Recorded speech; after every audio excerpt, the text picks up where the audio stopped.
Hello to you all, and welcome to GPAI Paris Summit. It's a pleasure, of course, to greet you here in person at l'Institut France or there beyond your screens for this hybrid format. Thanks for joining us. I'm Marjorie Paillon, and I will be your host today and tomorrow to dive into the latest developments on artificial intelligence since GPAI Montreal Summit 2020.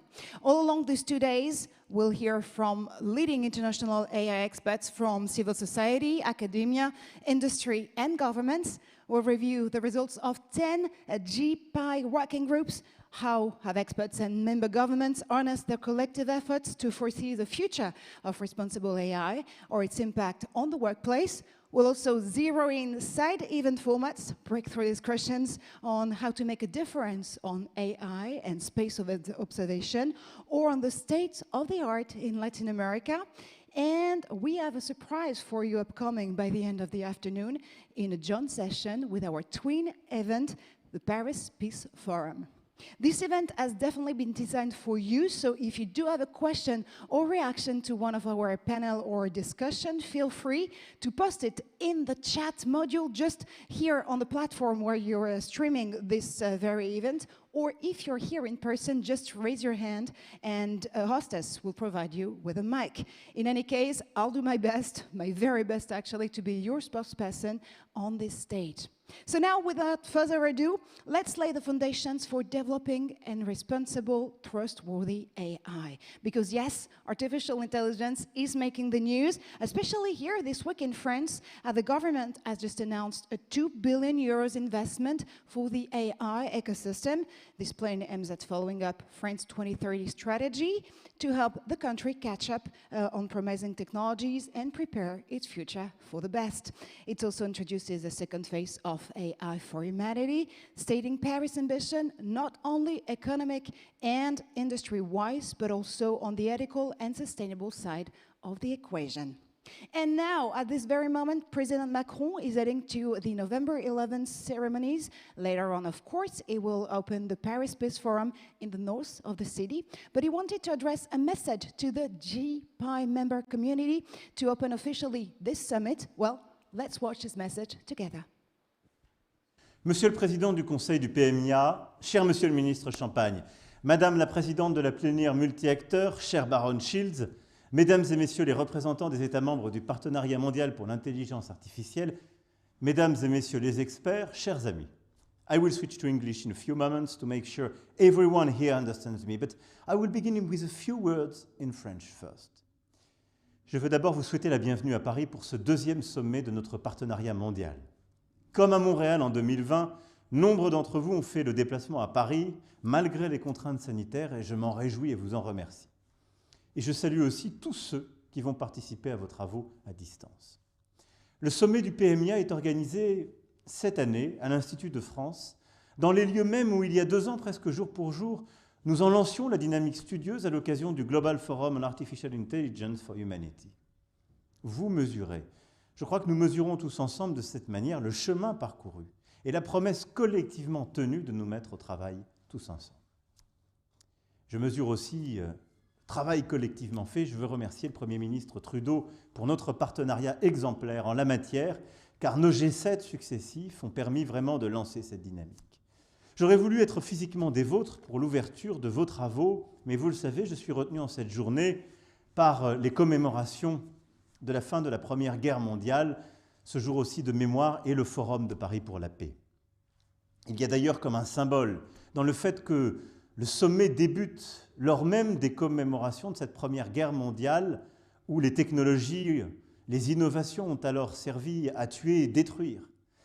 Là où elles auraient dû, là où elles doivent aider, soigner, faciliter. À l'inverse, en un mot, nous rassembler aujourd'hui pour réfléchir aux mutations technologiques pour le bien commun, c'est en quelque sorte prendre dans ce XXIe siècle l'inverse du chemin que les 2 grands conflits mondiaux nous avaient fait suivre durant le XXe.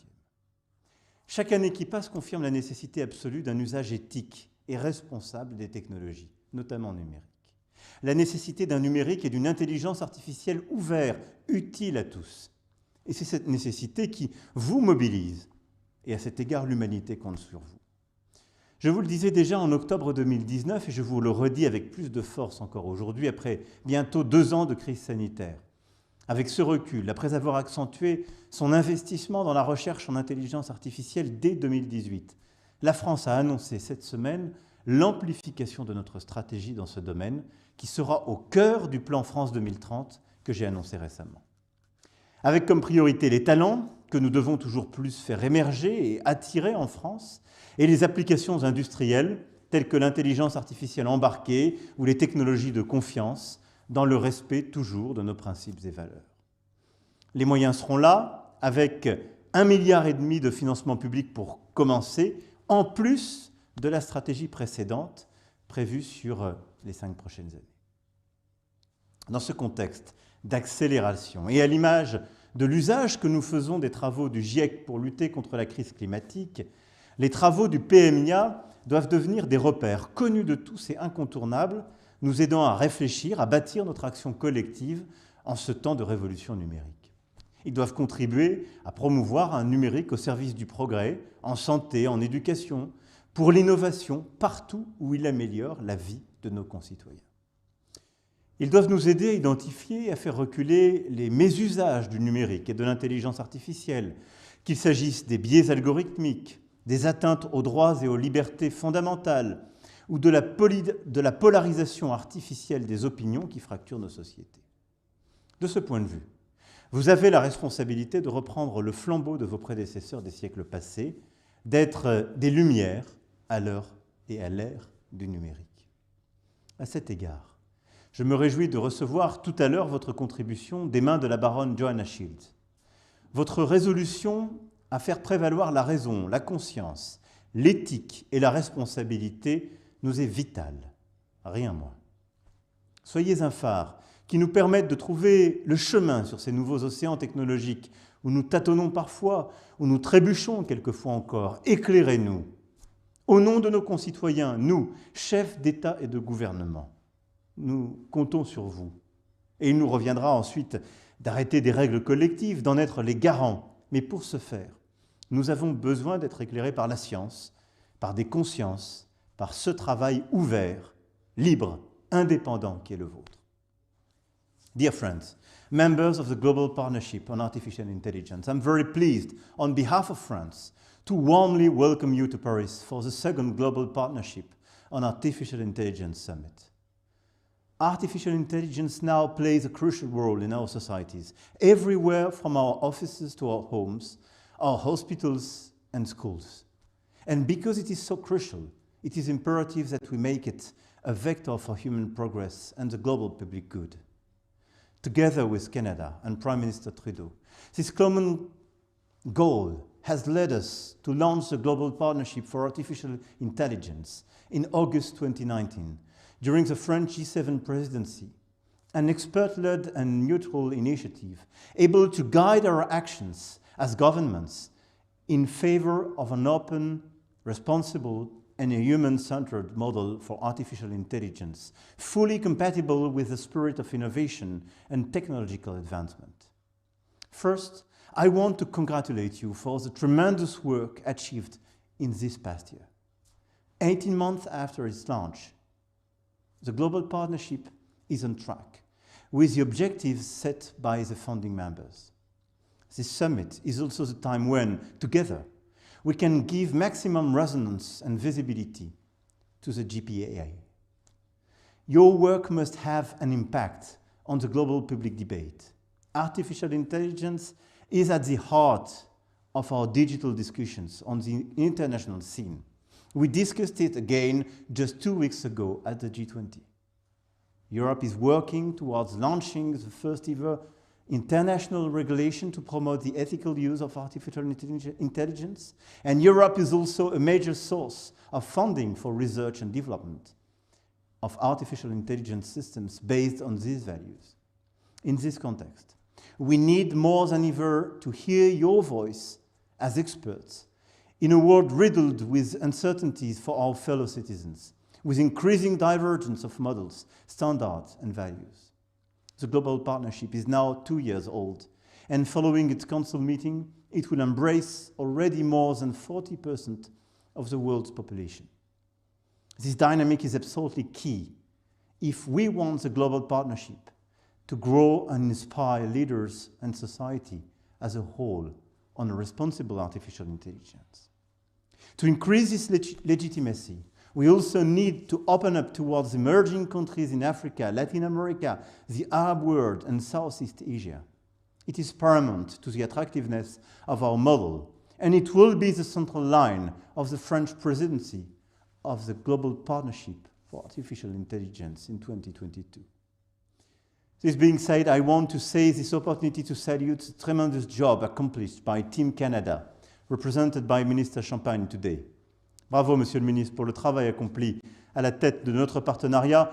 We're also most grateful to the dedication boss, the Global Partnership Artificial Intelligence Secretariat, led by Mrs. Elisabeth Thomas-Renaud, and the OECD team. OECD is developing a masterful track on artificial intelligence, and we must ensure that our actions continue to be complementary and mutually enriching. Merci à toutes, merci à tous, et très bon sommet.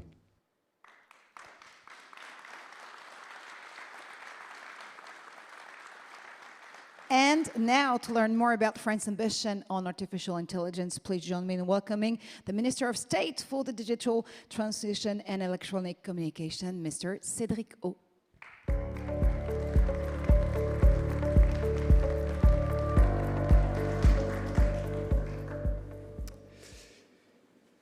Monsieur le ministre, cher François Philippe, mesdames et messieurs les ministres et chefs de délégation officielle, madame la présidente du groupe multi-experts, chère Johanna Schild, mesdames et messieurs, co-chairs, experts, observateurs, chers amis. It's a great honor for me to welcome you in Paris for the second GPAI summit after the first online summit held at Montreal last year. First, I want to thank and congratulate Canada and my friend Minister Champagne for the tremendous amount of work being done this year. I'm flattered to succeed to my esteemed colleague, Minister of Innovation, Science and Industry of Canada, as chair for 2021. The Canada team, as pointed out by the President himself, has invested a lot in the launch of the GPAI, and our meeting today, and the fact that the GPAI is on the right track owes a lot to them. Second, let me thank and congratulate all the experts from the GPAI. You put a lot of time, energy, and convictions in the 5 working groups in a period that was not so easy. The reports and first project delivered on matters of dramatic importance for our future, such as environment strategy, responsible social media, immediate response to pandemic, AI on the workplace, or among others, the protection of IP for a fair level playing field are promising. I will not list each of the 10 working groups, but I see common innovative axes. First, several of them have established a valuable international state-of-the-art of an issue, with resource made available openly. This is very important to mark the international debate and to make sure that it takes place on an informed basis, as on the future of work. We also see ambitious proposals for roadmaps for governments to create competencies and move upmarket, such as on the fight against climate change and the protection of biodiversity through AI. Some reports propose to clarify the concept and dig deep into them, as they respond to the need for new balanced institutions in the AI era, such as data trusts. Other projects also have a transformative aim of AI for more equity and social inclusion, in line with the humanistic character of the GPAI principles. Other reports focus on action and urgency, such as the response to the pandemic or the equitable diffusion of AI in SMEs. In short, a whole functional range is emerging, and this is very positive. What a journey accomplished in just 1.5 years. This confirms that we had the right intuition in setting a partnership that would bridge the gap between research and practice between research and the stakeholders at the political level to inspire regulation and political decisions. This would not be possible without experts. You really are the core of that initiative. We can be proud, as said, of what has been accomplished. GPAI has getting structured. 2019 was the year of germination of the idea. 2020, the year of its launch and the beginning of an international cooperation. 2021, the year of its institutionalization and first year of existence. 2022 should be the year of the community blossoming and its takeoff. This is important. We are not expected for results, and we are putting major inputs in the international discussion around AI. GPAI needs to have a great ambition, becoming forum of reference around AI ethics and regulation on the international stage. GPAI is pretty unique on the world governance institution. It is the only discussion circle on the ethics and regulation of AI with a practical vision of regulation, and perhaps not only on AI, but on technology as a whole. But most of it is the only supporting dialogue between like-minded countries. This is a major asset. In an era of great technological challenge to democratic values, from tech-led manipulation to privacy protection, arms race or sometimes a greater technical control on humans rather than a better control of humans and technology. This is why it is important to have this democratic forum on AI take off, and GPAI must shine its standards and value. We have the obligation to succeed this mission for a democratic AI, like the international community did with IPCC on climate change. But where the comparison with the IPCC may end is that the ethical and accountability debates that run through AI will be much more cut and dry. Climate change is a global value. But democracy is not, or almost not. Or at least, it's not a reality everywhere. The climate emergency has become a matter of course, and a clear scientific consensus has been established on its measurement. It is up to the state to make commitments on limiting emissions and on the means to achieve this. Of course, the topics of study on the impact of AI are incredibly varied. And when it comes to ethics and responsibilities, the diversity of views is very strong. It varies widely across cultures, across social groups, across social positioning interest, and relationship to technology. But just as Laurence Lessig wrote 20 years ago that code is low, the development of AI system is also low. And OECD principles transcend these differences. The IPCC took time to structure itself and become a reference institution. We must have horizon and a collective ambition to do the same with GPAI. The essence of what brings us together today, the meat of the summit, if I may say so, is the meeting of the experts in community. Because also there can be division into working groups and projects, although you work all year long with commitment and on a volunteer basis, the moment of the meeting and sharing are important.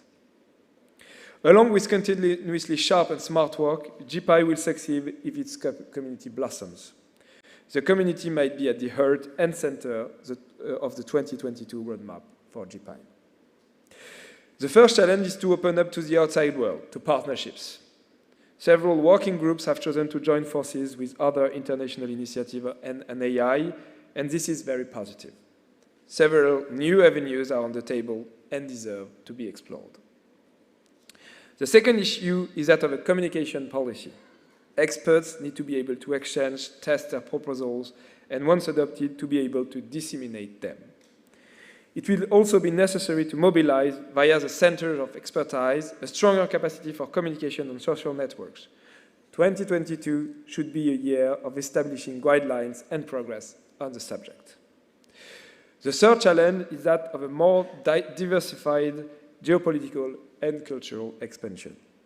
There is a consensus on this point among the representatives of the member states, and new initiatives will be taken in 2022. For this time, the Council will first decide on the issue of enlargement and decide on the applications submitted. They are evidence of a strong international political dynamic. Soon, the members of the GPAI will represent more than 40% of the world's population. This collective commitment is based on a clear, unreserved, and effective adherence to humanistic and democratic principles, those of the 2019 OECD recommendation on AI. I will let, in a few seconds, Mr. Champagne give you his final word, since the French minister is not the one you could guess by his name. Please let me wish you a successful GPAI Summit and 2 days of long, passionate, and studious work. Tonight, we'll have the opportunity to honor the GPAI at the highest level through an international event at the through an international event of major importance, the Paris Peace Forum, chaired by the President of the Republic, Emmanuel Macron. Your President, Joanna Shield, will represent you there, and this woman will be broadcasted live. Thank you very much.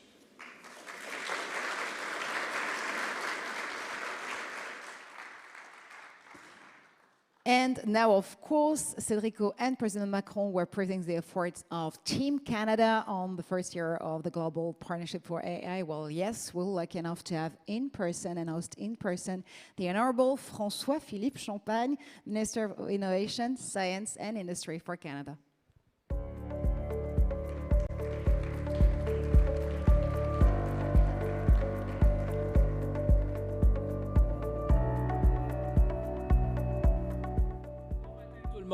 Vous allez bien?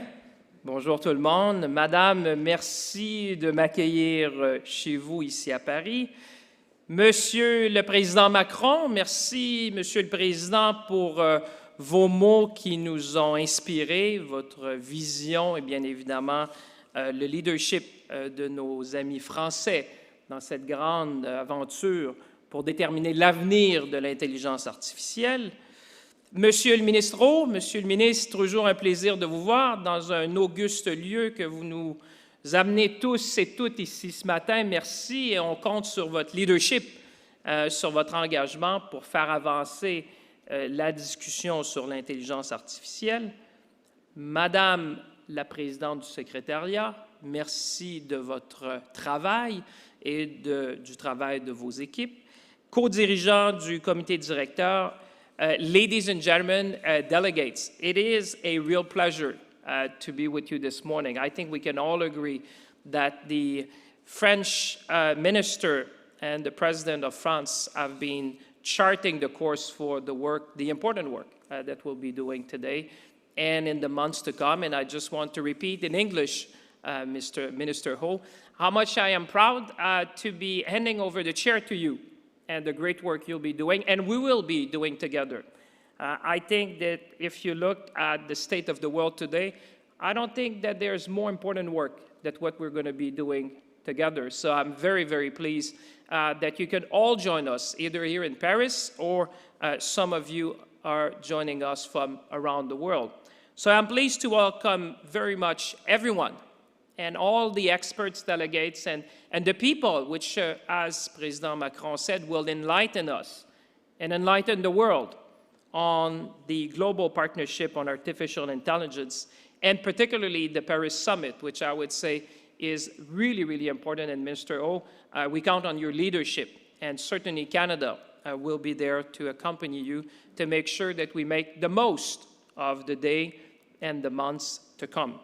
Whether you are here with us at number 3 Mazarin in Paris, or for that matter, anywhere in the world, I want to thank you for joining us. And I want to thank you on behalf of Team Canada and Prime Minister Trudeau for the amazing work that you've been doing, and all the delegation. And let me also mention la délégation du Québec, which is with us today as well, which has been instrumental in helping us achieve all the work we have done over the last year.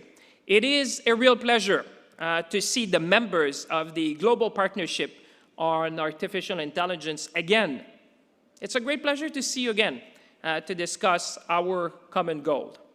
That is the common goal we have to advance the responsible development and use of artificial intelligence with the aim of improving the lives of all our citizens.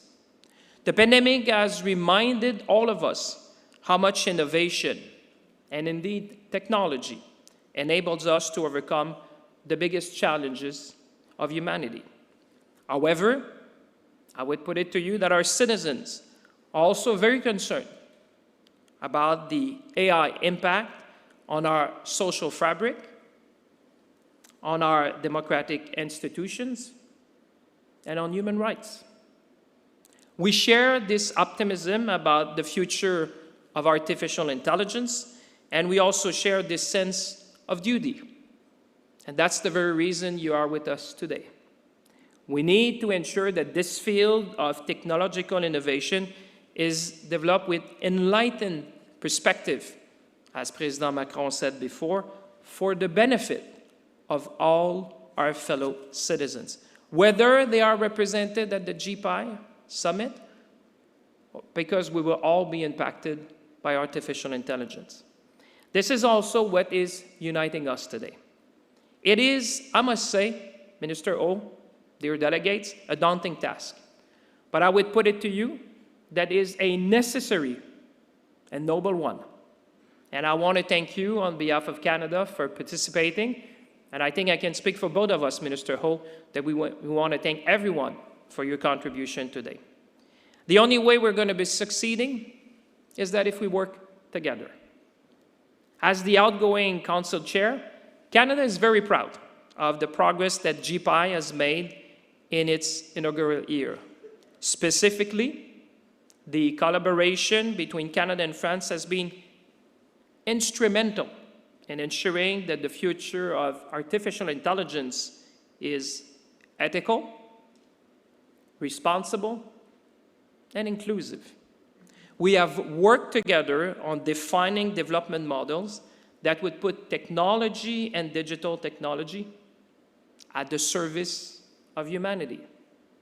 And before coming, I was talking to a number of journalists, and that's really the essence of our work, making sure that artificial intelligence is serving humanity.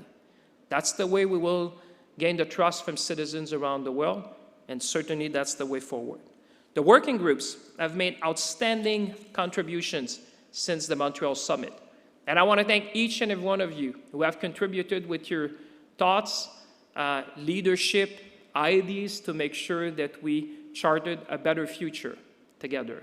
Last summer, member countries agreed on 3 major priorities.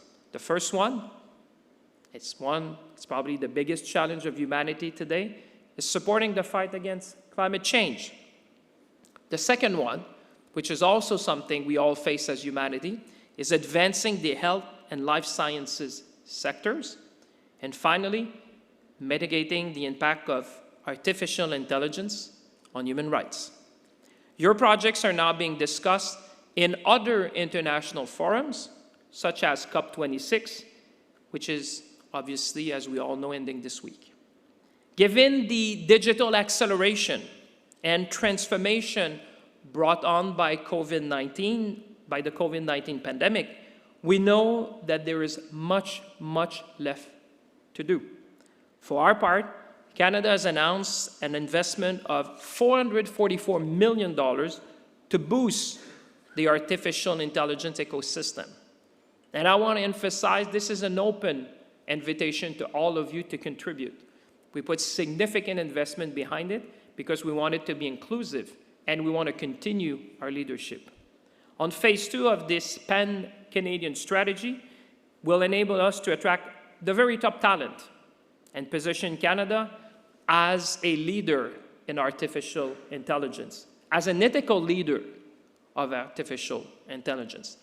This will contribute in making the Canadian economy, and I would suggest to all the delegates, even in your own country, artificial intelligence will also contribute to make your own economy more innovative and certainly more resilient to create the jobs of the future. GPAI's achievements thus far are proof positive of what the global AI community can accomplish when we work together like today. As the COVID-19 pandemic revealed, and as we are reminded every day in our fight against climate change, global challenges must be addressed with global solutions. We have seen it with COVID-19, and now humanity is coming together with respect to climate change. Canada will continue, Monsieur le Ministre, to collaborate with France and other international counterparts to make sure that artificial intelligence is developed and used responsibly and to the benefit of our fellow citizens. It is thanks to your impressive and thoughtful contributions that GPAI is becoming a global focal point, a global point of reference on artificial intelligence. And the fact that you saw President Macron opening the session today and Prime Minister Trudeau, which will address the delegate later on today, is just a signal how much we all care about that when you have global leaders who want to be engaging with us today to make sure that they put their weight behind the initiatives that we're going to be doing together. I would also like to personally commend the hard work of the steering committee members to implement the Council's vision for this partnership. And I'm very, very confident when I see each and every one of you, at least those who are with us in Paris that I can see today, and all of you joining at home, that the GPAI chair will be in good hands under the leadership of France and Mr. Ho. I think we all look at you now to lead us in this next journey, this next phase in the journey that we have started together. You will have Canada's full support, and when I see the faces of people in the room, you will have the support of all of us, Monsieur le Ministre. Together, so in conclusion, because I think you all want to start working, now that we have been speaking, I think it's time for action. I like vision coupled with action. So together, let's develop and use AI in a manner which is consistent with human rights, our fundamental freedoms, and our shared democratic values. I look forward to our discussions. I would say to each and every one of you, let's seize the moment and let's be ambitious. I wish you a very good summit. Merci tout le monde.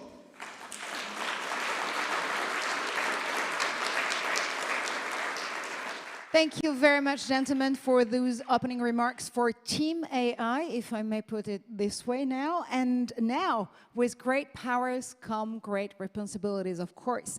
AI bears an ocean of promises, but a wave also of scientific and societal changes. Let's navigate the change with one of the lead experts on machine learning, research director at INRIA and member of the French Academy of Science, Francis Bach.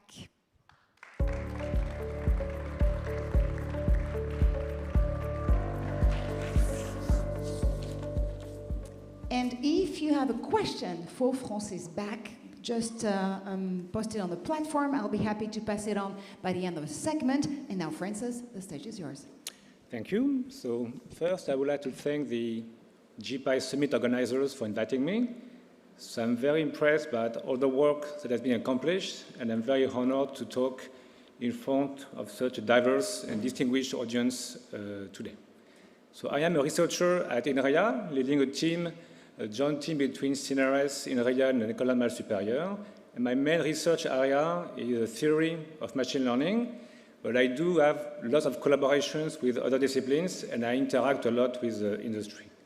But today is not about my lab, and what I will talk about today is progress of the AI community at large.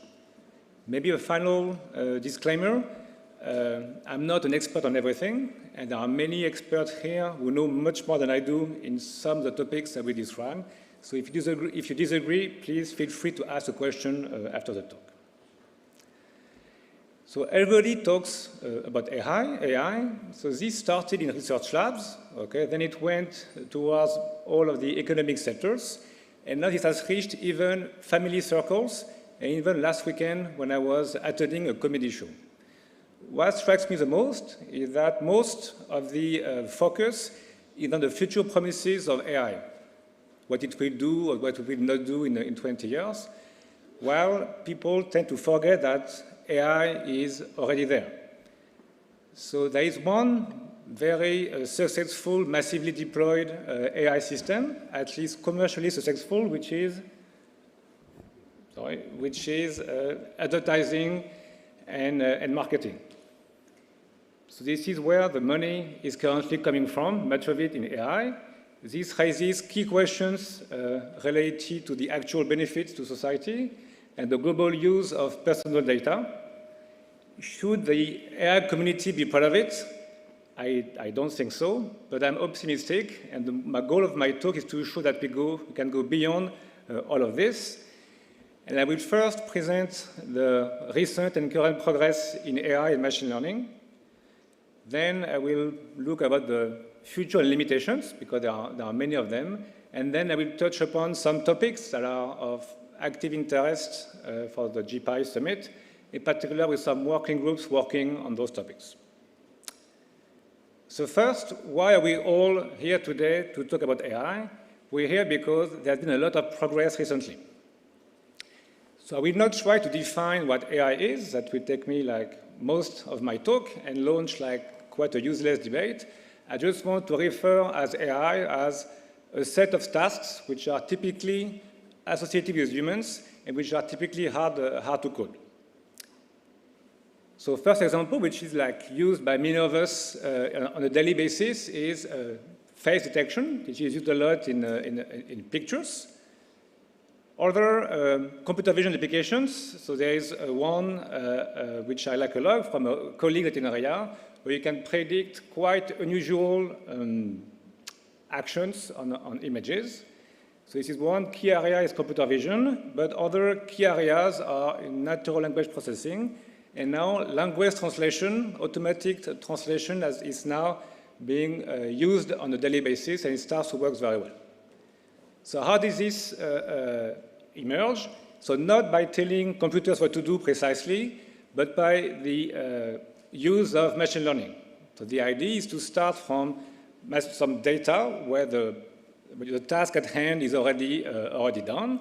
So for computer vision, this means like millions of images which are labeled by humans.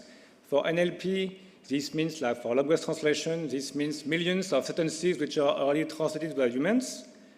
For advertising, whether you like it or not, this is your own navigation history on the web that allows companies to provide or to propose some advertisement. So you need massive data. You need massive computing power to deal with that data. And here we benefit from the various Moore's law that have been active in the last 40 years. But of course, you need a lot of progress, of scientific progress and algorithms. So at the end, intelligence, which I put in quotes because it's only as intelligent as the data that you feed it with, is a combination of models, algorithms, data, and computing power. So here I emphasize the role of modeling because there is no universal learning machine. So models and algorithms are similar between, let's say, language and images, but they are different, and you need like dedicated models for every modality. So let's look at a few impressive results. And let me start with some work from my colleagues at INRIA, Bruno Lecroix, Jean Ponce, and Julien Méral, whose goal is to go from low-resolution images to high-resolution images. So, of course, existing digital cameras already does this. And you see what you see on the left is the output from a regular camera, which is not great. So what they did, and I think it's a very clever idea, is to use the fact that classical cameras now will not record a single image, but a burst of images, like a small video of 10 to 20 frames. And by aligning those frames, they can really denoise the image in much better way. So here it's a combination of computer vision modeling plus some machine learning. And again, it's fair to say this is very impressive. Also examples on text, where on the left you don't see exactly the map, and on the right you start to see text which becomes readable, and this can have many applications in many areas. So beyond like smartphones and natural images, images come along in many areas, which are sometimes classical, sometimes not. So on the left, you see an image from a CT scan of some lungs. On the right, you see some archived data from the Paris region from 1737, which happens to be a threat letter sent to one of my ancestors. So it is quite, those data are hard to interpret for humans, and there's lots of work trying to make sense of those images. Okay, so this is not a place where humans are very good at, but machines can provide like nice interpretations. More generally, in computer vision, whenever you have some labeled images, we can do like learning on them, and there are many applications that you can see everywhere. A bit beyond supervised learning, there is a possibility to start to have very complex and impressive behaviors beyond supervised learning, and this is the case with computer games, or Go or computer games. So on the left, I present the match between the world champion of Go and the AlphaGo, the algorithm by DeepMind that beat that world champion in 2017. Here, it started as learning by learning on human play, and then more and more they're using self-play. On the right, a much more difficult instance, which is the video game StarCraft. So it's much more difficult because you need to act in real time. This is only partially observable, and you have many actions that you can take. So here on the right, in 2019, the same company, DeepMind, managed to achieve like human expert performance. So here it's very impressive, but all of those advances rely on the possibility of playing infinitely with itself. Okay, so this is possible for board games or video games, but clearly not possible in real life. Another area where there's been a lot of progress, and very impressive progress, and in an area which is a bit different from what we're used to, is protein folding. So proteins are key molecules for all human living organisms. Understanding them is key in biology and medicine. So proteins are sequences of amino acids, which themselves come from the DNA sequence, but the shape in 3 dimensions is pretty complex. And here I show on the left a protein which is used by plants to protect against bacteria. You can see a very complex shape on the left. And what DeepMind has achieved like 2 years ago with the algorithm AlphaFold is to treat this as a huge supervised learning problem with proteins and their 3D structure, and they managed to beat the state of the art with a wide margin.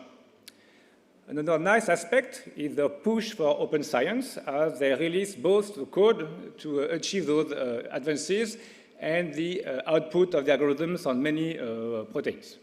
So this has been a game changer in computational biology, and this opens up a lot of opportunity for drug design. So I will not describe all results in all disciplines, and audio has its share of nice results with like speech recognition being used every day. And if you want to play around tonight, I advise you to look at the website which is listed here, where a student of mine, Alexandre Desfossés, has been able to take any pop song and separate the song into vocals, drums, and bass tracks. So this is very, very impressive. Also, NLP, I've seen, is shared of progressive with various models, with various names, in various languages, and I like to make some advertisement from colleagues at INRIA who released the Camembert version, which is the French version of BERT, like a very large language model. And there are many applications that you can see everywhere. So now let's mention the future and limitations of AI. So first, you have to be careful when you predict the future. It's very difficult. So first, there are some limitations. So why don't we see like all those applications which are promised in self-driving or in health? It's because it's difficult. And why is it difficult? There are many reasons which I will describe now. So first, it's super obvious, but data is only applicable to AI, is only applicable to data and tasks which are available in electronic form. obvious. And it's quite difficult to interact with the real world. And here, robotics has not been able yet to provide tools which can allow AI to be deployed on the fields, on the real fields. A second weakness, which is both a strength and a weakness. So AI relies at the moment on training from large amounts of data. So if you have data, it's fine. But if you don't, then it's difficult to do anything concrete. So here I've mentioned pre-training, which is a classical way to deal with problems with low amount of data by relying on related tasks with lots of data. But then, above all, prediction is not everything. So if you can predict if there's a face in an image, or if I will click or not in the ad that you show me, if I make a mistake, it's totally fine. But if you start to work in safety critical applications like driving or health or aviation, then you need to be able to satisfy your predictions, to estimate your uncertainty, and this we are still very, very far from having this like being available for the kind of models that are working very well right now.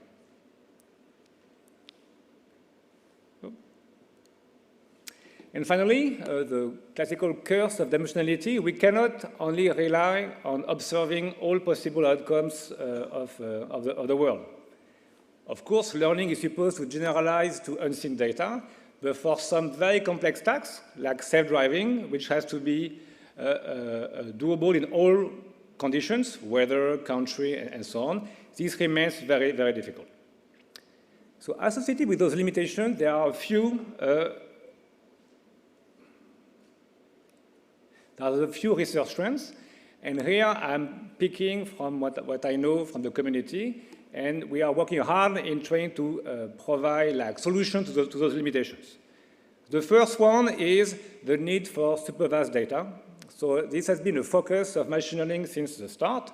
We know that relying on labeled data is complicated and time-consuming and costly, and there's been a sequence of X supervised learning, where S can be semi, weekly, or self. And this is very active and with lots of impressive results, where now the amount of training of labeled data is being reduced, and you can use the vast amounts of unlabeled data.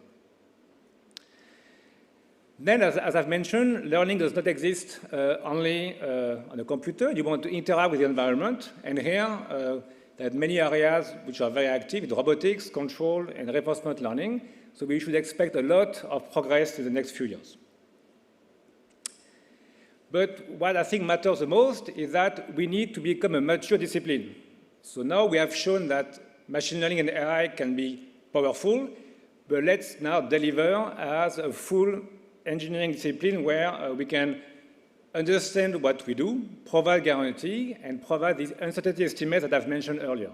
We are still very far from this, and there's a lot of research trying to make AI like a real engineering discipline. Finally, I think I've seen emerging a lot of interaction between AI and machine learning and other disciplines or other fields. So there may be fields from computer science, like machine learning and programming languages, machine learning and cryptography, but also whole disciplines can be put in that X. For example, physics is the key exchanges between machine learning and physics. And the nice part is that they go both ways. You can use machine learning for physics, so trying to solve physics problems using the most recent learning tools, but also physics for machine learning. For example, many tools from statistical physics are used routinely to understand what we are doing. Plus, as a bonus, you get to meet new colleagues. But what I want to conclude on this research trends is that advances are not limited by scientific advances. Okay, clearly, we need more than simply new research papers, and I will try to show how those limitations come in by going closer to two particular areas. So what about the promises? Okay, so close to 10 years ago, people were promising self-driving cars in 10 years. Okay, let's be fair, we are still waiting. So I don't want to spend too much time here because I'm not an expert in this area, but what I understand, what I know enough is that full automation is not here to arrive in the next few years. Maybe partial automation. Of course, you can get like assistance to driving. That would be very helpful. Or you could imagine like dedicated road infrastructures when full automation is possible. But it's fair to say that self-driving or driving is an area where humans are still much more advanced than machines. For example, in France, teenagers only need to learn with 20 hours of driving to be allowed to go on the road. I'm experiencing it with my daughter at the moment, so it's not 100% safe, but still far safer than any self-driving car that has been trained on millions of hours of driving.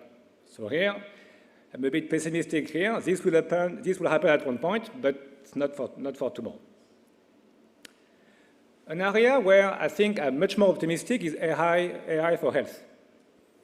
So what we have seen during this pandemic is very important. Okay, so health is important, of course, and it's difficult.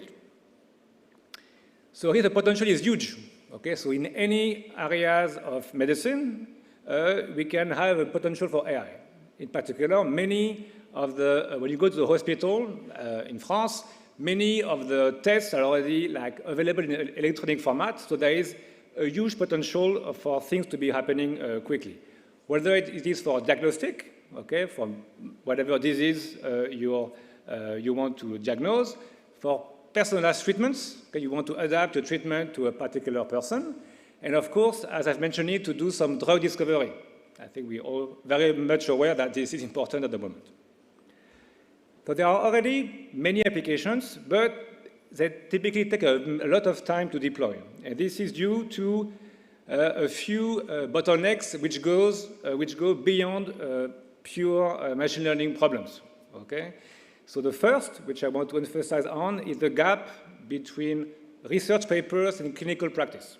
As an example, for COVID, there was a paper released in Nature in this March, which studied like many papers that were trying to do COVID diagnosis or prognosis based on a chest imagery, like the CT scans I was showing.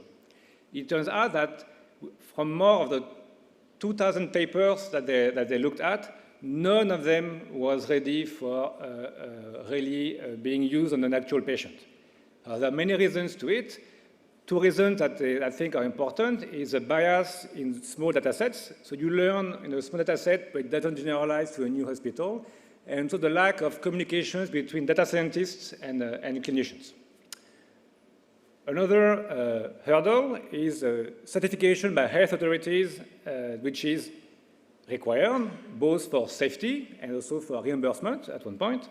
So this is needed, but this remains quite difficult because certifying an AI system is quite different than from certifying some drug. And finally, what I want to put some more emphasis on in the next slide is the need for sharing data. Okay, so as I highlighted with my COVID study, we need large data sets. Okay, so we have to go beyond a few patients, beyond one hospital. So they need, if you want performance, you need to share data. But if you share data, then you have some privacy issues, which are very acute for medicine, as personalized health data is very, very sensitive. So first, it's a complex issue, okay? Not only technical, it's technical, legal, and political.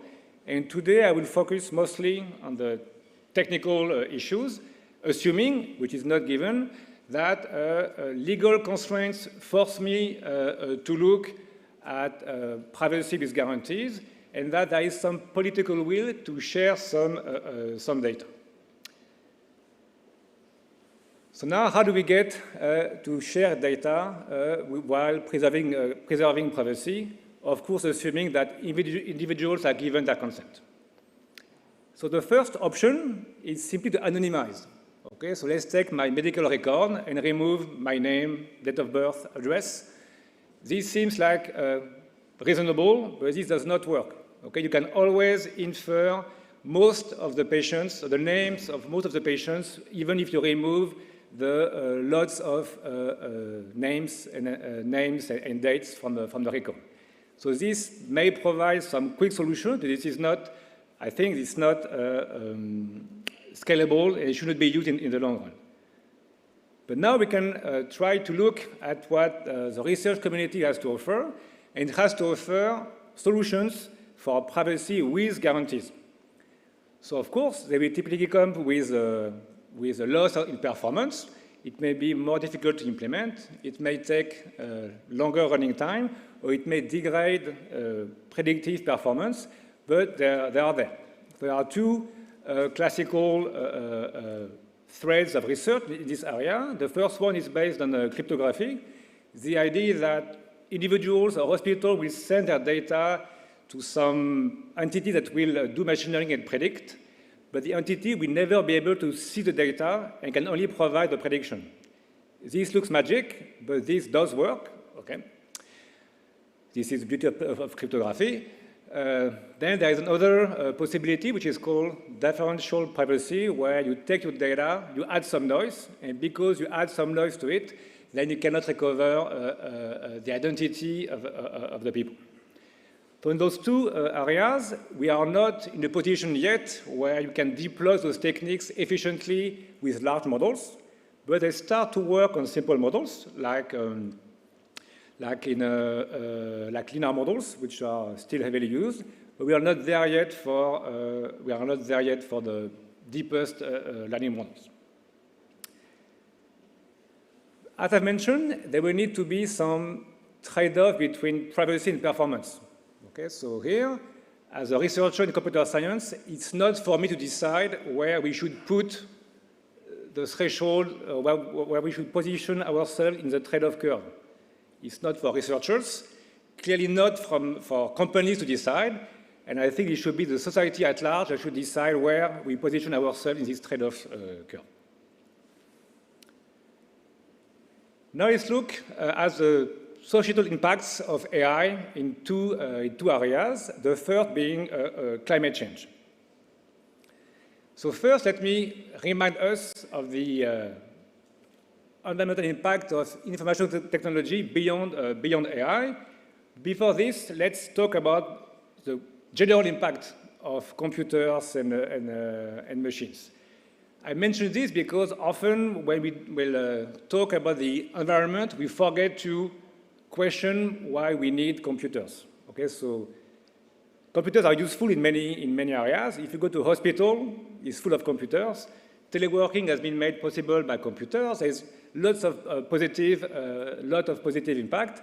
Clearly, there are some negative issues, like in every area, but I still think that the general impact of the information technology is positive. And if I thought it was not the case, I would switch jobs, in fact. But it has an impact in terms of environment. Okay, so it's hard to measure, but it's admitted that 4% of the greenhouse gas emissions are due to the information technology sector, and this is growing. On top of this greenhouse gas emission, there is a use of scarce materials, which I will not cover. But clearly here, there is also a potential for reducing the footprint, and I will of other sectors. It can help other sectors to reduce their own footprint, and I will mention this in one slide. So this was like information technology at large. What about AI? To me, AI is just the same. Oops, sorry. It has, in terms of general impact beyond environment, some positive and negative impacts. Okay, so this is used in health in all areas. It comes with its own shortcomings. And in terms of environment, so this is a situation where it's hard to find the actual footprint of AI. So if you know a good study for this, I'd be very happy to have it. We know what will be, that will require a lot of energy, what is consuming a lot of energy, but we don't know a precise global measure. So now let's look at the positive impacts of AI for climate change. So here I will talk under the control of the many people that have worked in this area. There's a very nice, like, 111-page paper with 22 authors, and also a 40-page report, very nice report, very complete, from the GPAI summit. So let me just summarize what I think is key in this area, how AI can help for climate change. So first, I don't think AI is a silver bullet for climate change. It's one tool among many coming from computer science and engineering, and AI has to play its role, okay, with some specificities, but I don't see it as a silver bullet. So three aspects. So in machine learning, we like to measure, predict. So clearly, we should we could use our talents at predicting, forecasting to measure the actual impact of climate change. This can be in the past, present, or future. I think it's very important, in particular, if we know climate change is there, but if we can't measure precisely where it comes from, it's going to be very hard to focus our energy on what really matters. So, to me, there's a strong need for better and precise measures. Then AI, like the rest of information technology, signal processing, computer science, can help in doing things better, okay, more efficiently. So you have all the smart X, smart buildings, smart cities, smart grids. The idea here is to get a finer control of all processes, industrial or others, like for heating and so on.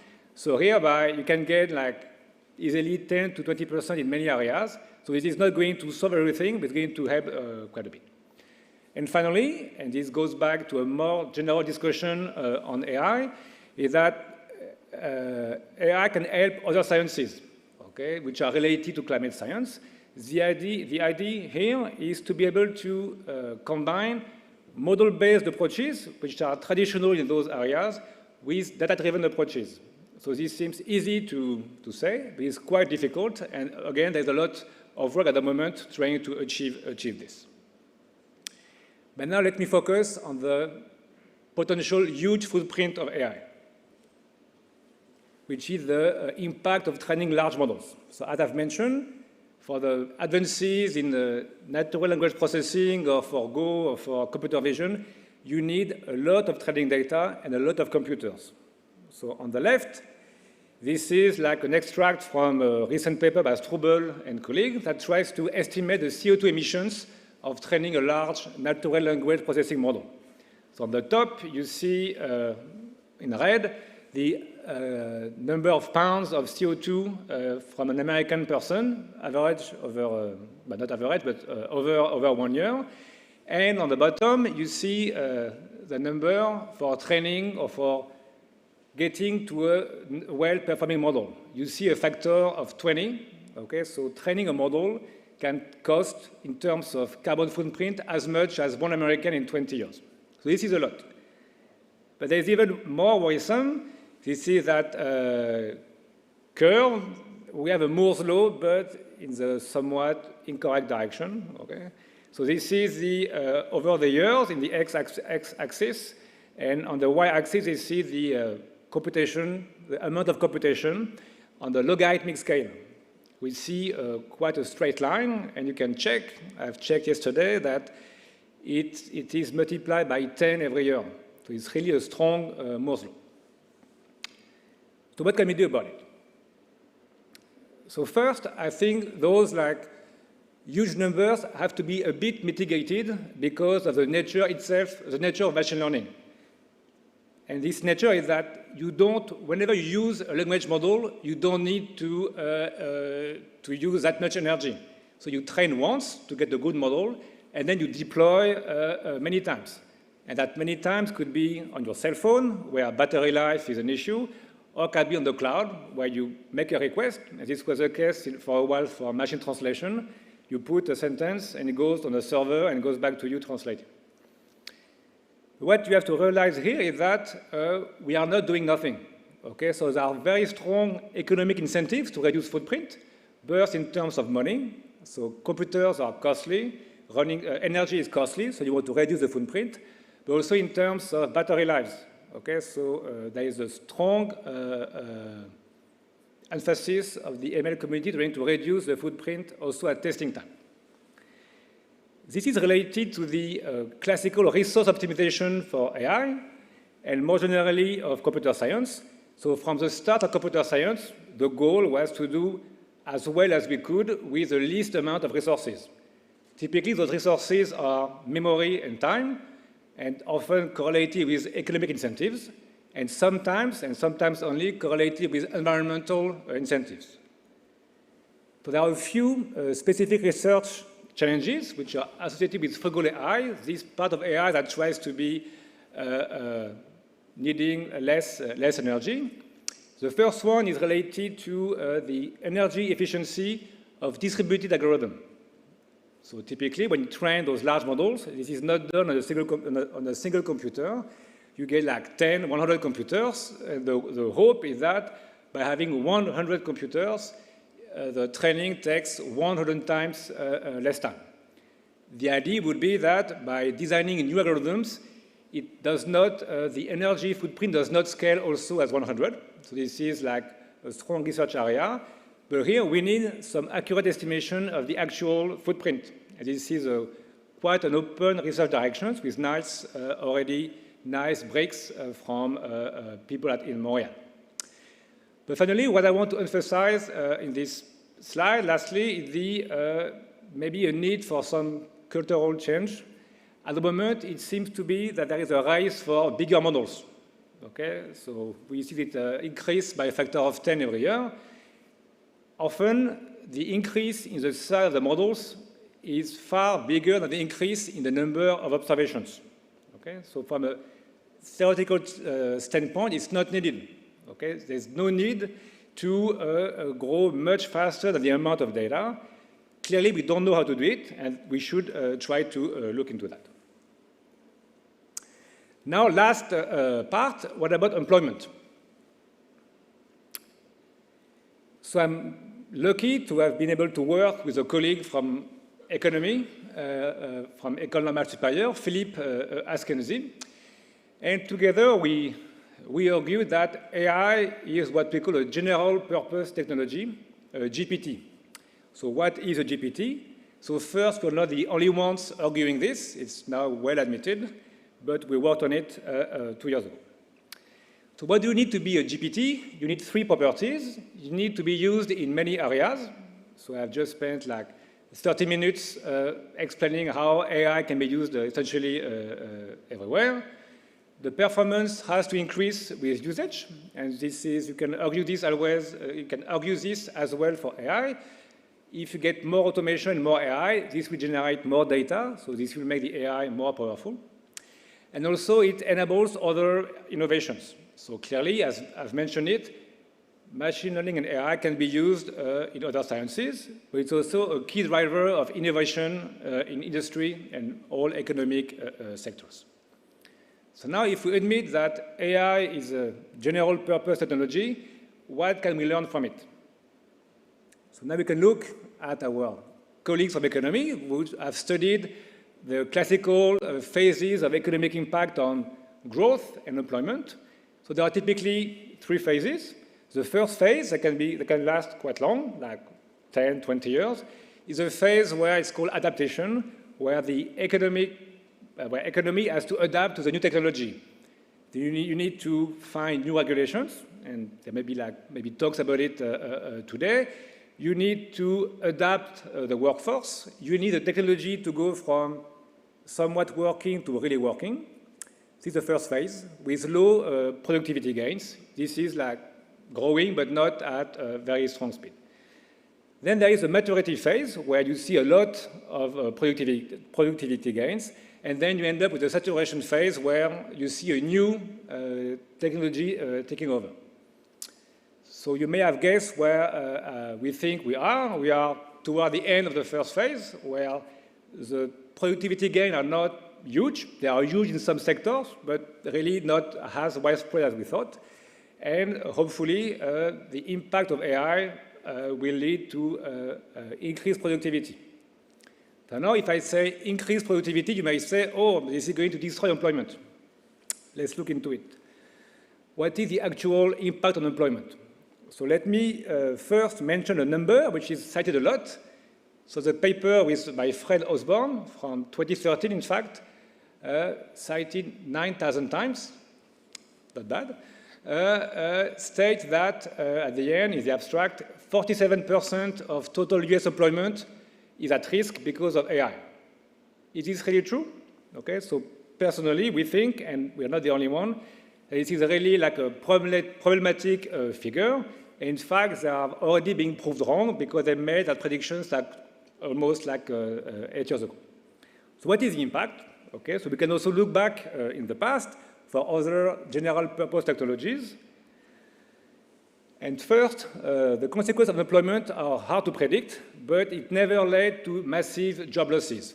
So there are several aspects to it. So I don't want to do like a class on economy. I'm not competent, but from what I understood, the job losses that may occur are typically compensated by creation in other areas.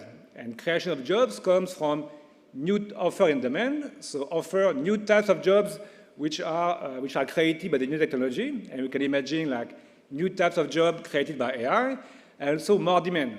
And the increased demand comes from like all the people, companies benefiting from the new technology that have like money to spend on other things. Finally, maybe a quite speculative comment at the end, maybe AI can be more a solution than a threat. So at least in aging countries, economists stipulate that in the near future, there will be a shortage of workforce and that AI could be a solution to help in this area. So let me now conclude. So first, I try to argue that there can be AI beyond advertising and marketing. It's already happening. Like it starts in health. There's like a lot of sectors which are impacted, but clearly we should move and go beyond advertising and marketing. This requires some, I think, culture changes. One of them is related to the fact that, as I've mentioned, AI is typically done in collaboration with other disciplines. You have like AI in health, AI in the automotive sector, and I believe that many of the breakthroughs will happen at the interface between AI and other disciplines. So this means that the ML research community should really start to focus on what other sciences really need, and not only industry, and even less a single industry. Then, to fulfill the promises, we need like more research, and more research. And I'm very happy that many countries decided to launch national initiatives, like in the last 5 years, and I've benefited from the French one in the last like 2 or 3 years. And I'm very proud that the President Macron announced this 1.5 billion initiative starting now, and I hope that the local research community will benefit from it. Finally, as I've mentioned, it's not only a matter of research.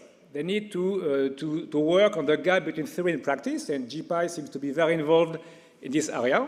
And I've mentioned this gap for health, but this is true in many areas. And what I want to finish on the education of citizens.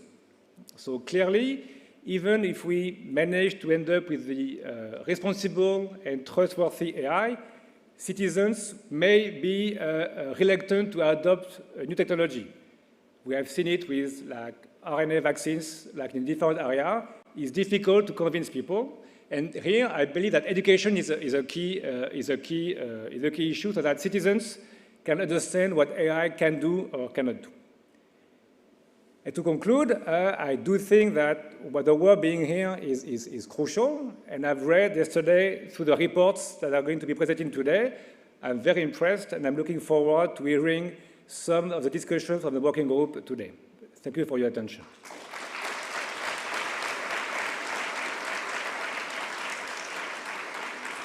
Thank you very much indeed, Francis. Please, I'm just right here. Francis, grab a seat.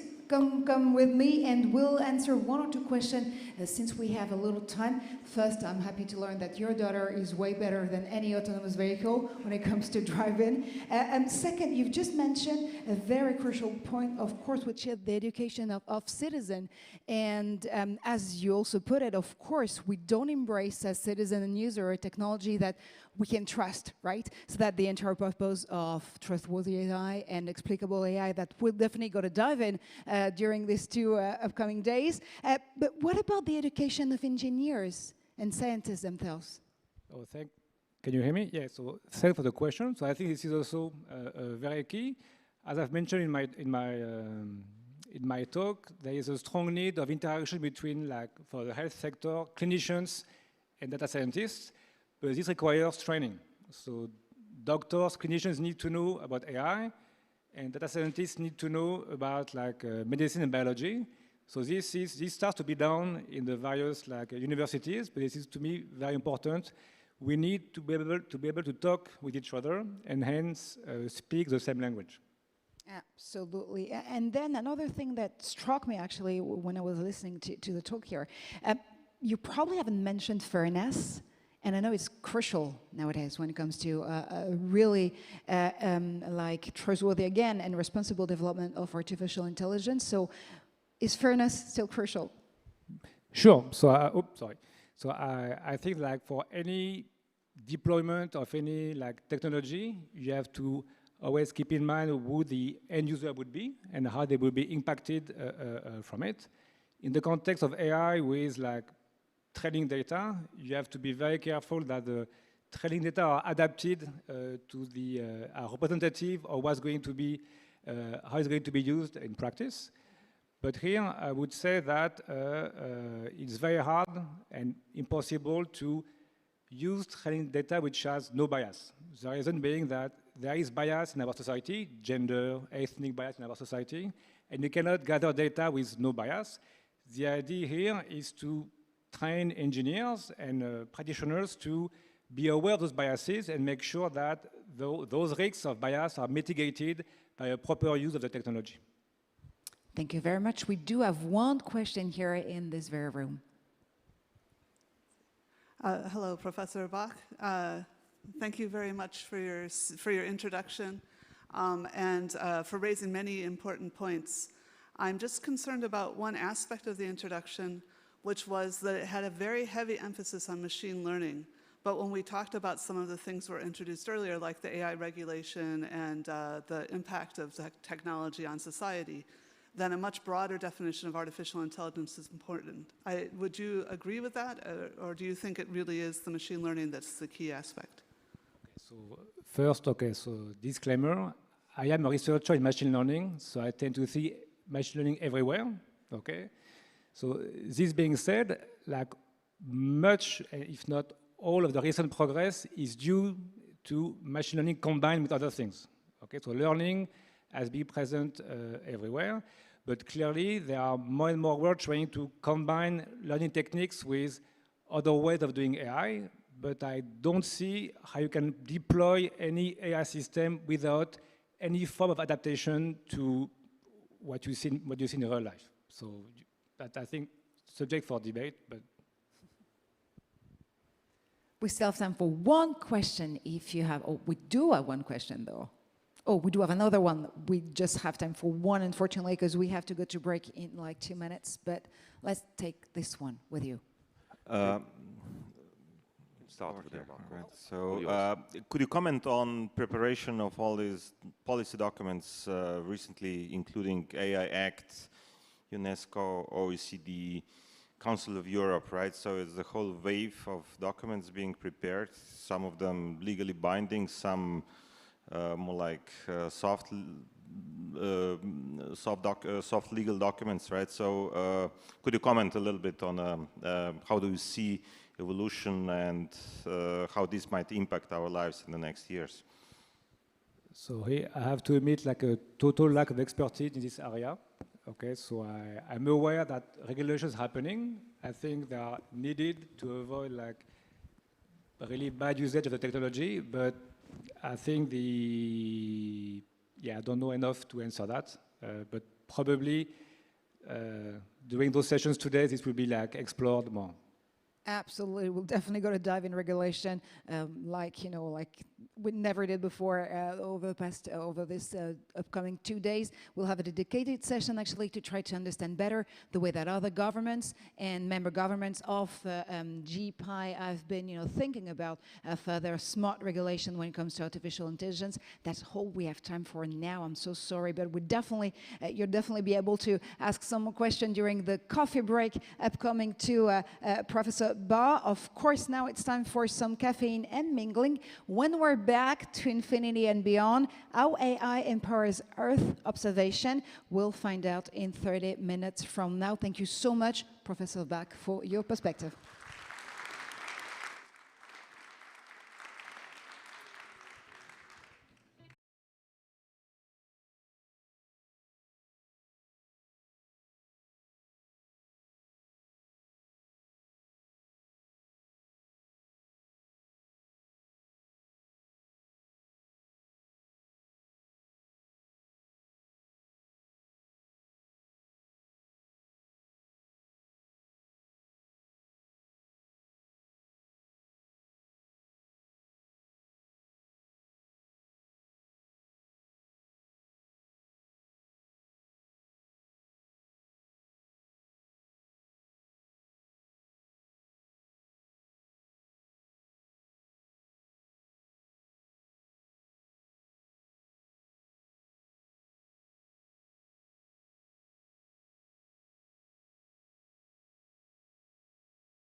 Welcome back on the stage of GPAI Paris Summit 2021. Of course, you're still with us here live and streaming from everywhere in the world or in person here with us at Institut de France. As you all know, COP26 has entered its second week and it's 1 minute to midnight on Doomsday Clock.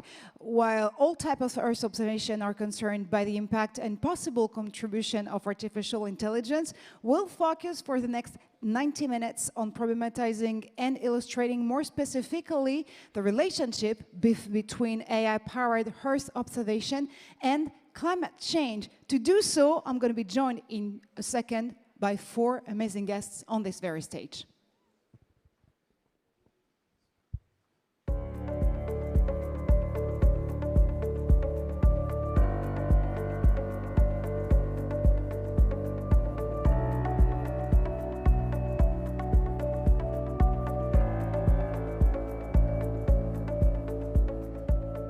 Here they are with me here in Paris, Emmanuel Bacry, the co-founder and president of the Scientific Advisory Board of NAME-R. You'll definitely dive into it in a few seconds. And with us online, Begum Demir, you're the professor in the Faculty of Electrical Engineering and Computer Science in Berlin.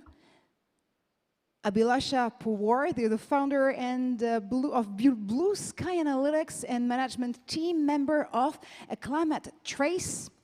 And the co-moderator of this segment, Pierre-Philippe Mathieu, the president of the Phi Lab Explore Office, European Space Agency. Thank you so much for being here, either here with us in person or remotely. Let's introduce the panel, and maybe first with you, Pierre-Philippe, if you may. Why is AI becoming an essential tool when it comes to Earth observation? Okay, so good morning, everybody. Can I just check you can hear me? We definitely can. Yeah, I can hear you. Good. So if we can put the video in the background, that would help. So first of all, apologies I couldn't be with you. I'm really delighted to be invited to this session. Space is really offering a new perspective on our planet. So you have satellites going around the planet and monitoring on a routine basis, and they provide data on what's happening for our climate, ocean, atmosphere, etc. You can see here a few data sets. So they measure a variety of variables that helps to understand our climate, how the ocean and atmosphere interact to shape, if you want, all the interaction in the Earth system. And we get big data. We get of the order of petabyte. And by the way, this data is open and free, so you can go online and download it. And we need new technology like AI to make sense of this. They are like different bricks, different pieces of a puzzle, as you can see here. And we need to put them together, make a synthesis, and enable prediction. So the properties of AI, the scalability, the fact that it's a new paradigm, learning from the data, help to make sense of this, help to understand all these patterns between these different variables. So for example, you have El Nino, which is a huge oscillation in the Pacific. Thanks to this data set, you can understand the impact of El Nino on vegetation, on the carbon emission, etc. So we are looking for AI talent to implement their techniques to extract the real information that decision maker needs out of these data sets and also create business with it. So Marjorie was mentioning that there is the COP ongoing. Most of the data that provide evidence on climate change come also from this global perspective from space. They help understand our impact on this planet, and they are really important to have a consistent monitoring around the globe. So techniques such as AI help scientists to understand where we are heading with the Earth system and our climate. Thank you. Yes, I get that. To put it in a nutshell, Pierre-Philippe, if you may, we can say that solution-powered, AI solution-powered, when it comes to fight climate change, can definitely be profitable and sustainable at the very same time. Now we'll dive into some more presentation because, of course, you've been working on various different issues when it comes to Earth observation and AI. Well, it's a simple rule, actually, for every one of our guests. Everyone has 5 minutes to express her or herself. This is definitely my role here to be a timekeeper, so I'm doing it as much as I can. Maybe start with you first, Begum. Begum, you're definitely going to dive on the issues surrounding the processing of Earth observation data.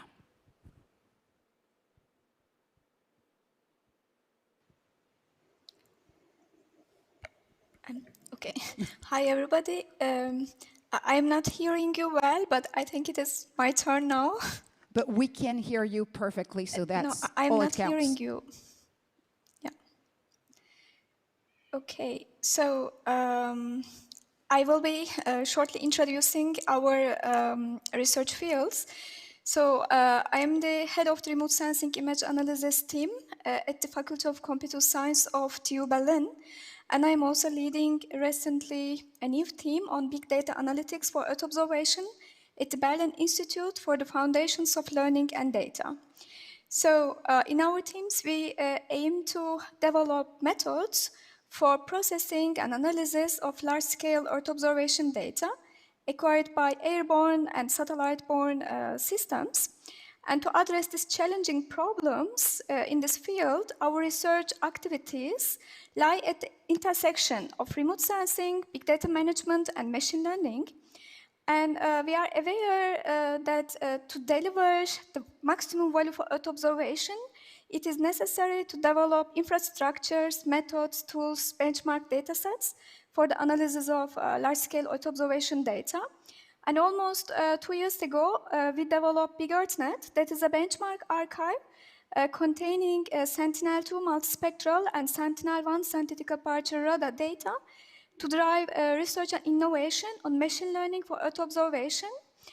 We believe that it opens promising directions to advance studies for the analysis of Earth observation data in different Earth observation applications. Okay, at the center of our research, we are interested in developing accurate and scalable techniques for satellite image understanding, search and retrieval from massive archives, and we are particularly interested in Copernicus archives. And the methods that we develop, they provide foundations for knowledge discovery systems that index and query the content of large-scale data. And recently, we are investigating how we can deploy our tools in these platforms. And this will allow us to test and validate our machine learning models in operational scenarios. So by this way, we will achieve a semantic-based image search and retrieval for the Earth observation data archives. Of course, we are interested in architectures and algorithms for scalable processing and integration of big heterogeneous Earth observation data for different remote sensing problems. And we recently envisioned Agora.io, that is an Earth observation ecosystem infrastructure for sharing, finding, and running datasets, algorithms, and other tools. Actually, so in short, Agora.io, it's a collaborative platform for AI, for Earth observation applications that aims to handle all the assets in terms of data, algorithms, compute resources. Yeah, so this is at the moment at the vision phase, but we would like to make it running soon. So before ending, I would like to just emphasize two different topics in the direction of AI for Earth observation that we are currently investigating. One of them is on continual learning. So as you may know, when a machine learning model is trained with the available training samples, it may be fixed, and which is the regular way for Earth observation applications. However, the repeat path nature of satellite orbits with high speed, like high temporal resolution, together with new satellite missions, results in rapid growth of data archives. and continuously learning from a stream of recently acquired Earth observation data is very important. This requires updating the model parameters over time as new training samples become available, but existing systems directly retrain the full machine learning model with the previous and new training data. This is not practical for large-scale Earth observation applications. So to address this problem, we are recently working on continual learning and the related tools, which will aim to continuously learn from the new acquisitions. So we think that this is a very important research direction. And then I would like to also very shortly emphasize the importance of integration of Earth observation data with georeference socioeconomic data. Actually, this has been recognized as highly valuable, particularly for studies on public health and human settlement observation. We believe that such integration can increase the privacy and data protection concerns, which current Earth observation systems are not yet fully equipped to protect. So that's why we believe that to protect privacy while conducting scientific research to improve Earth observation using large Earth observation and socioeconomic data sets is very important nowadays. And we have recently started the work in that direction. And we are addressing these problems at the moment by developing federated learning-based methods and approaches and related tools. Thank you very much, Begum. Okay. And we'll definitely dive into the massive amount of data you have to curate out there in a few seconds. But let me turn to the men around the stage here with me. Emmanuel, of course. You, of course, have a great experience with the Health Data Hub, and you've just been, co-founding NameR. I bet you have a lot of experience with a different, like use case when it comes to data and Earth observation itself. The mic's open. It's open. Okay, great. So let me talk about NameR. So NameR is a deep tech startup that is listed on the Euronext growth market since last June, that gathers more than 50 employees. So our main mission is to create, transform, enhance data of territories, buildings, and environment in order to meet the challenges, the main challenges of ecological and energy transition. The NameR takes its name from a vision that aims at describing the whole physical world through data. So that's name reality, NameR. So it's been now 5 years, almost 5 years, that we are collecting a huge amount of non-personal data from a huge amount of sources. And these data are of very, very various types. So it's, of course, structured data like cadastral data, social data, energy-related data, climate data, but also, of course, unstructured data like Earth observation data, like aerial and satellite images. Now, the idea is to take all these data and extract all the information that is contained in these data and gather them and make a huge join using geolocalization information at various levels. So geolocalization at a territory level, geolocalization at a city level, at a street level, at a parcel level, and down to the building level using postal address that is able to specifically point to any building or any parcel. This huge join is extremely technical step because we are dealing with very, very various heterogeneous data and very heterogeneous ways of geolocalizing the data. When we get that, of course, we don't have complete data. I mean, we have to use machine learning and AI again to fill up the holes in order to cover, as of today, the whole France territory and very soon other countries. At the end of this very long data pipeline, we are delivering for each building in France, each parcel, each postal address, more than 300 attributes. So the roof geometry, the roof material, what objects are on the roof, the number of floors, the living surface, the construction date, the heat type, the energy performance diagnostic, whether there is a swimming pool or not, and many, many more. Okay? In the data set of Namer, we have more than 6 billion values of such values, and each of these values is delivered with a confidence indicator, a confidence index that keeps, of course, improving every day, because every day we have access to more data that are used by our algorithms, and every day we improve our algorithms. Now, all these data are useful for energy transition, ecological transition. Our customers use them either to enrich their own data, making a join at any other level, postal address or territory or whatever, or they can be used for prospecting purposes, or to monitor a portfolio of clients or whatever. So we can, or they can, with the help of Namer data, answer to very various questions. Let me name a few of them. I wrote them down, like which of my buildings should be prioritized for thermal insulation? How many very poorly insulated buildings are there in my municipality, and where are they? Give me let's say, the addresses corresponding to the best top 1,000 buildings in France that have the highest solar energy potential. Okay, so we can answer all these questions using our data. Of course, as you can imagine, a lot of these attributes are built using state-of-the-art machine learning and deep learning algorithms, but we are also building our own.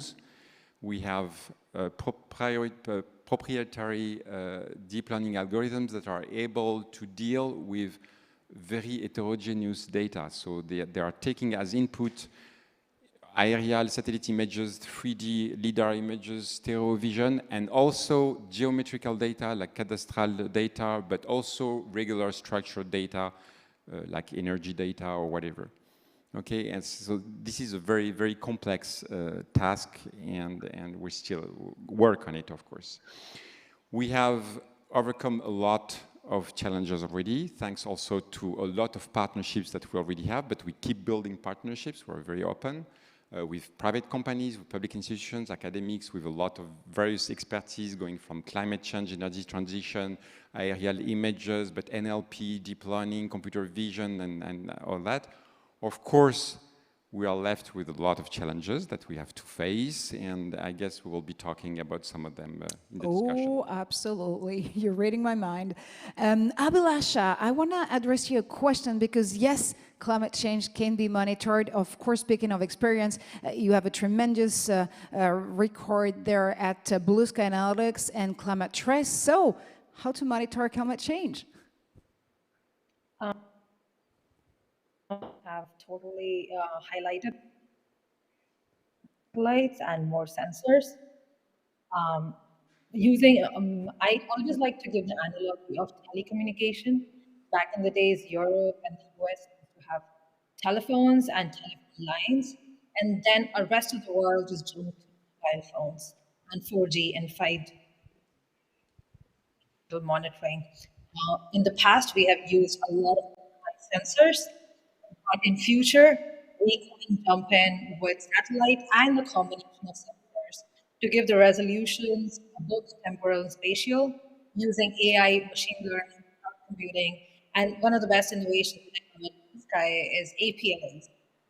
So in our company, and we're just a 3-year-old company with like 20 people, all under the age of 30, so we're a very young and small team, but we're analyzing about 40 terabytes of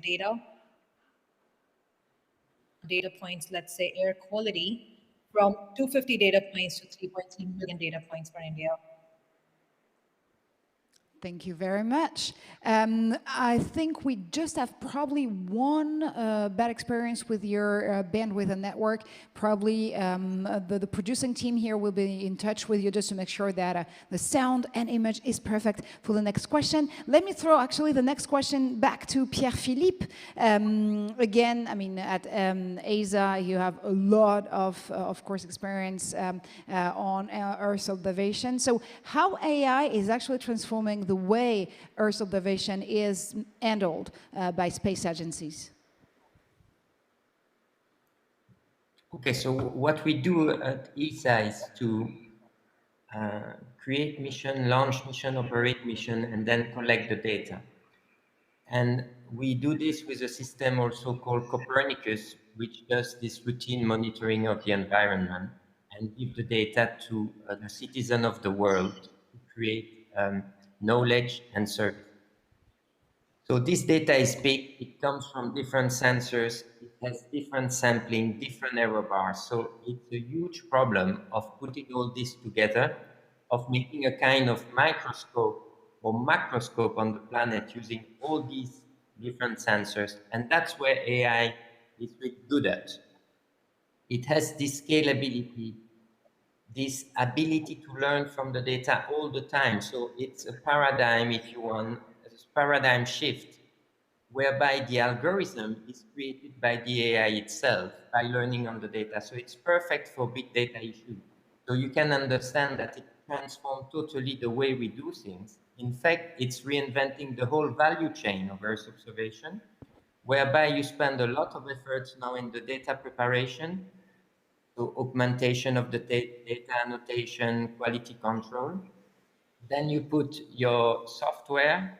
Most of them are open and free, and they come from other communities, so we need to adapt them to our problems.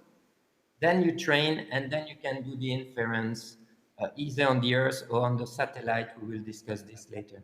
So in a nutshell, a startup that is doing, starting today with space data would be very different from a startup that started 10 years ago, because it would create a new value chain, new way of computing, and in fact, a new generation of services. So this is why it's a very exciting time for us to be here, because space is not about space, it's about the data we generate from space. And we need to connect with the AI community to make the most of this data.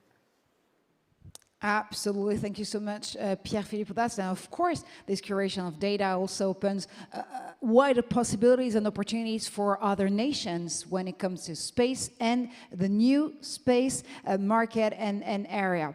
Let's dive into another part of our discussion, if you may. And of course, if you do have a question or reaction to one of our speakers, you know what to do. Just, post your question on the platform, or if you're here with us, raise your hand. In like 30 minutes from now, we'll definitely open the Q&A session with our guests. First, Begum, I promised I'll be back with you and dive into this amount and a massive amount actually of data you have to curate here, because the collection of sufficient number of reliable training samples is, of course, time consuming. We have to say it at some point, complex, but also quite costly in operational scenarios. So do you have a solution to make it easier? Yes, thank you. I am happy that I can also hear you now. So, wow, that's improvement. Yeah. So actually, of course, we are aware of the fact that to train accurately machine learning models, we need large-scale annotated data sets. And the performance of the models depend on the reliability of such data sets. And this is very time demanding and costly for Earth observation applications. So if you are dealing with large-scale applications, it's much more critical. And to address this problem, we are making use of available thematic products. So they can be also called as digital maps. They can be available at global scale, continental scale, national scale, regional scale, and so on. For example, for Europe, we have Corinne Lancover map, actually provided by the European Environmental Agency. It provides different levels of land use Lancover labels. And we use this data set to create our Big EarthNet benchmark data set. So, of course, I mean, land use, land cover classes that are related to physical phenomena characterized by specific properties like spatial variability of classes, non-stationary spectral signatures, and so on. And they are very difficult to be modeled without reliable labeled data. This is, we agree on this.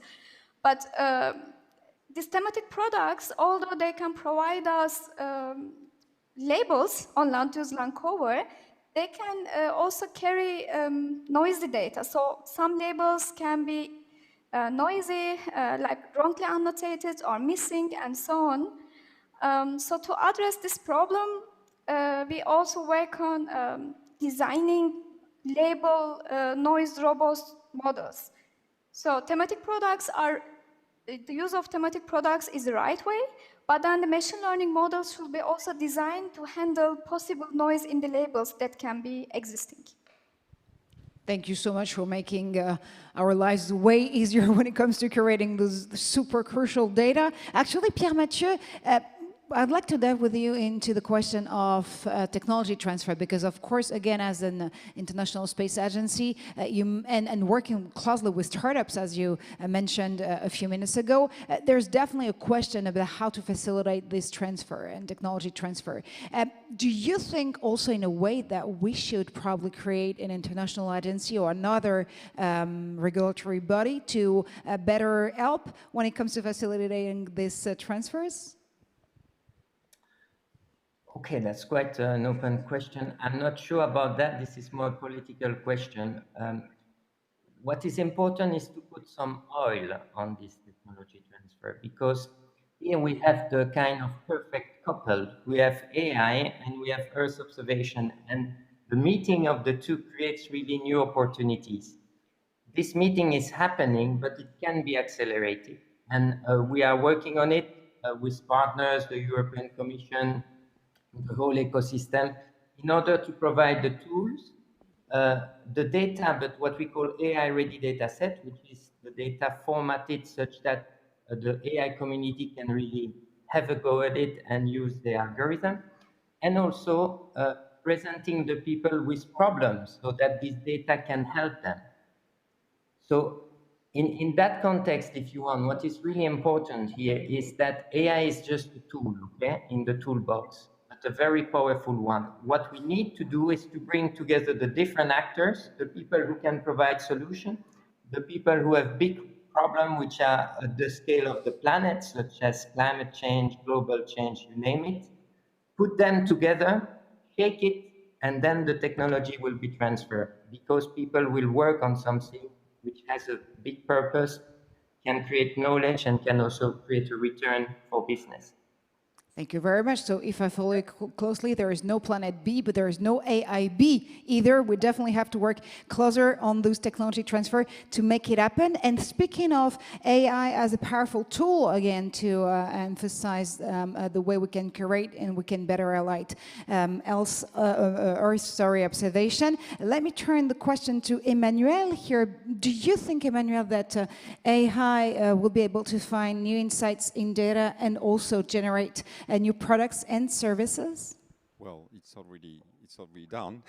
Let me just talk about a few use cases that we're operating already. So I already told you about this solar potential energy.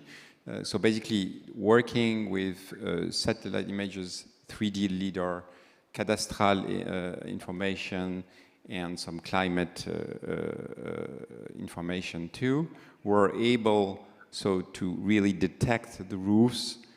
Each segment of the roof, we are able to detect whether there are objects on the roof or not. We are able to compute the slope, the orientation of the roof, so we can really compute the potential, the solar irradiation of the roof, so the potential energy. And we can also, of course, know whether there are trees around the house or the building. So is it going to be hard to put the solar panels? We can know if in the street there are other possibilities also to put solar panels so that you can reduce the cost and so on. So we do all that at the very micro level, and this is very new, and this is really possible because we have this information of the satellite images or Earth observation images. Another use case, we just started a partnership with CNES, with Dawex, Airbus, Dassault, and Thales in order to detect urban heat island.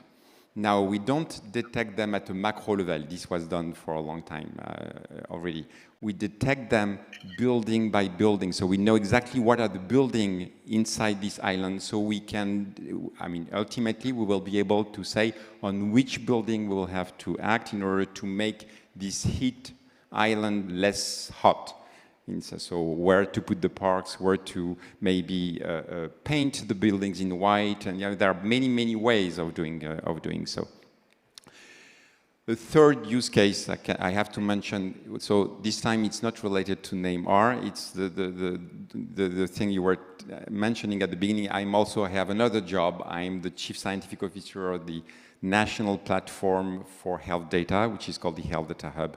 And of course, there are huge applications using Earth observation on health and environment. And actually, we're in discussion with ESA currently in order to try to build a partnership on that. But it's clear that we have to, again, perform some join with Earth observation data and individual health data in order to make some research and find some new results on health and environment. Looking forward to hearing more in depth about this new partnership with the Health Data Hub and ESA when it comes to mix and matching health data and Earth observation. And you definitely mentioned, Emmanuel, and we also mentioned it at the very beginning of this session, the crucial and obvious fact that Earth observation and AR are indeed helping the fight against climate change. Abhilasha, let me give it a try again with you, if you may. Can you actually dive into the solution, into the crucial impact you've been experiencing throughout your work here? So first of all, apologies. I'm dialing in from Glasgow, and everybody in the world has come in here. So the internet and all the infrastructure services are facing a brunt, which kind of gives an example of what happened with climate change. We will have a huge decline in just available natural resources that we have, and everybody across the world will have to greatly optimize how we use our natural resources. And that is where blue sky or the role of AI and satellites come in. I'll give some very strong use cases. For instance, we've seen high cases California, Amazon, Siberia, Italy in the last year, which have so much implications. House pricing, danger to our infrastructure, to our critical electric assets, to our infrastructure lines. And this is where we really need to both get information in advance on how or how the infrastructure we are building or investing in could endanger forests. Are we putting in a huge electric line very close to a forest? And as we get into 2024, 2025, and temperatures really rise up, the two might really be in a conflict. So these are some of the things that we need to start thinking about, and that is where the role of data really plays in. I will give a second huge example on extreme heat. In the last year, Canada especially faced the brunt of very high temperatures, something which was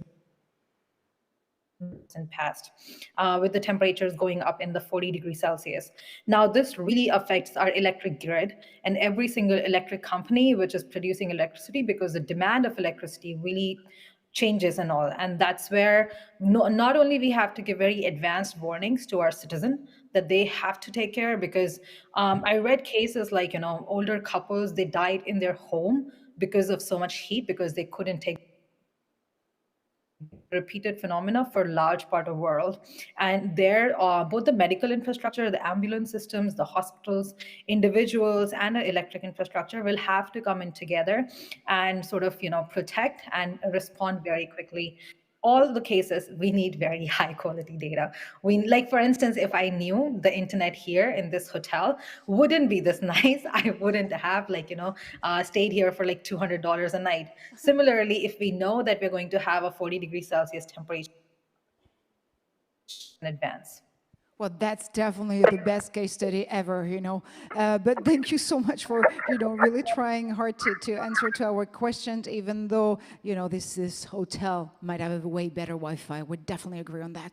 But still, I mean, you were mentioning very crucial example out here, and of course, Earth observation and AI is very real indeed. And now let's focus for the next minutes on how we can better institutionalize those two. And maybe first with you, Begum, because I've heard that there is quite an interesting initiative that's been launched, especially in Berlin, the Einstein Center Climate Change and Public Policy of Human Settlements.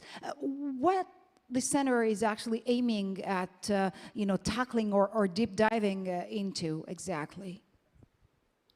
Yeah, so that is a quite new center where our vision is to develop Berlin-Brandenburg into a globally leading model region in enacting climate change mitigation and adaptation strategies at the scale of human settlements through research and effective public policy.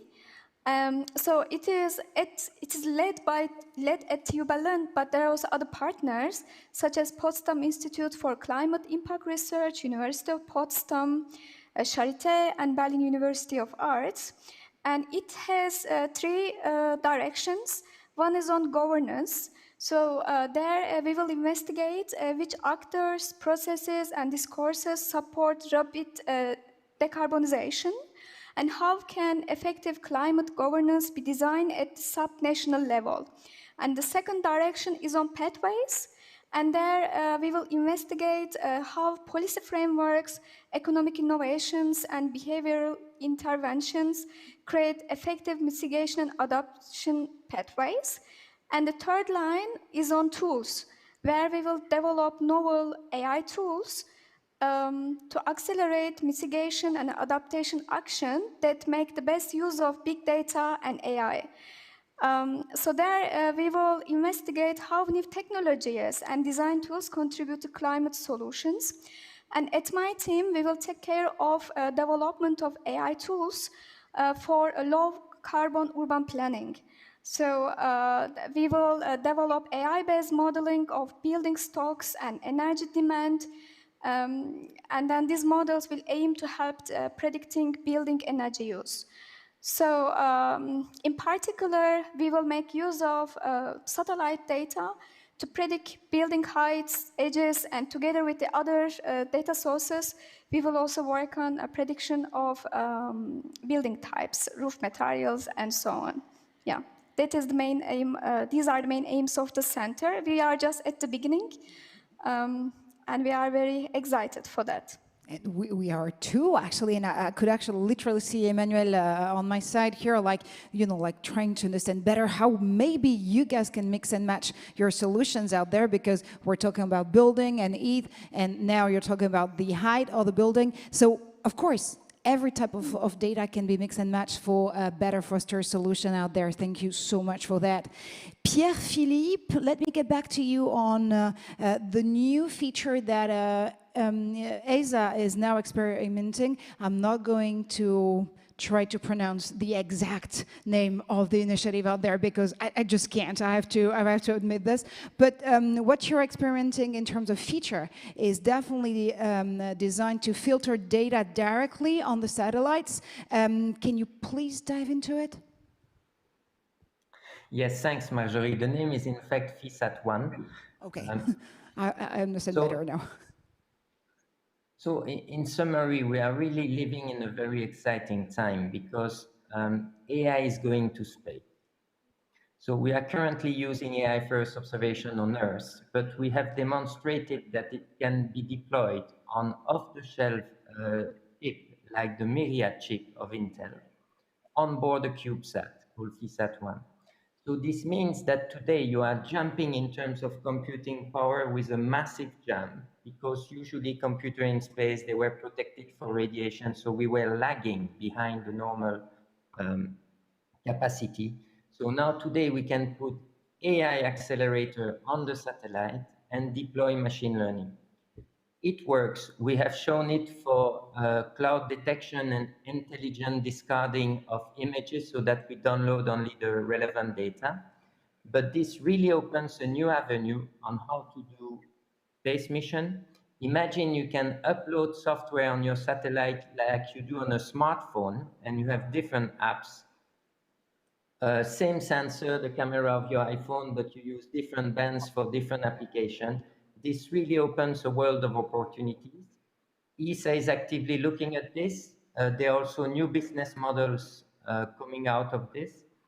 We have opened a call on ideas.esa.in where you can submit your idea, and we will do 10 studies about the best ideas. I will post the link on LinkedIn, so reach out.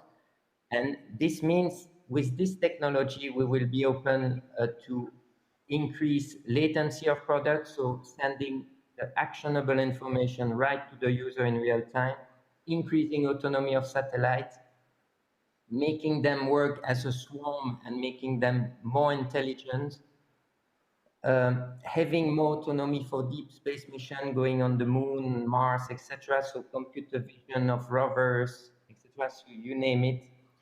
But the main aspect is this agility of the machine learning, which enables you to change the application along the orbit. So we are really entering a new era here, and we need the talents that are listening to us to join us to work on these very exciting topics. Absolutely. Well, if you do have here in this room or behind this screen an initiative, a project, or a solution for Pierre-Philippe, you can email him anytime. He'll be definitely happy to read more about your amazing projects out there. And actually, yeah, we were mentioning a lot of different layers of technologies when it comes to the AI we can use on Earth observation. Emmanuel, given the volume of high-resolution images, the multiplication of image types, and of course the complexity of deep learning models in computer vision, what are the technological challenges associated with the development of use cases? And I know you have a lot of use cases on your end. Yeah, so we have discussed a few of them already. So let me just, I'm going to maybe rephrase some of the things that were said. I would classify them in basically two categories. You have data engineering challenges. So like at Neymar, but everybody has the same kind of problems. For the solar potential energy use case, you can imagine that when we train the algorithms or when we want to scale up to the whole territory, to all the 30 whatever million buildings of France to compute this thing, we have to mobilize a lot of images, 3D images, cadastral information, climate information, and so on. And so the data pipeline is really complex, and it's very important to optimize it, both to have the result pretty quickly, but also to minimize the impact you have using all these machines, which is also very important, especially when we're working on energy transition and climate change. So these are full of technology challenges that are very, very complex and that are very, very important because we're really using big data, massive data, and so this is very complex. Now, the other category, I would say, are data science challenges, so about the algorithms. So from my point of view, there are two pretty big challenges. The first one is the one I was mentioning, is the fact that it becomes more and more important to be able to run some algorithms, deep learning algorithms, machine learning algorithms, that are able to manage heterogeneous data. So not only images, but just crossing them with a lot of like geometrical data, regular structured data, and whatever. And it is very important to have algorithms that are able to have all that as input and process them. And when you look at the literature, there is hardly anything on that subject, hardly anything. There is a lot on the very high-level deep learning algorithms for images, but that's basically just images. The second challenge, I think, is very important. Maybe I'm wrong, but I guess that all of us were mostly, when we're doing deep learning on images, we're mostly using pre-trained neural networks, pre-trained deep learning structure, pre-trained that has been trained on regular images, on pictures, photos, and come on, I mean, satellite images have a totally different structures, and they, I mean, to the eye, they all look alike. So it's very different. Okay, it works. I mean, the ResNet, the pre-trained ResNet, and so on, it does work for satellite images. But it is likely that there is a huge gain of performance that can be gained by maybe retraining all that just specifically on the satellite images. Now, this is hard because we have to have a lot of annotated images, and we know we're not going to have enough. So we have to use self-supervised techniques, and then fine-tune them for the different tasks. But I think there is a mutual effort to be done by all the actors about that, and trying to build some new structures and pre-train them using specifically satellite images. I think this is something very, very important. Definitely a challenge for I was about to say near future. No, the challenge is definitely now if we want to go further in depth into the observation of Earth. Now, back to you, Abhilasha. Of course, you're a strong advocate when it comes to using all this data and AI tools to better fight climate change. But do you think that the initiative we're actually diving into this morning here on this panel should be supported and developed by state? Because I'm hearing a lot of different initiatives, and brilliant by the way of private or public organizations, but isn't it supposed to be like again an issue supported by the state itself? Great question. So one of the things, recently was talking to somebody who was managing a large philanthropic fund, who was looking and making many grant investments in different projects of the same nature, and a few government officials. And something I noticed, and I've been saying as a founder for past 3 years, 100 platforms. It's no use to anybody. So if you're all doing the same things and you're not collaborating and we're all reinventing the wheel in different rooms at the same time, we're not going to be able to solve climate change. And that is where collaboration is really, really important. And often collaboration happens when there is ample investment made. Because as a startup, for instance, I need to inform everybody sitting in this room that, hey, I have this platform. So don't make a new platform, just help us. I have an API gateway. So if you need your data set on something, you don't need to do all of that coding by yourself. And if you work with us, we can make this gateway better and faster and more resilient. So this is where investment, lower sort of cost of capital investments is very important.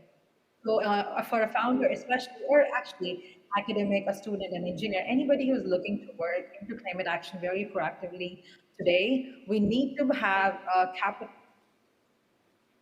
available. I always like to give Amazon's bond offering. Amazon raised capital at a lower cost than many full countries. So we really need to see in our ecosystem, in our capital markets, where the money is going and who has the cheapest cost of capital. And often you would find is that oil and gas and plastics have a cost of capital which is way lower. And transaction times for them is way smaller than for people working in, say, AI or Earth observation or satellites or climate action. And that is where I think state push would be really great. However, one caveat is that state push always often comes with a lot of bureaucracy and sort of inability to innovate and be agile. Founders or entrepreneurs do not work like bureaucrats. So there is a much more of experimental. We're going to try this. We're going to see if it happens. We might fail. We might succeed. That kind of a mindset that founders operate with, like, send me a 100-page project proposal. And I think in this time, in 2021, we all need to really be able to collaborate very fast technically. Being on this panel actually and listening to other panelists, I was like, oh my God, we all need to sit in a room together and we all need to figure out what are each other's strengths. Because at Blue Sky, we have been looking to partner with academics who build really, really good like climate models. But then we have the capacity to do better design, better platforms, like better like coding. So it would be really nice to do what we call separation of concerns in coding, that each party does best thing what they can do. And a lot of this can be enabled and speeded up by the governments. So if we do hear you loud and clear, actually, so what you're definitely saying here is that multidisciplinary collaboration is crucial when it comes to better fostering those type of solutions, and of course, to the benefit of the population who actually need and depend, I mean, their life literally depends on the solution we're going to be able to develop through AI-powered tools. And in the meantime, yep, states can definitely help, but if they can get, more startup mindset out there and just, not get more into the same old ways of bureaucratic assignments, and just let the entire spirit of agility being spread out there. Did I wrap it up correctly? Definitely. Thank you so much. And now, ladies and gentlemen, it's your time to rise and shine. If you do have a question, just raise your hand and a mic will be definitely brought to you. If you have a question there behind your screen, just pass it on the streaming and chat module, and I'll be happy to be your spokesperson on stage. Sir, the mic is yours. Yeah, good morning. Congratulations on all this great work. Question to the entire panel, not only to Emmanuel, but to Pierre-Philippe as well. On transfers of technology. The GPAI has a mandate to advance international cooperation, number one. Number two, we know that these value chains are neither mature, and that a lot can be done to try and advance things in a new way to share better these emerging technologies with the Global South, for example. And Emmanuel mentioned the example of building new, like digital infrastructure, data infrastructure dedicated to some applications, which would need the support of state and other actors. So challenging a bit what Pierre-Philippe was saying in terms of for transfers of technology, you bring the problem owners, the solution owners together in a shaker and you shake it up, it will happen. I partly disagree with that. It will not happen as naturally as that. From your perspective, Pierre-Philippe, from your perspective, Emmanuel, what are the particular areas where we potentially leapfrog from a logic of transfers of technology to a logic of digital and AI commons goods, where we put together for the planet, for the people, some infrastructure that more people can have access to without having to jump through the hoops of transfers of technology. It's not possible at all places. We need to respect and honor private investment, industrial property and intellectual property, but what are these areas where we can leapfrog from transfer of technology, which is tedious, to digital and AI common goods? Any ideas and password there? Very interesting question. I want to address it first. Maybe Emmanuel here with me on stage, and then Pierre-Philippe. So I'm sorry, because the sound is not that good when you're speaking, so I'm not so sure exactly. I understood the beginning of your comments, but what is the exact question? Can you repeat it again? I'm sorry, because the sound on stage is not that... Since these value chains are not mature, where do you see opportunities to move from a logic of transfer of technology to a logic of digital common goods? No, but some of the things are mature in terms of, like, when I was talking about the algorithms, I mean, Google, DeepMind, Facebook, and so on, they are all publishing self-supervised learning. This is the state of the art today for images, and we know how to do that. These are huge, infrastructure to run them, but they exist, and it seems to be really good. Now, nobody tries to do that applied on satellite images, for instance, and this is pretty hard. We're trying to do it by ourselves, but we're too small. I mean, we're doing some stuff, but I mean, this is clearly something that has to be done at least a national level, but of course at an international level. But we have everything to start. There is no reason we should not start. Thank you very much. Pierre-Philippe, maybe you want to address a question too on the question of technology transfer? If we can hear Pierre-Philippe, there you go. You can? Yep, we do. Okay, good. So thank you very much for the question. The logic of common good is in fact a great logic. This is the one we are following up. All the data we create are open source. It's for the world out there. What we are trying to do now is to enhance this data to make it AI ready, provide the tools, the documentation to the community so that everybody can develop the application. When I was mentioning the analogy of the shaker is that you can have the best application in the world, but if the end user is not aware of it, and if it's not coached or helped to have an uptake of this technology at the heart of its practices, it will not happen. So we need, in fact, to nurture also this relationship and to create this data layer and 2 layers of command to have a bigger impact at the global scale. So let's shake the shaker itself. There you go. We have a second question here, actually, at Institut France. Thank you very much. My question is about standardization. You pointed out many very interesting use cases using all these satellite images, and in AIMR you mentioned all the data which is geolocalized with various narrowing to be more and more precise. In the different use cases that you've seen, Emmanuel, or the other participants, did you see matters of standardization? Because what I understand is that every part is in a way inventing its own standard, and then we can have many problems of interoperability. Yeah, this is a major thing. I mean, this is a major thing for satellite images. This is a major thing for health. I can tell you about interoperability in health. This was terrible during the COVID crisis, terrible, because the data are not at all interoperable. So even like at the national, I'm sorry, I'm going to answer with health, but I could transpose it to satellite images. But it's interesting to know that even at the national level, France, when at the beginning, first wave COVID, the different urgency services, they didn't have the test, the COVID test. They coded COVID differently, each their own way. So there was no way to just take all this data, which is, of course, the data from emergency services. It's extremely useful to follow the dynamics of the pandemic, okay? But that was totally impossible because everybody was just doing its own coding. So that's just one example.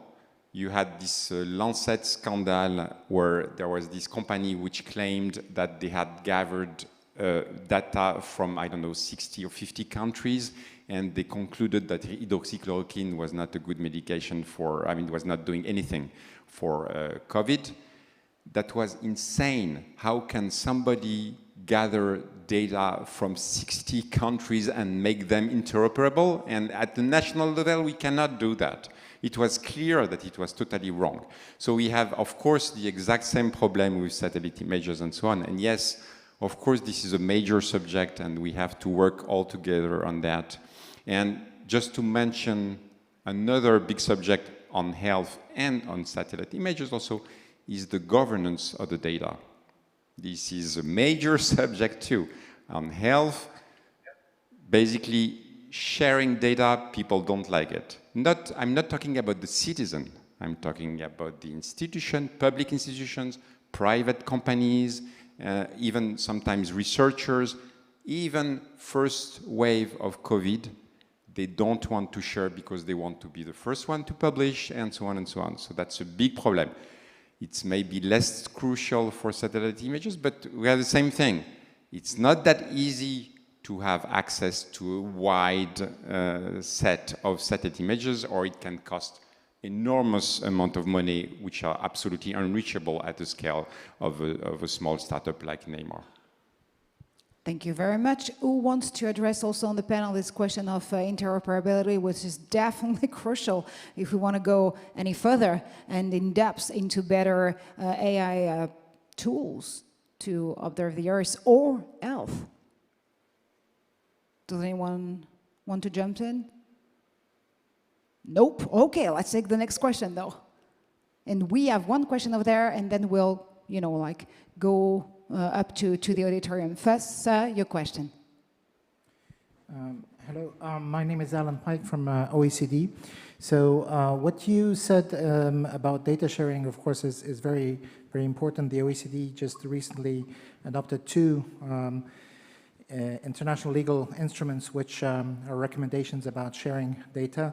One is a more general one on enhancing access and sharing of data, and the other one is more precisely on research data from public funding, where the principle should really be that by default the data should be shared, and yes, there are significant barriers to that. As you mentioned, the researchers themselves don't have necessarily the incentive to share the data and so on. So we do have this legal instrument which was signed by 41 countries, and we're looking now to make it toolkit, to make it more practicable, and so on. Now, my question in this regard is, you mentioned some very interesting use cases, but as I see more globally the problem, for instance, with climate change models and predictions, it's also the scarcity and the patchiness of data, and that very often you need to do interpolations between different data points which are too far between. And how far are we, from establishing, let's say, a global cloud of data related to climate, where we would have, you have a very granular, for instance, Neymar has a very granular database for France and concerning buildings. But if we enlarge it now, not only to buildings, but to all CO2 emitters, for instance, in the ideal world, you would have a global database where you would have all these CO2 emitters, individual CO2 emitters, and you would be able then to feed it into your climate models, and you would probably get much more reliable models of the climate. So how far are we from establishing this kind of an international cloud, and do you see a role of GPAI to play in establishing such a science cloud? Okay, there are many questions. Into one question. Let me try to rewind what you said and start by the beginning. You were talking about precision and interpolation and so on. The thing which is pretty surprising, at least that's my experience from Neymar, which is that we're very little companies to do that. And basically, we're starting from scratch. So the data can be useful even if you are not like in the 98% of accuracy or stuff like that, what you want when you are publishing an academic paper. When we're doing our algorithms, sometimes even 75% of accuracy is largely enough to operate a lot of stuff. So that's the exciting stuff, because there is a huge margin to improve, but even with low accuracy, meaning compared to what we're used when we're doing deep learning and we're publishing papers about deep learning, is enough to do already a lot of stuff. So that's one thing which is very important to say. So we don't need right now, we can do a lot of stuff without a lot of precision. I guess that later we'll need that, but we have time. Now yes, you're right, about the fact that for a startup like Neymar to start from France and then trying to do something global, that's a challenge, and that's not easy, because we are relying a lot on open data. We can pay some data, of course, also, but again, as I said, like satellite images at a fine scale, this is out of reach for us, totally out of reach. But then you have also other kind of data, and hopefully there is the open government so that there are a lot of countries that are participating and that are opening more and more data. France is clearly a leader on that, and that's good news, but we have to push that. So role for GPAI, yes, of course, there is a big role to play for pushing that, for making more data available, open source data, and trying to do what we've just said before with the question of Nicolas, trying to start this mutualization between different teams, to mutualize all the efforts on different directions, different challenges. This is a major issue, and I think GPAI has a pretty big role to play in that.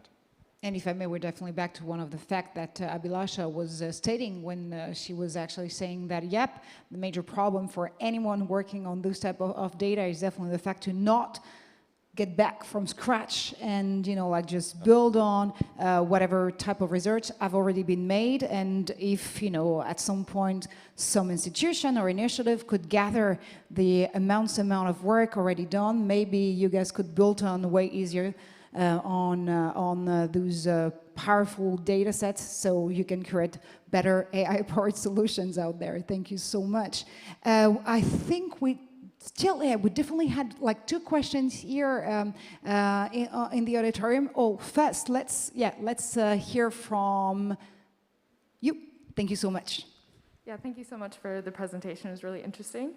I just have a question about the increasing resolution of remote sensing data. Obviously, we've seen tremendous changes in the resolution becoming even greater than, you know, in the past couple of years. So this is a question for all the panelists. What do you think the privacy implications of increased resolution data are for the individuals and households that are included in this data and may not have any say in consenting to this, and also if these models that might be used in climate modeling are transferred for another use case that may not be as beneficial to society?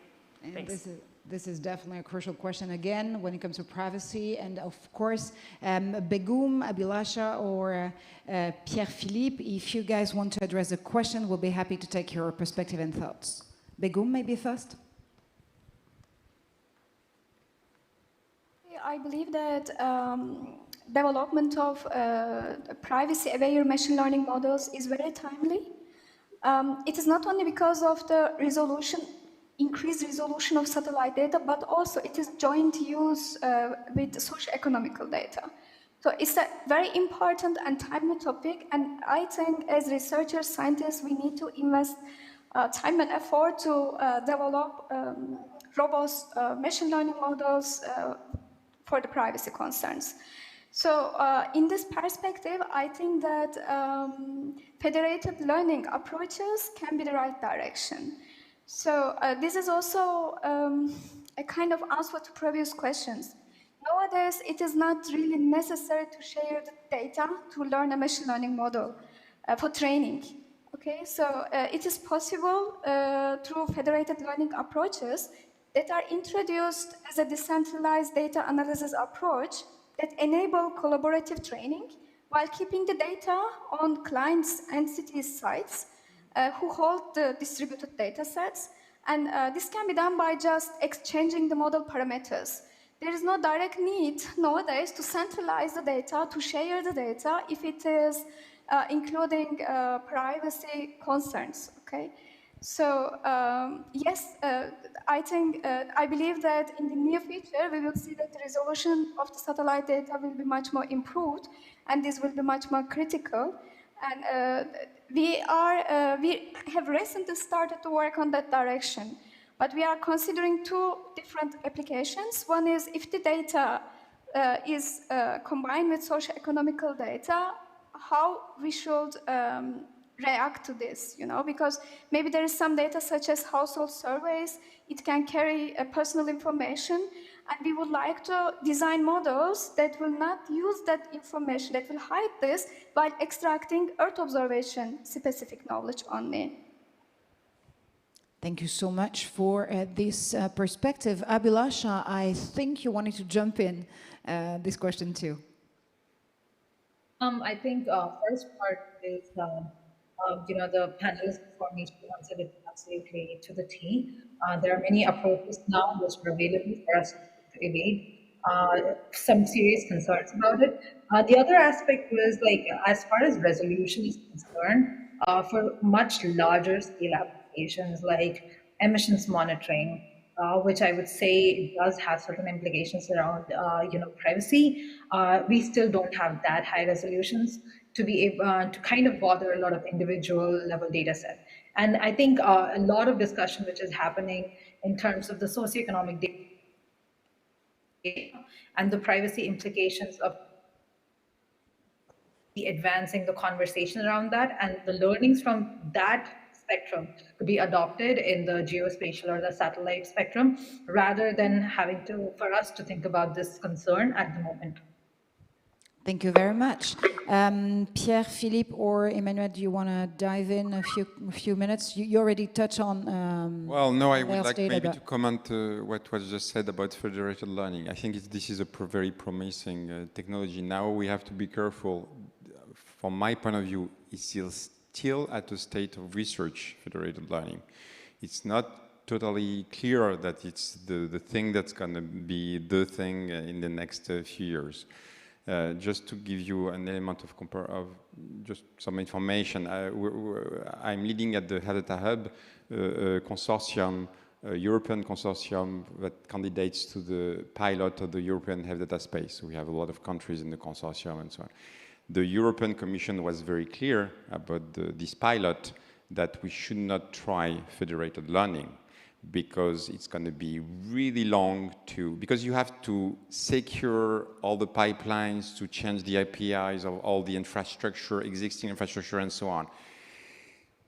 I mean, it's not that clear that, for instance, for the European Health Data Space, this is going to be a technology that will be used. Maybe it will. I mean, clearly, and at the Health Data Hub, we are working in that direction where we want to try it.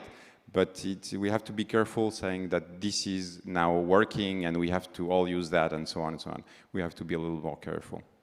Thank you very much for this precision out there. I've seen a lot of hand raised. First, let me jump into an online question, because the platform is also bubbling with a lot of interrogation for our panelists out there. So you mentioned that the AI used for images are generic, when it would be certainly profitable to have specialized ones on satellite images. But you mentioned also the difficulty of having enough labeled satellite images to train this specific AI. Would there be a solution using current AI to automatically label satellite images and then train a new AI from scratch on these labeled images? I'm pretty sure the question is to you, Emmanuel. We can imagine several things. I don't know exactly what's going to work. My idea was more to use the state-of-the-art self-supervised learning algorithms. So a combination, of course, of labeled images, but also self-supervised. I mean, self-supervised, at least on regular images today, has proved really very successful. It's really impressive, the results that are that we can get from that. You see the latest papers by, I don't remember if it's Google or DeepMind, but they are doing some really impressive stuff on that. So my belief would try, instead of using the pre-trained ResNet and just fine-tuning them on the side of that images, trying to build from scratch using this self-supervised approach that you would then fine-tune to your use case using the labeled satellite images you will have. But of course, you can also say we should use active learning. You should see there are alternatives, and we should try all of them. You know, there is something that we call data-centric AI today, and I think data is taking more and more importance, even in the AI pipeline, and I think we have to be aware of that and trying to push research in that direction. Thank you very much. Let me take a question second row, and then we'll move 10th row. First you, sir. Thank you for the floor. We have, at the French Home Ministry, works on the new space strategy. You know that we have a new approach arriving on this moment in France. One element is the 40-kilo nanosatellites constellations that might arrive in 2 years, 3 years. Some companies exist like Prometheus and other companies, of course. What will be the impact on artificial intelligence of those constellations that might arrive in 2 or 3 years, and especially on the jobs? What kind of new jobs will be created by this link between the new space and, of course, the artificial intelligence sector? Well, let me address the question to Pierre-Philippe maybe first, and then who wants to jump in will? Pierre-Philippe? Yes. Good. So I'm afraid I cannot predict the future, but I can look at trends, and what I see is that a bit like we were talking before, it's about hybrid. It's taking the best of both worlds, the more traditional one and the new space. It is clear that the new space companies are moving heavily on AI, both on the planet to do downstream analytics of the data, but also a bit on AI on space and the management of the constellation with AI. So regarding the job, I can just tell you about our own experience. We have a lot of difficulty in attracting AI talent that knows also about the data. So this intersection of domain is still something that is not mainstream curriculum. So I can certainly see a new type of data scientist being good at AI, computing in general, and also having a flavor of the data and the kind of mindset of an entrepreneur to talk to user and get these services used. So I think the job is evolving towards this kind of specific skills, and some of the more traditional, let's say, eye detection, like in the ice charting jobs, will become more and more automatic. So there will be some shift, I think. Thank you very much. Who wants to address this question too? No one here on the panel, so let's jump to the 10th row there. And sir, the question is yours. Hi, woman. Sorry, I'm so sorry, ma'am. No problem. I don't differentiate much. I have a question. Given that it's the GPAI Summit, I would like to ask all the panelists what they think GPAI could do to address all these important questions people are bringing up. And I mean especially GPAI. So not something that, if you happen to be on a panel at the OECD, you'd ask them to do it. But what is it that's special to GPAI that could be used to address these kinds of problems? Well, well, well. Who wants to take the question and the answer? Which one with it? Emmanuel, you're not sure about this. I talked a lot. There you go. See, oh, okay, there you go. You want to be fair in terms of who speaks now. So Pierre-Philippe, maybe the co-moderator of this session would like to address the question about how GPAI can actually help better foster all the matters we've been diving into. Wow. Thank you very much, Marjorie. You're very welcome. Okay, so it's certainly a question that would require further discussion, but it's clear to me that this initiative has a lot of, let's say, power in terms of influencing, and we should use this for the best, for AI for good. In particular, space, I think, is a newcomer to this conference, or maybe I don't have full awareness, but when I discussed initially my participation, I understood that space was more remote because AI is so agnostic that it can address the whole world. So specifically for our community, I think it's very important to build these global commons we were mentioning before. And because AI is agnostic, we could benefit from technology from the medical world, from the finance world, etc. So there is also an aspect of awareness that you can help us with in terms of exposing people to our data, that they can help the world and work on things that matters. You could really help in resonating this message across the world and across community. Thank you very much. We do have another question. I could add one thing. Emmanuel wants to jump in, and then we'll take the other question. I was thinking when I was speaking. See, we can add something about maybe there is a role I think very important to play, which is citizen education. This is, at least for health, this is for me top priority on the list. It's very complex. The subject of data, of AI, very, very complex subjects. It's very hard to understand. Even if you take your mobile phone, it's very hard to understand where is your data. Is it on the cloud? Is it on the phone? What it is used for, and so on. So even when we are expert, it's hard to understand. So for people who are not experts, it's really catastrophic, especially because then it leaves the door open to all the fantasies about what AI can do, because people can imagine today that it can do everything sometimes, and we are very far from that, and what it cannot do. Okay, and there are so many fantasies about that. That could be positive fantasies, like yeah, for medical care, AI is going to solve everything, and you know there are some specialists saying right now, I mean, in conferences that people in the audience, some people will live till they are 500 years old or stuff like that. So no, really, I mean, there are some specialists saying that right now about AI. So we have to be very careful. And you have then the dark fantasies about, you know, where is my data and how it's going to be used and it's really bad and so on and so on. It is very important to educate people, not doing oriented education, doing objective education about what it can do, what it cannot do, what are the risks of sharing the data, what are the risks of not sharing the data. There are risks, there are real risks, and then everybody is going to can make a clear decision about, for instance, its own data, which is not at all the case today. I mean, they are deciding, but it's not clear-minded at all.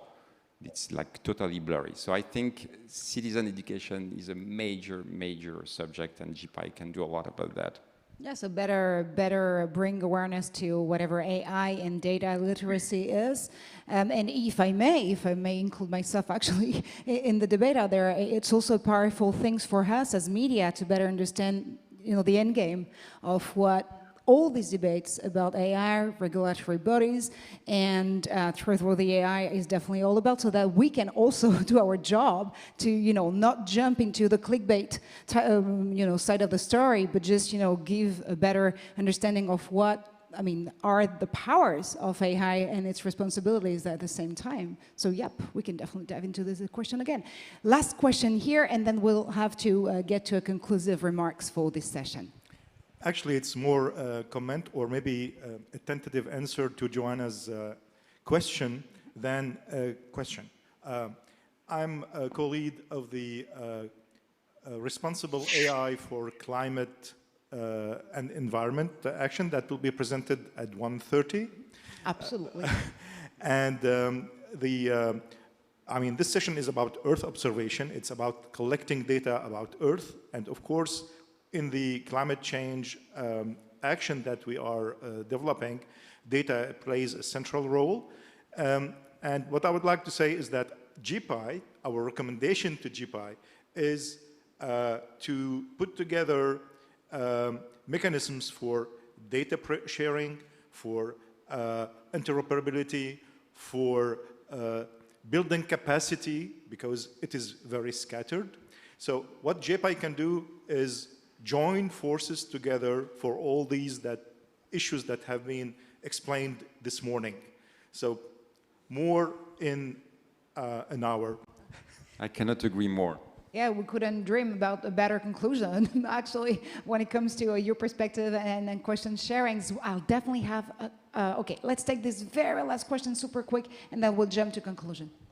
It's going to be very short, promised.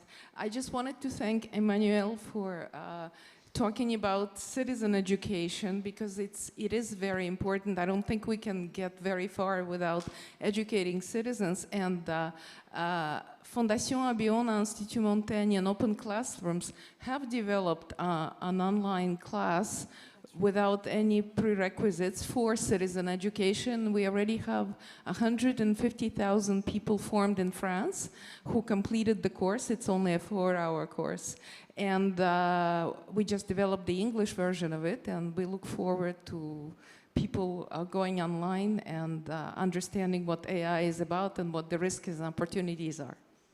Absolutely. If I may, on a more personal note, I actually tried out this incredible online course, and it's, yeah, you have everything you need to know about AI and how to navigate as a citizen, user, and digital citizen, what AI is all about. Thank you so much for reminding us about this initiative. So, ladies and gents, time to conclude this incredible panel and discussion out there. Pierre-Philippe, do you want to give your first conclusive remark?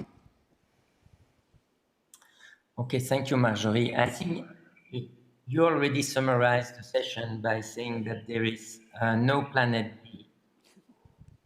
So what we try to do here in Europe, ESA together with other European organizations and an ecosystem of industry and academia, is to build what we call a digital twin Earth, which would bring together the data from space, drones, IoT, open data, in order to get the most comprehensive picture of the planet, and through modeling enables the prediction of the state of the planet. So that you would have a kind of laboratory where you can make experiments, so the digital planet B, so that you understand our impact today and tomorrow. AI will play a key role in there for the different reasons we explained, the data fusions, natural language processing, interfacing with these things like you do with a digital assistant. So there is a lot of opportunities there. This is the main message, to work on this and to work on things that matter. So what we really need is to get these AI talents to have their heads focusing on these kinds of issues and helping the planet A, rather than doing advertising or marketing. So this is really an opportunity for both science, but also to create a new business, new startups, and moving us to the new era. Thank you very much for those conclusive remarks. Begum, do you want to dive into your conclusion now? Yes, thank you very much. Two remarks from my side. Yes, we need large-scale data sets, but there are recently available data sets that can be used as the training source. I mentioned about Big EarthNet, but Big EarthNet is not the only one. Very recently, it has been announced that we have now ESA's world cover map. It's at global scale, it's publicly available, and it's a great source for training the machine learning models. And very soon we will hear from Google that there will be dynamic world dataset. I think the second week of December, Google will be announcing it. It will be presented in the ALGO conference. And there are many other benchmark datasets, much smaller scale, but I would suggest you to consider all these datasets instead of computer vision datasets. And a second remark is on, in Germany, we have AI competence centers. For example, in Berlin, we had Berlin Big Data Center and Berlin Center for Machine Learning. These two competence centers were combined to build a Berlin Institute for Foundations of Learning and Data. There we are educating young talents on AI topics at the intersection of big data management and machine learning. And I think that that will be amazing for Earth observation topics in the near future. I suggest the same strategy is also in France if it's not operational right now. Absolutely, thank you so much. Thanks for the invite, though, to brainstorm about this adaptation of this initiative in France. Abhilasha, your conclusive remarks. I think I will focus mostly on the software part of the thing. So as one of the gentlemen mentioned, we have a lot of satellites going up in 2020, 2023, but we have to focus on building all the downstream stuff. So everything from like cleaning algorithms to any sort of software as a service or data as a service, infrastructure as a service in all of these downstream industries, so that a lot of our satellite data does not just go like, unused, sitting in corners, only to have very high supercomputing power. And if we do want, for instance, Pierre mentioned that a lot of our data sets are open source. And if we do want those open people across the planet in all countries and all continents for different kinds of use cases, especially on climate, and in a speedy manner, because see, you can always do something in a very long amount of time. We need to then build very user-friendly software technologies. How Facebook or Instagram is really easy to use, and how when we log into our bank's online portal, it's not easy to use. So we have to focus on some of those elements of user design, interface design, and like software speed way before we have some of these higher resolution data sets coming, so that as soon as they come in, we are able to incorporate them and inform our decisions to very active and very proactive. Sort of becomes even more, we face more climate events, we are able to respond to them more quickly. User experience first, of course. Thank you so much. And last but not the least, Emmanuel here with me.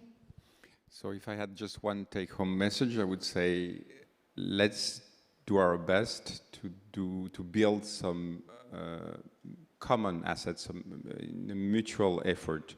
So common assets would mean, of course, data sets, of course, data standards for interoperability, metadata standards, algorithms, but also common or kind of compatible governance and clear governance. So this is very, very important that everybody works together in that direction. Everybody meaning academics world, public institutions, national public institutions, international European institutions, and of course private companies, and not forgetting governments too, that have a big role in that also. And I guess that GPAI can help a lot in that. Of course, GPAI can help. We're here for that. Thank you so, so much to the four of you for your incredible perspective. I get there deserves some applause.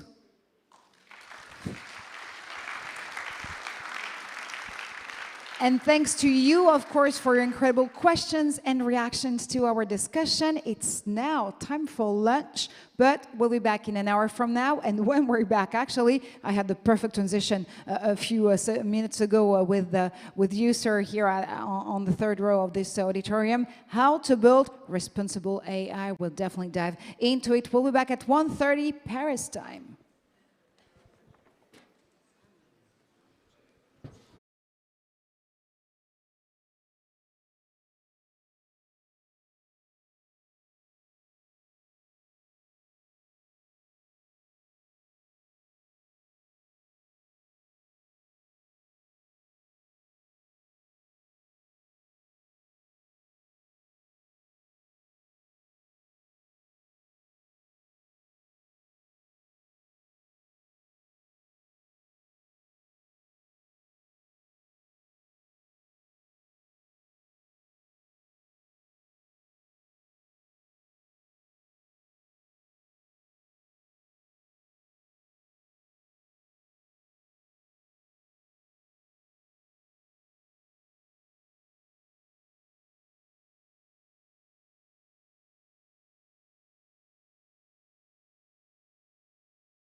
Welcome back to GPAI Paris Summit. Please, ladies and gentlemen, grab a seat as we're about to dive in the first afternoon of those 2 amazing days to dive into the latest development on artificial intelligence and the work of the amazing members and groups of the Global Partnership on AI, of course.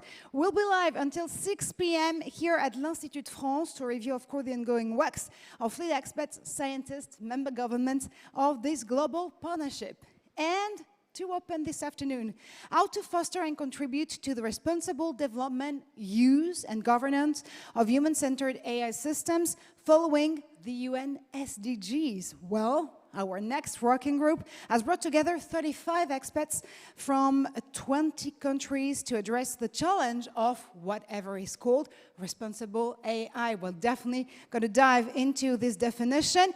And this group has focused actually on 2 major projects, which definitely sound aligned with the last headlines from the past few weeks. Responsible AI strategy for the environment and responsible AI for social media governance, one of my favorites here. I'll be joined by 4 amazing guests to dive into this question in a few seconds.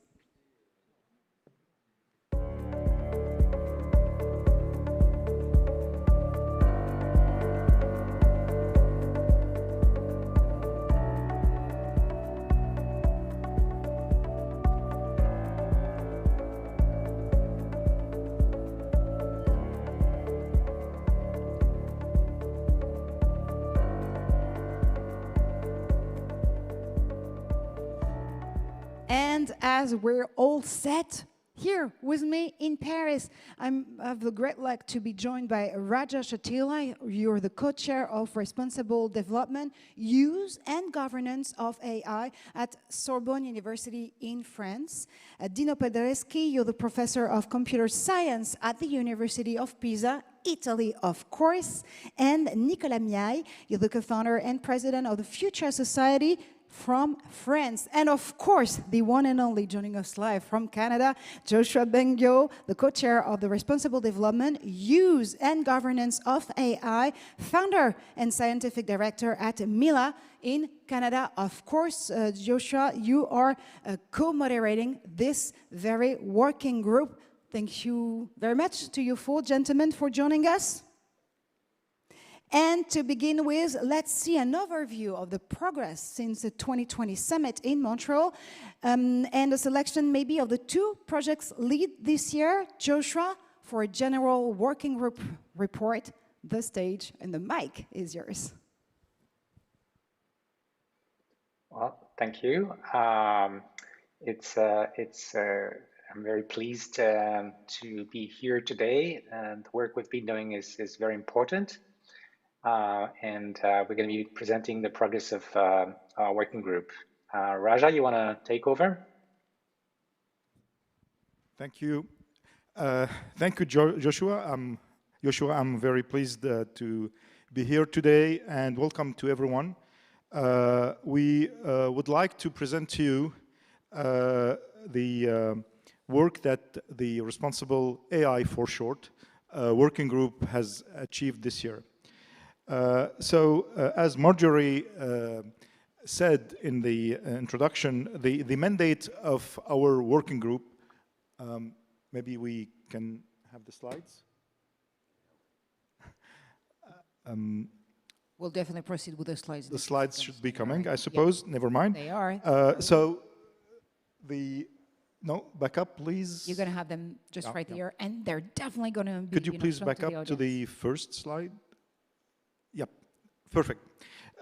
So the mandate of our working group is to foster and contribute to the responsible development, and this is really important, development, use, and governance of human-centered AI. So whatever we do with AI, it's a responsible approach.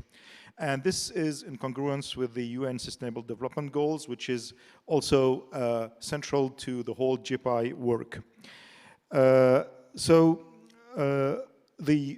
group is about 30 plus experts in the field of AI, and we, with Joshua, are very privileged to work with such a competent and motivated people.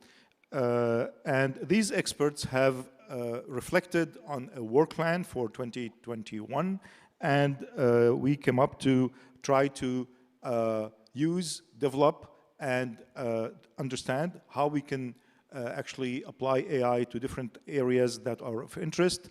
So climate change, for example, climate action is SDG 13, sorry. And the other topic on which we worked, but I will leave Joshua introduce the topics, is related to justice and society. So, Joshua? Yes. So these two projects we'll be talking about today, they really demonstrate the necessity for the whole of society to respond to these challenges, and in particular governments. And that's why it's so important for the role of GPAI to carry the recommendations that we're putting forward. In many cases, for example, both climate change and social media, we're talking about fairly urgent priorities that need to be addressed globally in a coordinated way across countries. So we can move to the next slide. I don't see the slides, but so let me say a few words about the first project on climate change. It's providing an actionable roadmap on how AI technology can be developed responsibly to help fight climate change, which of course, this week especially, we all hopefully realize how important it is, and that we don't have, we haven't been putting enough priority on this issue among our governments, but precisely AI could be a tool to help accelerate that fight in many areas. And Raja and Nicolas, who are here, have been co-leading this project and collaborated with the Center for AI and Climate, as well as the Climate Change AI group, to develop these recommendations. So these have been presented to the COP26, and we'll now hear more about them. So if you want to move to the next slide. Yes, thanks. So the second project focuses on developing an understanding of social media users' relationships with harmful content and aims at developing methods allowing external stakeholders, so we're talking about governments and citizens group, to work together with social media companies and study the effects of recommender systems in this context of harmful online content. The project has been initiated with New Zealand as a case study that could be scaled in the future, hopefully, and it builds upon the shared objectives shared by governments and industry in the Christchurch call. This project is co-led by Alistair Knott, Kate Hanna, and Dino Pereski, who is here. Raja? Yes, and of course, as it's common with AI, which is quite transversal, there are links between these two projects because, for example, misinformation is widely used to spread wrong, fake news about climate change and the reasons of climate change. But before we move to present these projects, I would like to inform you that this working group is going to change a little bit in its composition because Joshua is still member of the group, but he won't co-lead it for the next phase. I will be co-chairing it with Catherine Régis from Catherine.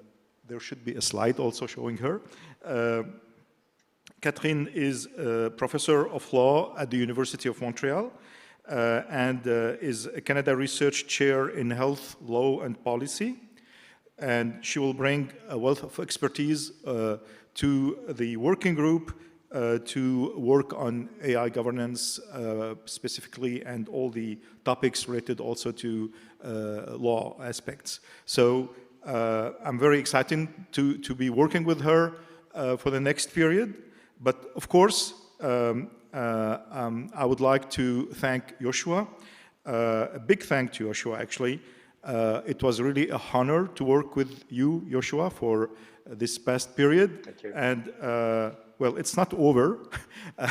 You won't be co-chairing, but you're still a member of the group. So I think we will continue to interact, and we will be very much in need of your wisdom and your competence.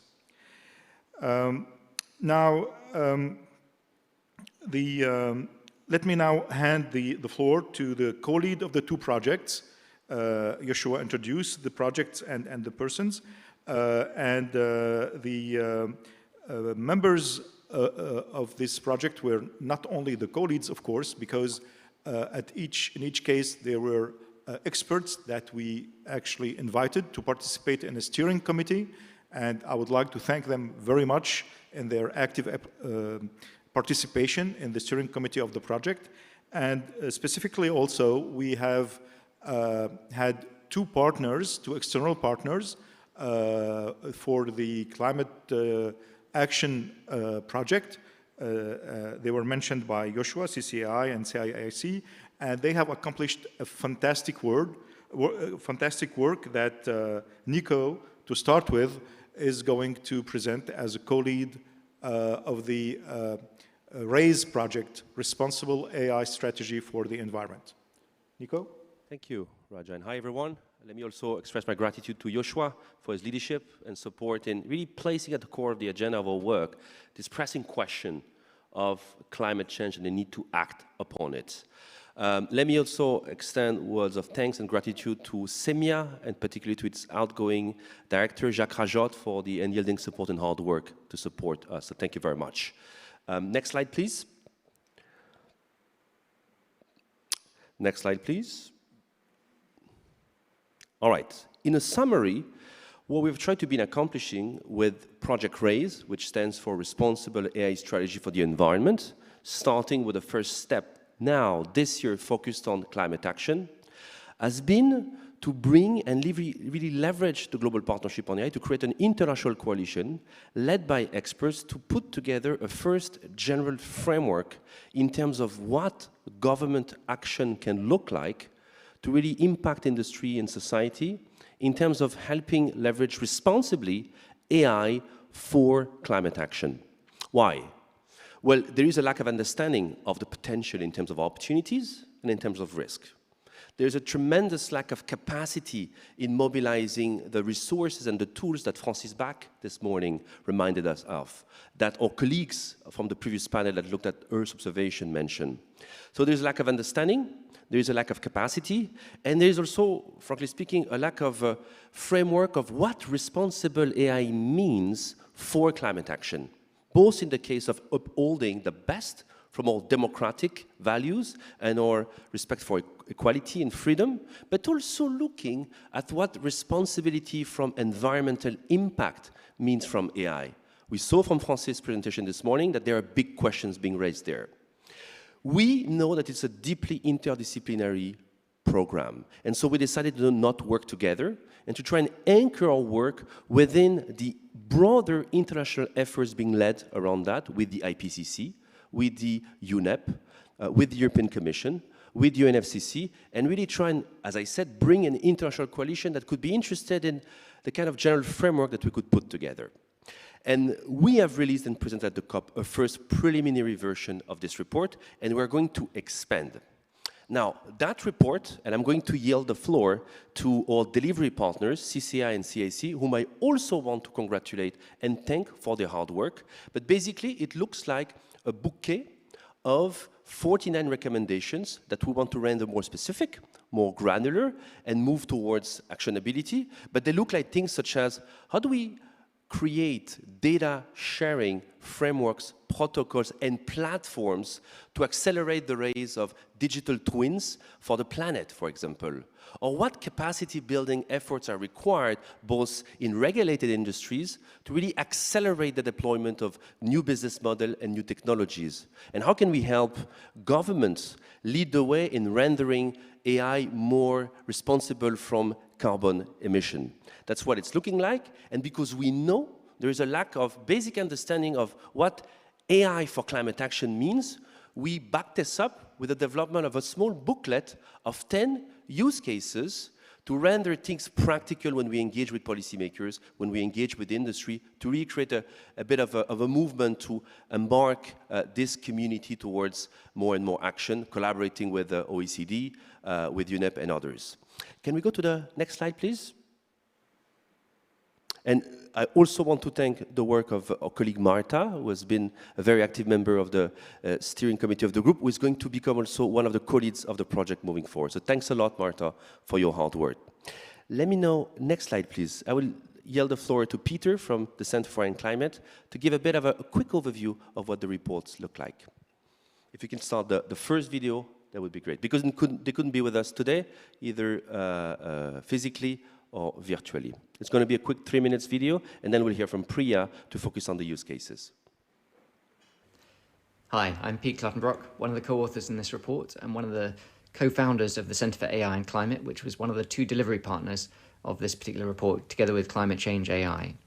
We had 2 objectives for this report. One was to offer policymakers concrete examples for how AI is already supporting the transition to net zero and climate resilience.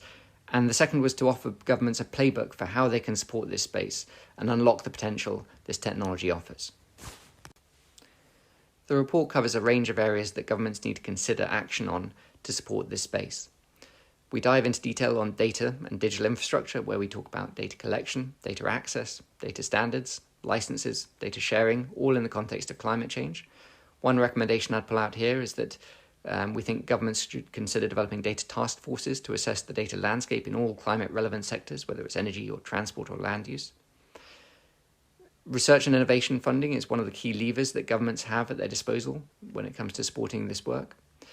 A key challenge here is there is often funding provision for AI and for climate, but limited funding that combines the two. We need to join them up. Thirdly, deployment and systems integration. Some of the sectors that we care about most when it comes to climate change are some of the most heavily regulated with monopoly incumbents. So whether it's energy or transport or land use, often the incentives in these sectors are set as much in regulation and legislation as by the market itself. A key challenge here is that the incentives for incumbents in these sectors aren't always aligned with innovators, and a key recommendation is to ensure that we work with incumbents, regulators and innovators to develop digital innovation pathways so that we can build digital innovation ecosystems around climate critical sectors. Fourthly, reducing AI's own emissions. So AI has an emissions profile associated with it and, like all sectors, needs to achieve net zero. Emissions come from a range of sources, including direct energy use from compute, use of AI by emissions intensive sectors such as the fossil fuel industry, and wider societal impacts. We then have a range of cross-cutting themes. Everything needs to be viewed through the lens of responsible AI. That includes the core responsible AI principles, but also goes further and looks at making sure that we don't pitch AI in a techno-solutionist way when it comes to climate change. Capacity building is critical when it comes to this space. We need to be supporting the development of capacity throughout the sectors that we care about when it comes to climate change to make sure they have the capacity needed to deliver AI solutions. International collaboration, there is huge potential to support international collaboration because many of the challenges we have are both cross-border and common across countries. And finally, we need to be measuring the impact of what we're doing when it comes to all of this work. I'm going to hand over now to Priya, who's going to talk about a couple of use cases for this work. Well, thank you, Pete. And we can go to the next video to hear from Priya, who is going to focus on concrete use cases from different countries that represent examples of international coalition trying to implement these kind of recommendations and serve as a, I would say, guiding light towards that trajectory. So can we have the second video? Priya Danti from Climate Change AI. Hi, everyone. My name is Priya Donti, and I'm one of the other lead authors on the report. I'm a co-founder and chair of Climate Change AI and a researcher at Carnegie Mellon University. Now that Pete has outlined the structure of the report, we wanted to dive into a couple of examples and how they relate to some of the recommendations we make for policymakers. These examples are just 2 of the 13 case studies we describe in detail in the report. In regulated sectors like the electric power industry, AI tools are often held back by a lack of data or simulation environments, or a lack of innovation pathways from proof of concept to scalable deployment. One project that's explicitly addressing this challenge is the Learning to Run a Power Network competition, which aims to take advantage of the huge opportunities to use AI algorithms to dynamically optimize power grids, which can better help integrate renewables. The project is led by RTE, the French transmission system operator, in collaboration with the system operators from the Netherlands and China, the Electric Power Research Institute in the US, and additional research partners. The close involvement of grid operators has made it possible for L2RPN to develop uniquely realistic simulation environments to validate the performance and reliability of AI algorithms, and this has laid the groundwork for scaling such methods across the industry. Our report details a number of recommendations relevant to enabling this kind of innovation across a range of problems and sectors. First, to facilitate the development of data collection systems and digital twins in highly regulated sectors and ensure their accessibility to a wide range of players. Second, to develop climate-relevant grand challenges for AI, as well as encouraging AI connections where relevant within existing climate grand challenges. And third, to foster digital innovation pathways within climate-relevant industries. The next example I want to highlight is Climate Trace. There are many AI applications where the goal is to inform policy, requiring tight integration with policymakers and policy processes. Climate Trace is a global initiative, including partners from the US, UK, India, and elsewhere, that has revolutionized the monitoring of greenhouse gas emissions, providing independent, trusted emissions estimates across countries and sectors to inform climate policy development. These estimates are obtained by taking a network of 300 satellites and 11,000 sensors combined with on-the-ground data, and then analyzing this information at scale using AI. To enable and grow initiatives like Climate Trace, we offer a number of recommendations in the report. First, developing AI literacy and upskilling programs, since projects like these involve close coordination across many sectors and stakeholders, and therefore require a shared understanding of the capabilities, pitfalls, and requirements of AI systems. Second, the coordinated development of standards for developing, deploying, evaluating, and maintaining AI for climate systems. And third, coordinated support for applications with broad public benefit that are not fully captured within traditional commercial incentive structures.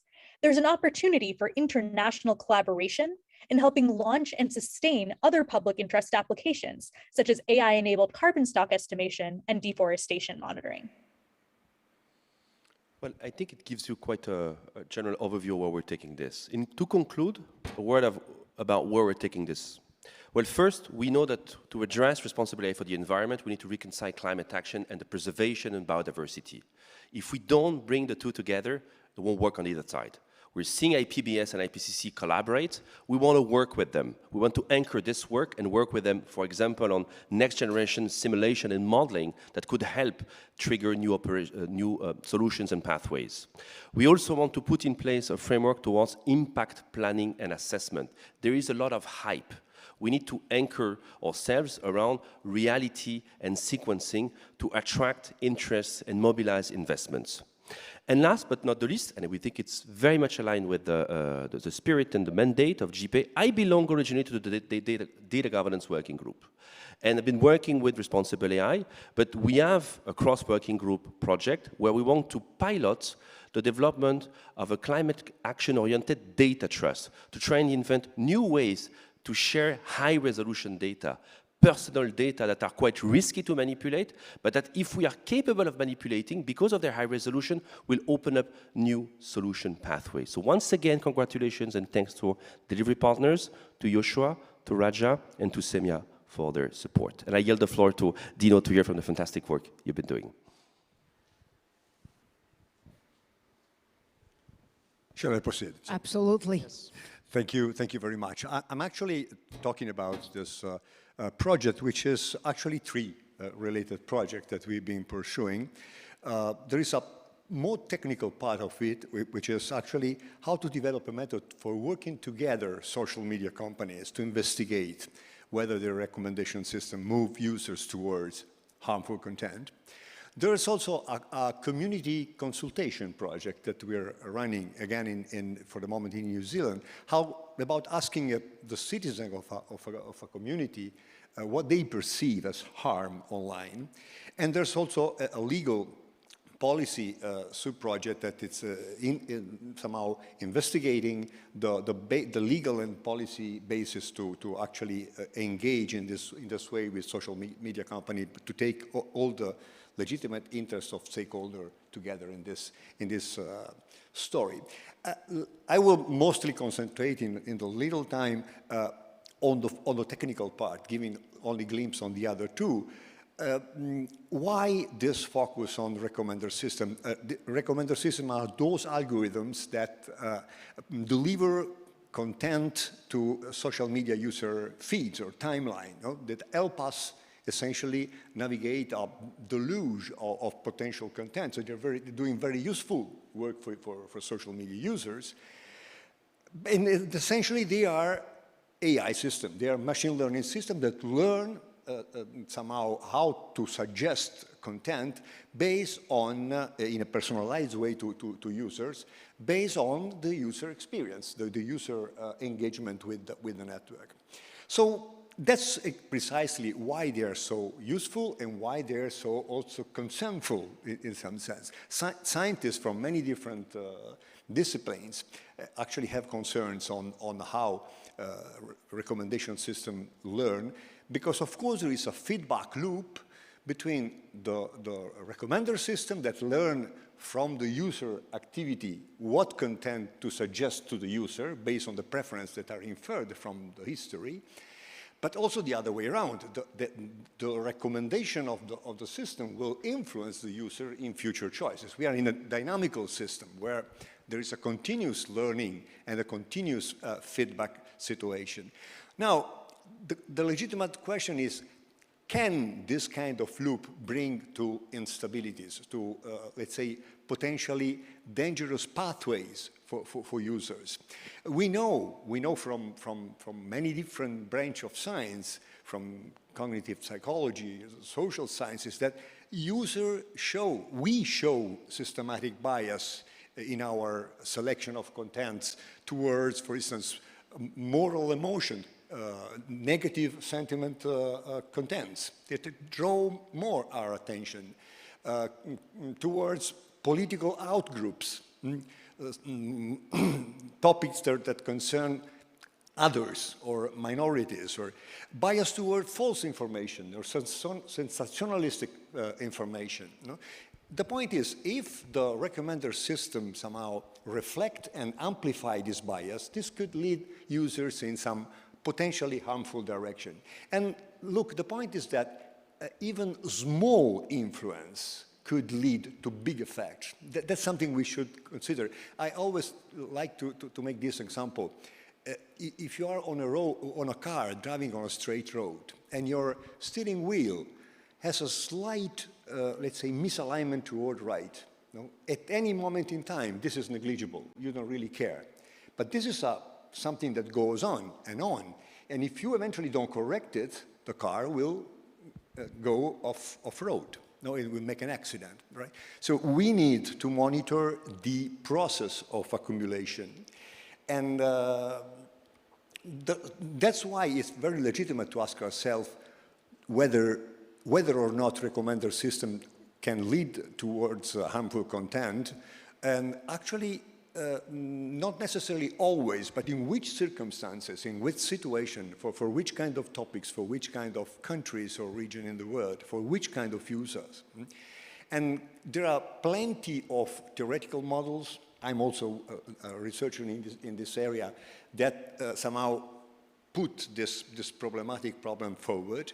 But of course, we need real work done on real data from real social networks. And most of studies conducted so far today are external to the companies. They're made on history of, for instance, many interaction of users with the platform, many posts, many tweets or whatever, and you try to reconstruct the behavior of different internet groups of users. Or you can make try to attract volunteers to provide their data. But all these methods have very strong limitation. No? The real problem, the biggest problem is actually to test a causal question. Do the recommender system have or not a certain effect? This is like asking whether a vaccine works, okay? The question, does this particular COVID-19 vaccine works? The only way to say yes or no is to organize a control trial, many users with a clear methodology, so you need to be inside the system. And I'm quickly going to the point, but to somehow show what we are designing and what we are about trying to do for real with a company is essentially do what social media company already made internally. They continuously do this kind of, let's say, causal experiments to verify different versions of their recommender system, which ones work better than others, right? Typically with respect to many criteria, but essentially trying to maximize user engagement and along different possible directions. That's precisely what we are about, what we have designed this month, what we have created a partnership to do it. It's to run an experiment of this sort, we call this a fact-finding exercise, with, in a specific place, which is New Zealand. New Zealand because there is the Christchurch core project that has, on the initiative of the New Zealand government, has involved all media companies to try to counter terrorist and violent extremist content, or TVAC.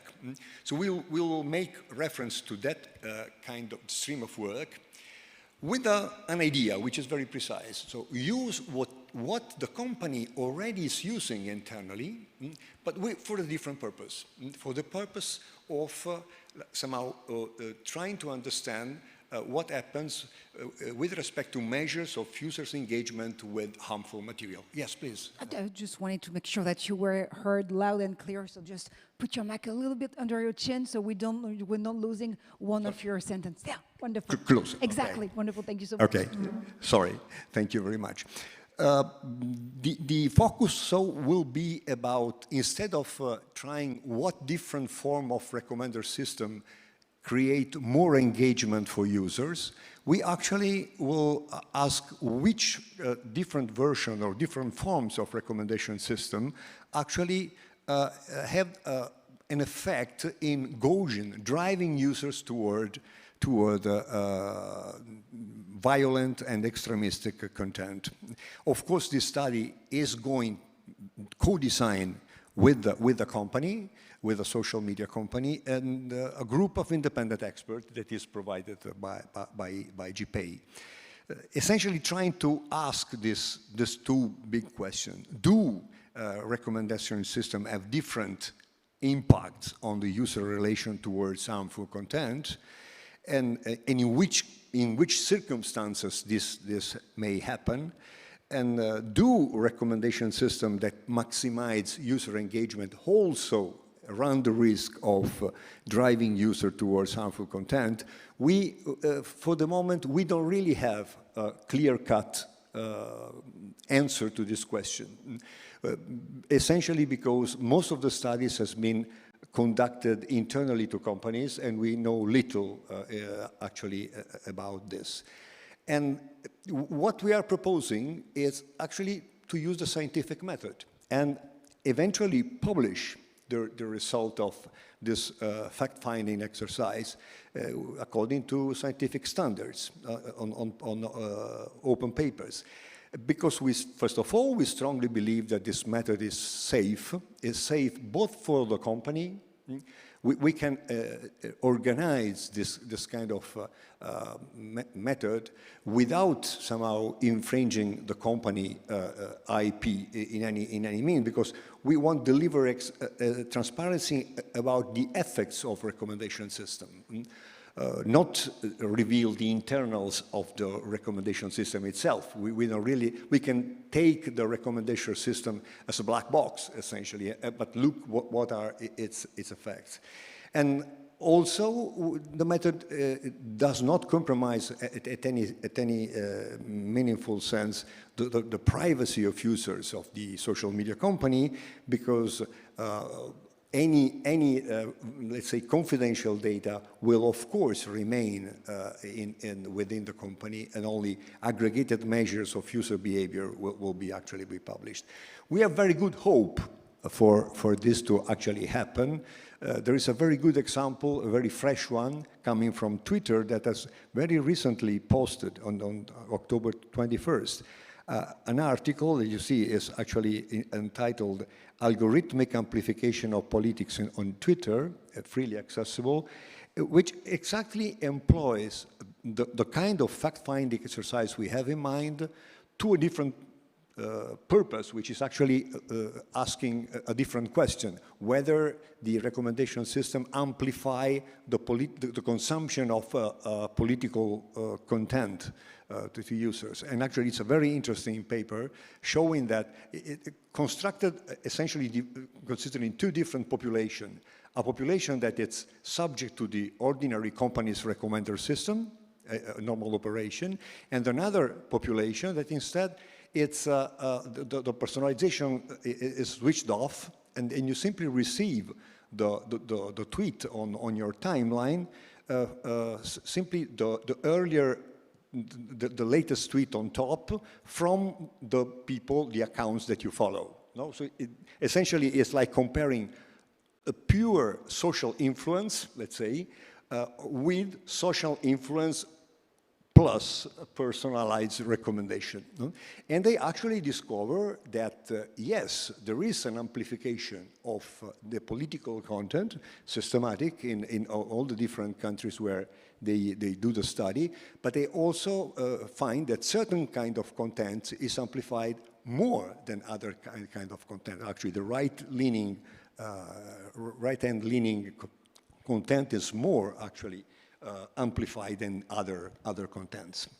So this is essentially the ideas. As I said, we are about to start with one of the large companies and in partnership with New Zealand government, with an idea, which is use this case as, let's say, a first instance to be generalized to a methodology that can be applied with, in any country, partnering with any social media company, and essentially dealing with also different kind of questions with respect to those that we focus during this first 6 months of the project. Very quickly, I want to say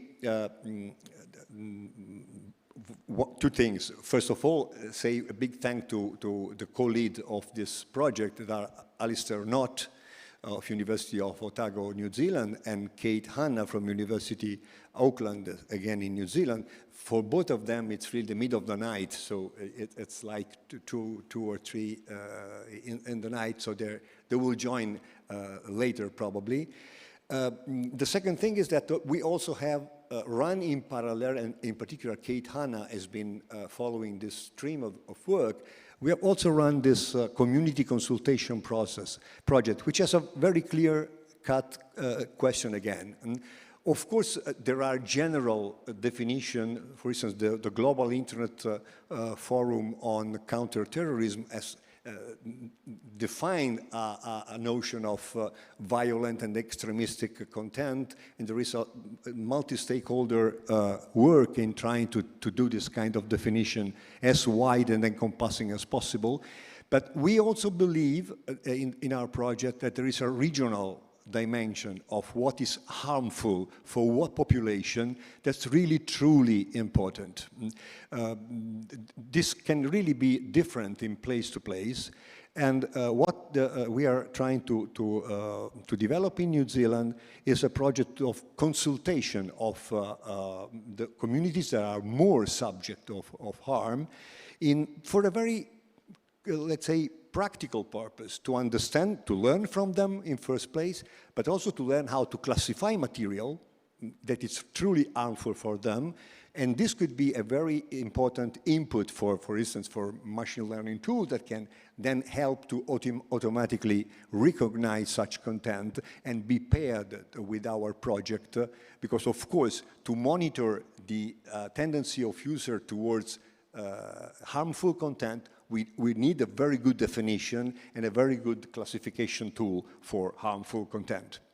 The key methods for this is structured meetings with these communities. So there is a structured procedure for actually gathering,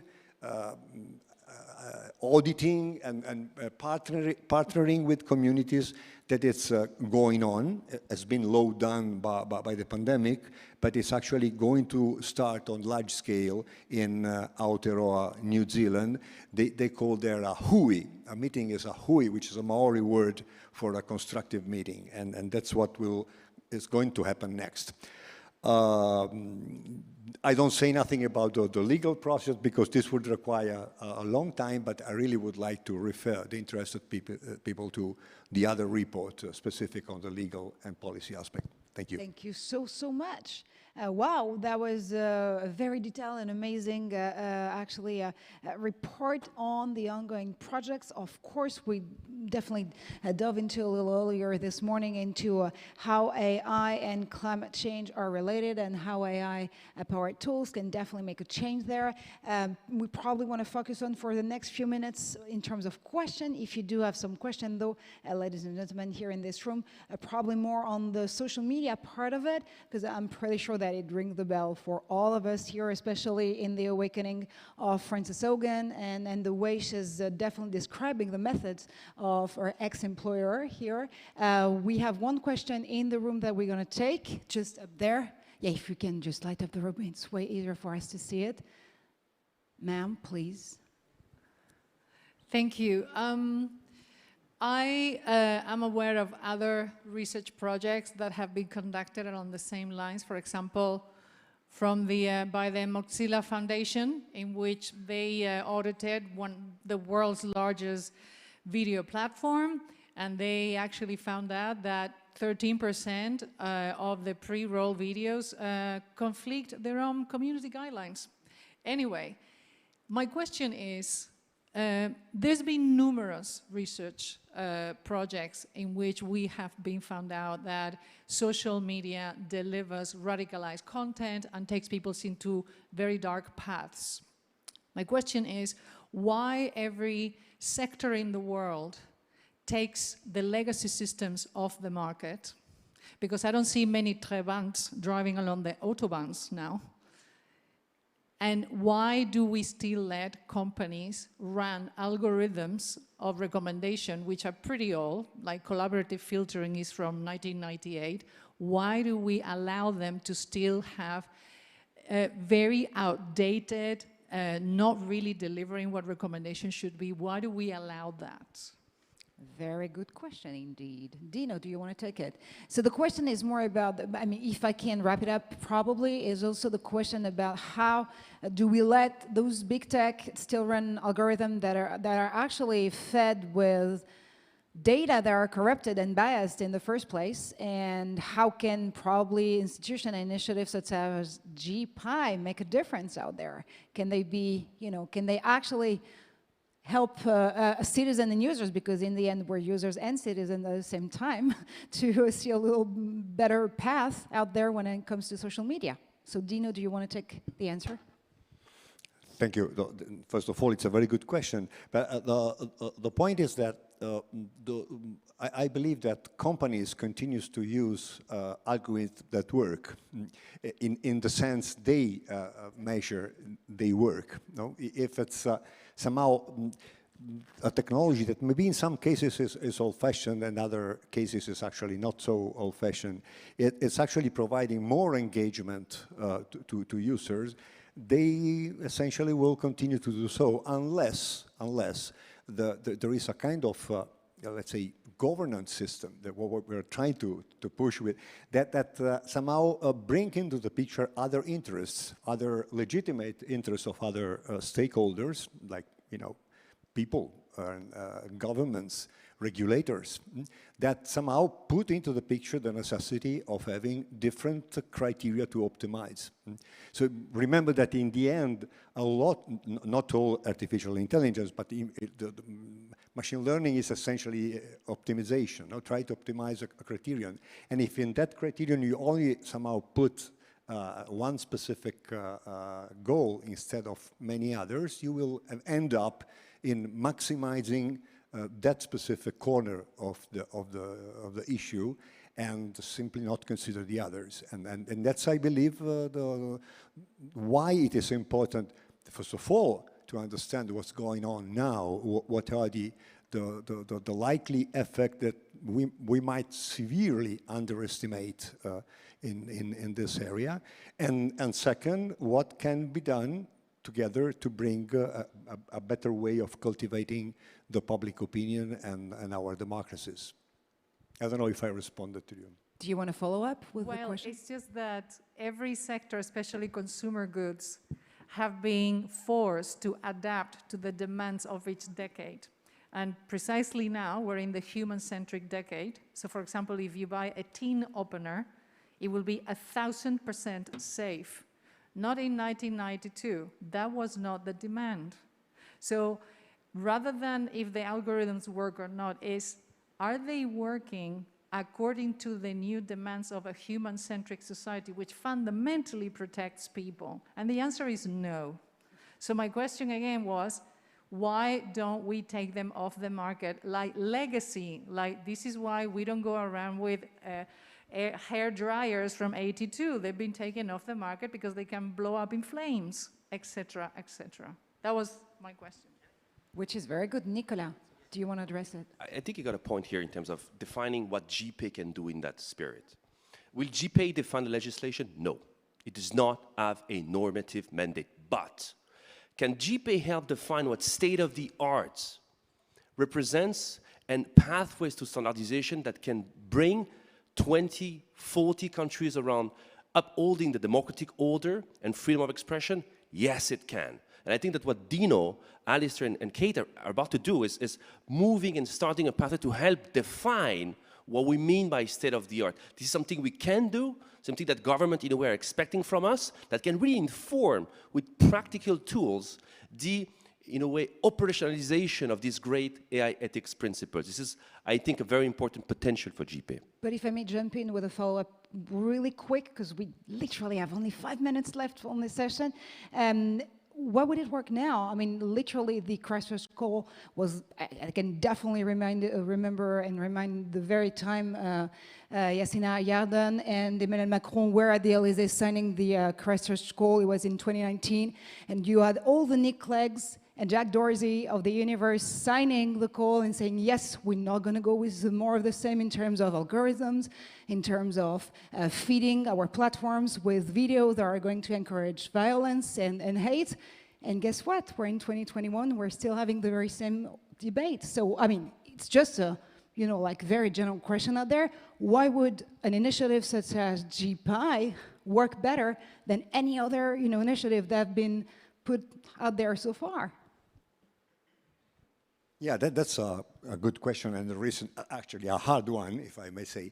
But I do believe that a multi-stakeholder initiative made mainly of experts from many different disciplines with very, very diverse background, can actually somehow help putting this problem forward to the international community quite effectively, showing that something can be done in a very practical way. So we are not really suggesting policies. we're not really, but we are suggesting operational things that can be done, and in this specific realm, I think that case studies like the one that Nico was bringing forward in the climate change and in the social media governance area can really open up eyes and understand that there is not only room for regulation. Actually, let me remember, several members of GPAI are actually putting forward a regulation that are in discussion right now and will become operational shortly. Shortly means 2 years, 3 years. Europe has launched the Digital Service Act, right, for instance, that requires auditing of large tech companies. And in a sense, we are a little bit somehow bringing the work further, sure, just to be prepared when this will eventually absolutely, happen. which I definitely get. But 2 years, 3 years is a time frame which works when it comes to regulation, not for innovation. It's, if I may, it's not so far because already some countries, for example, France, have put in place some laws and are implementing them about extremist content. So what we are trying to do here is to go beyond this because it's an international problem. Also to go beyond whistleblowing. Whistleblowing has and is playing, as you know, an extremely important role in this. And here you have some concrete studies that are showing how we can move forward, how we can understand the phenomenon, how we can actually include those companies actually in the game, if it's a game.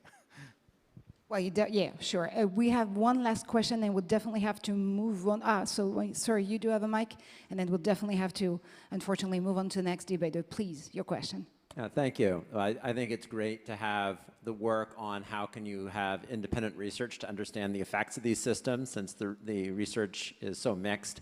But I'm curious, if how you think about expanding the technical advisory role in this space to look at concepts like Fukuyama's middleware and saying, what are the possibilities of allowing more algorithmic choice in the AI algorithms that systems like this offer? There's a lot of technical complexity in implementing such an idea, but I think it has merit to explore further. I'm curious how you think about it.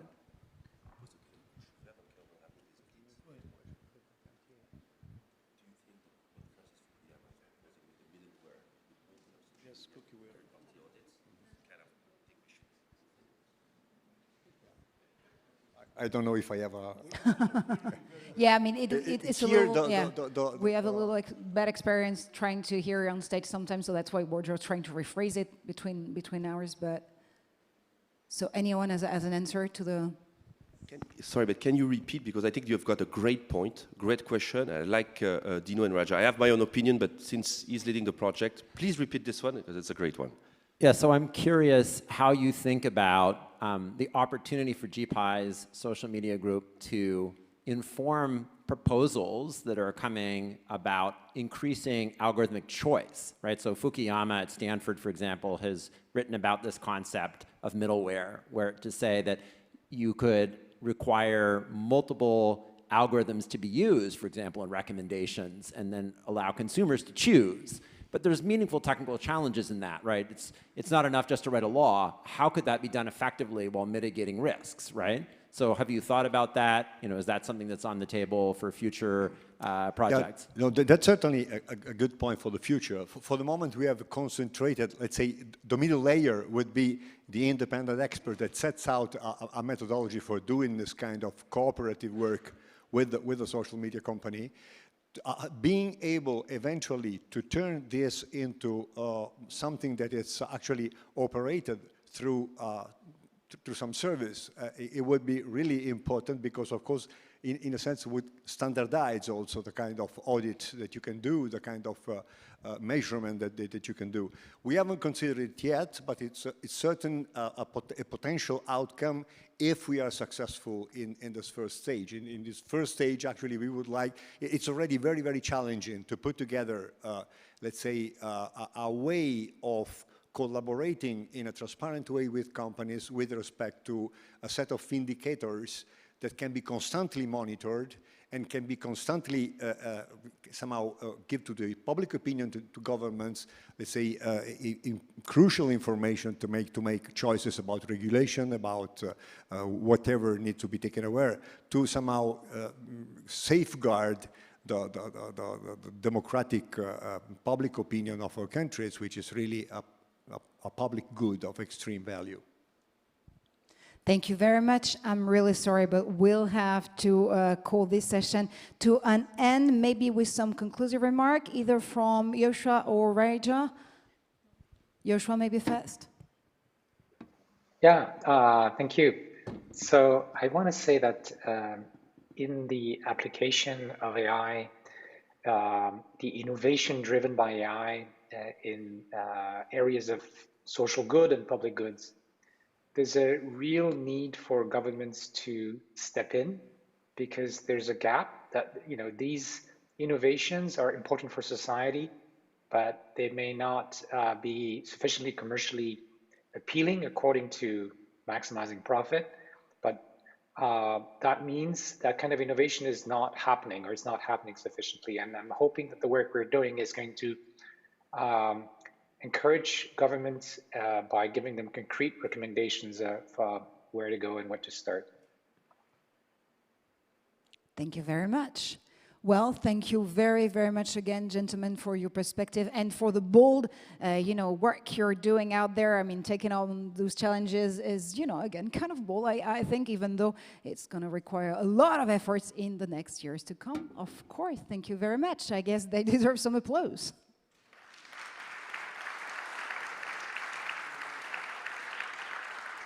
You are definitely dismissed from duty on stage. Thank you so, so much. And now, the workplace has quite changed over the past few months, as you might have noticed. But as employees and employers get back to their good old headquarters and seek new balance between in-person and remote, can AI help foster the future of work? How can the deployment of AI affect the working environments and the workers?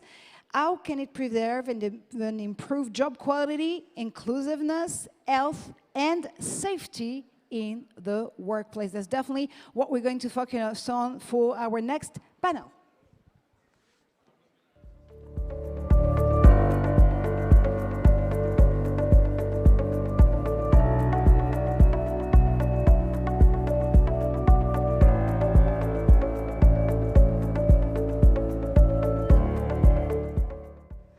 And as our amazing guests are definitely grabbing a seat, we are going, of course, for sanitary reason, to sanitize the mics, of course, because it's still 2021 for some reason. And I'm really dying to hear from you and from your incredible work on the future of work and related to AI. With you, Dr. Yuko Yaramaya, you're the Executive Director in charge of International Affairs at RICAN and co-chair of the working group Future of Work. Of course. We also have on this stage Dr. Matthias Peisner. You're the Director, Head of Research Area Human Technology Interaction. Fraunhofer, EIO, the co-chair of the Working Group Future of Work 2. Then Dr. Jan Ferguson, you are a sociologist at the Institut Catholique d'Arts et Métiers. Dr. Anne-Marie Imafidon, you're the founder and CEO of STEMET. I hope I'm not pronouncing it badly or in a bad way. And last but definitely not the least, Professor Uday B. Desai, the former director and emeritus professor, the Indian Institute of Technology in Hyderabad. Thank you so much all for being here on stage, as we're definitely going to dive into this very crucial intersection in between AI and work. Without further ado, Yuko and Matthias, the mics are definitely yours. It might work. Thank you so much. It doesn't work.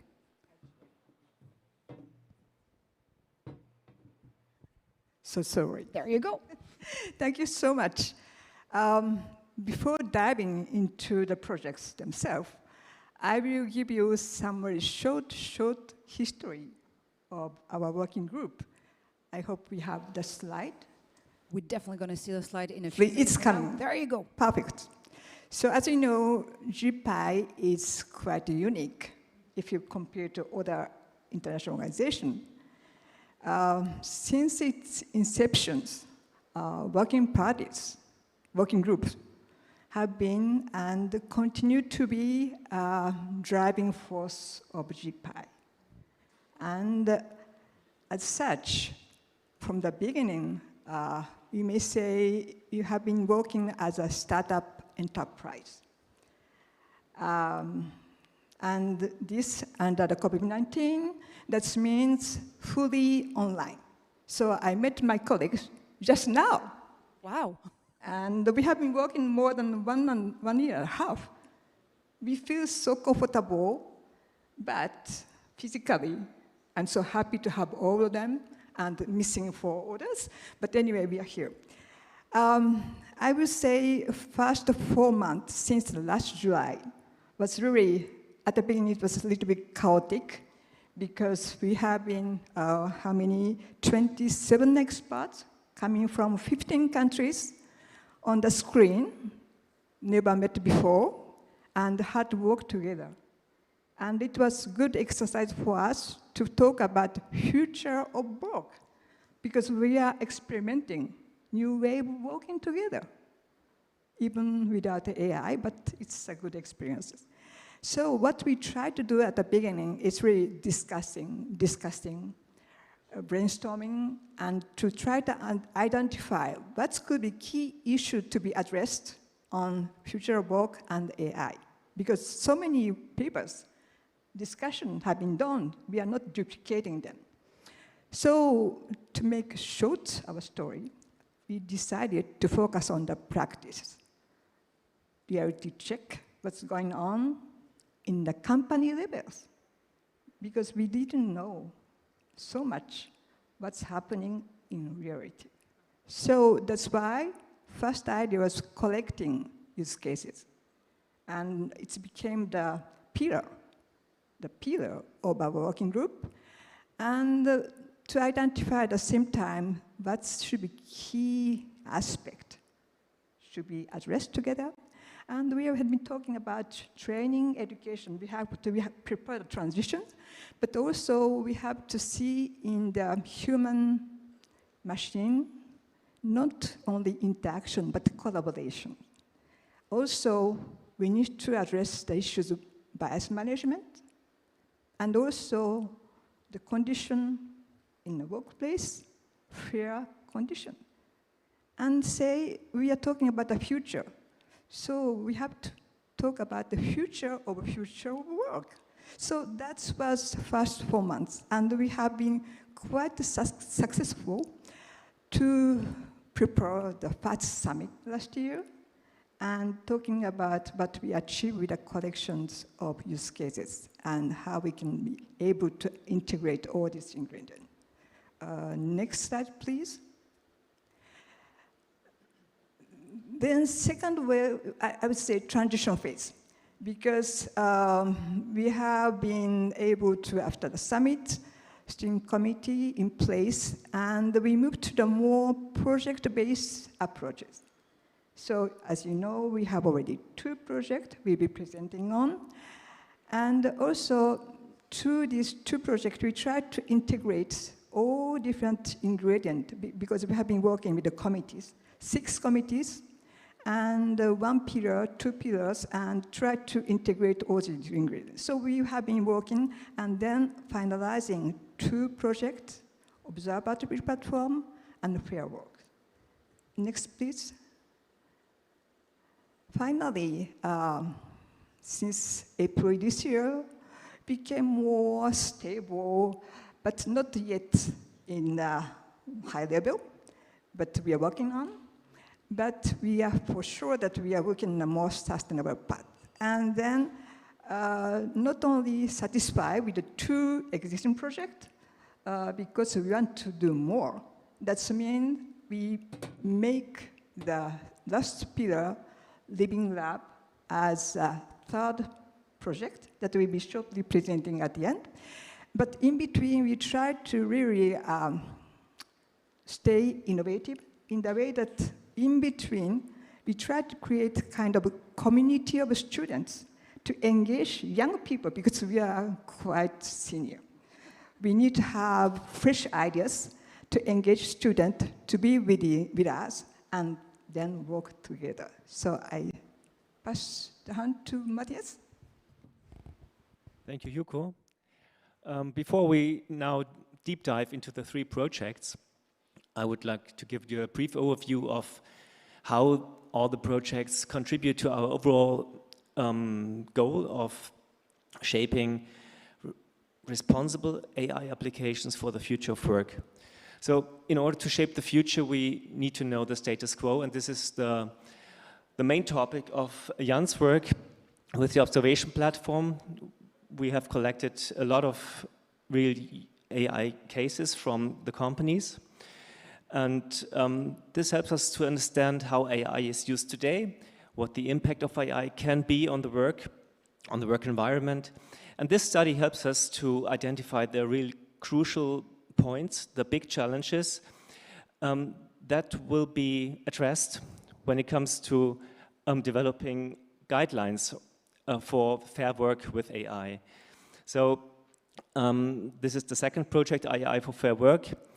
We will bring in all our expertise from the diverse experts from the working group, but we will also initiate negotiation and consultation with stakeholders, from employers, from employees as well, from unions and so forth, to have a tripartite negotiations about how we can shape the future of AI at work. But to be honest, and at least to be modest a little bit, we don't know exactly how AI can be shaped for the future. Therefore, we need a space for experimentation, and this is the 3rd project presented by Uday.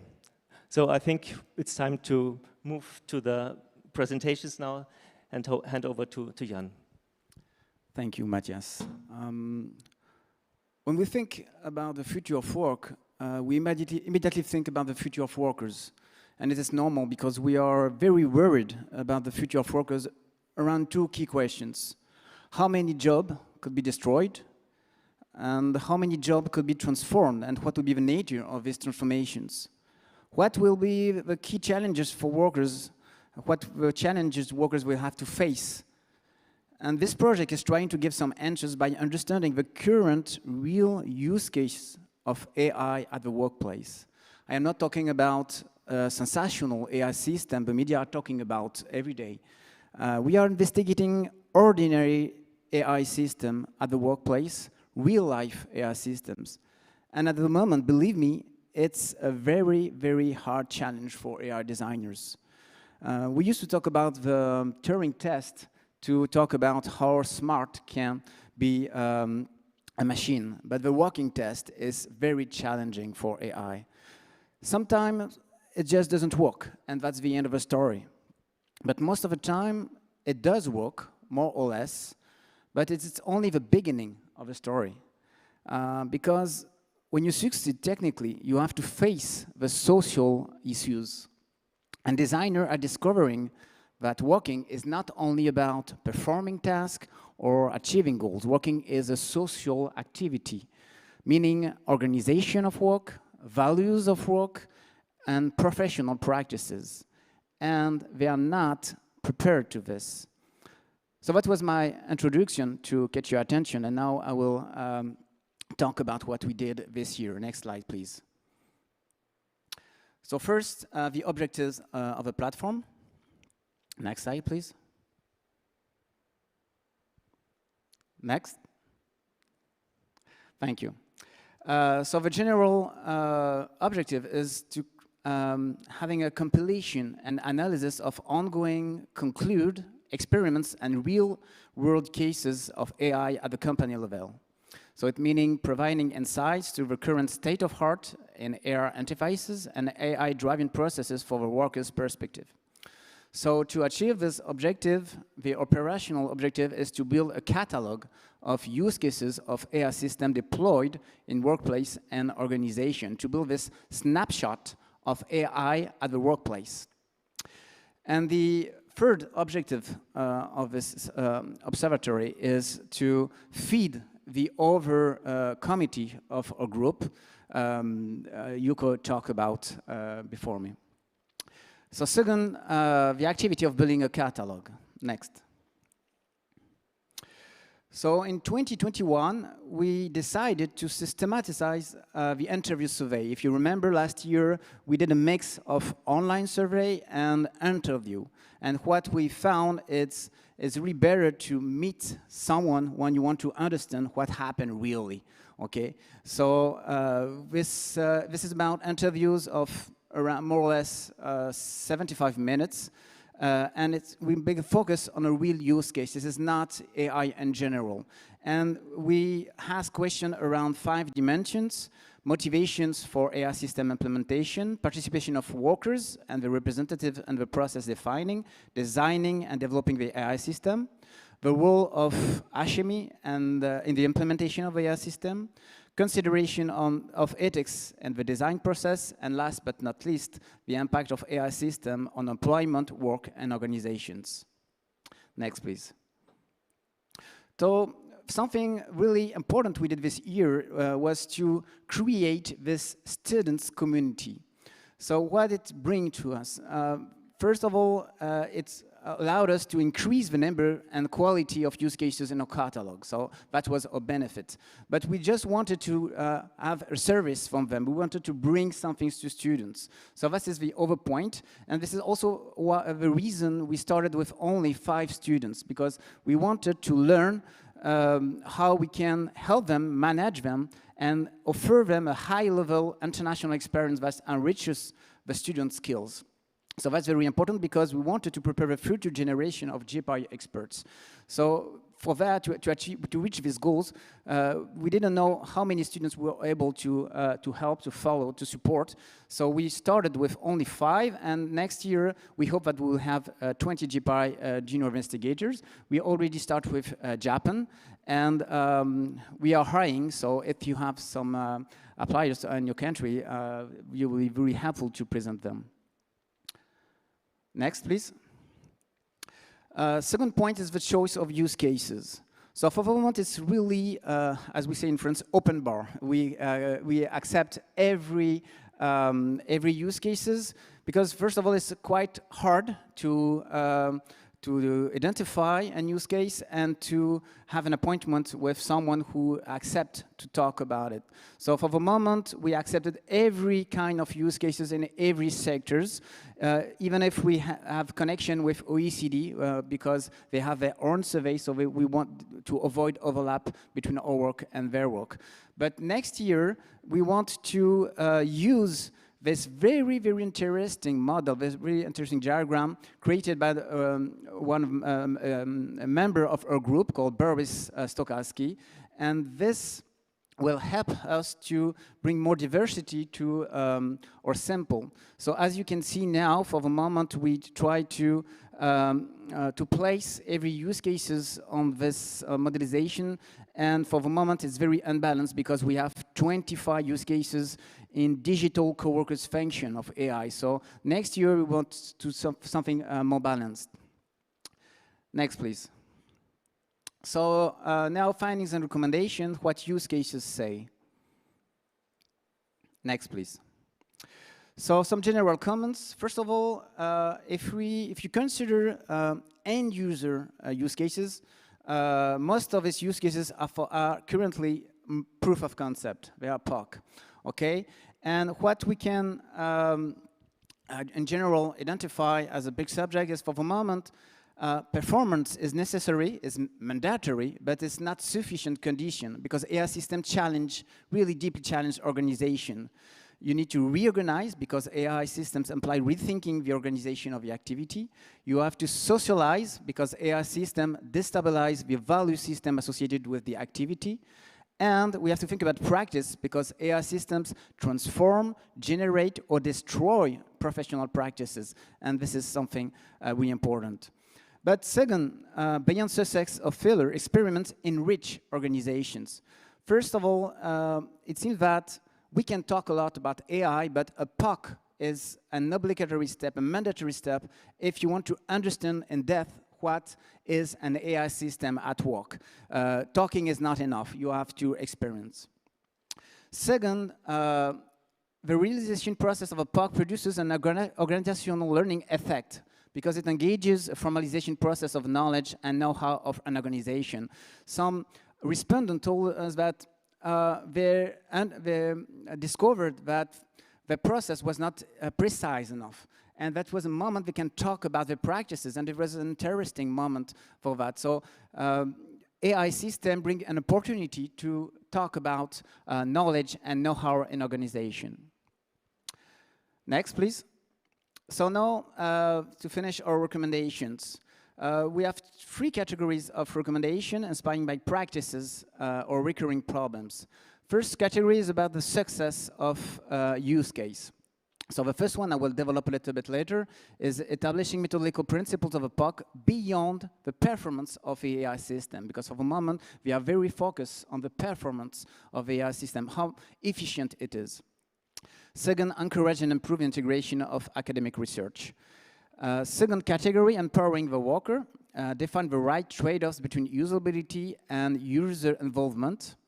Build a situated explainability of an AI system. And third, develop a general AI training independent of a particular application. Third, fair AI. Accompany use cases with an independent ethics committee.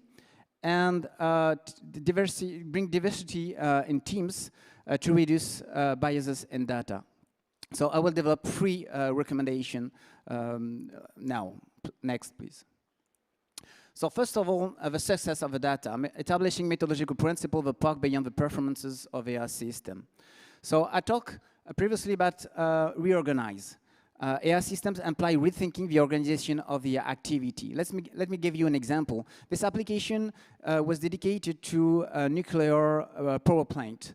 And the objective was to compare feedback from experts about an incident and feedback from sensors. Because it seems that there is a gap between these 2 kinds of feedback, and it's interesting to identify them to improve their knowledge around incidents in central nuclear points.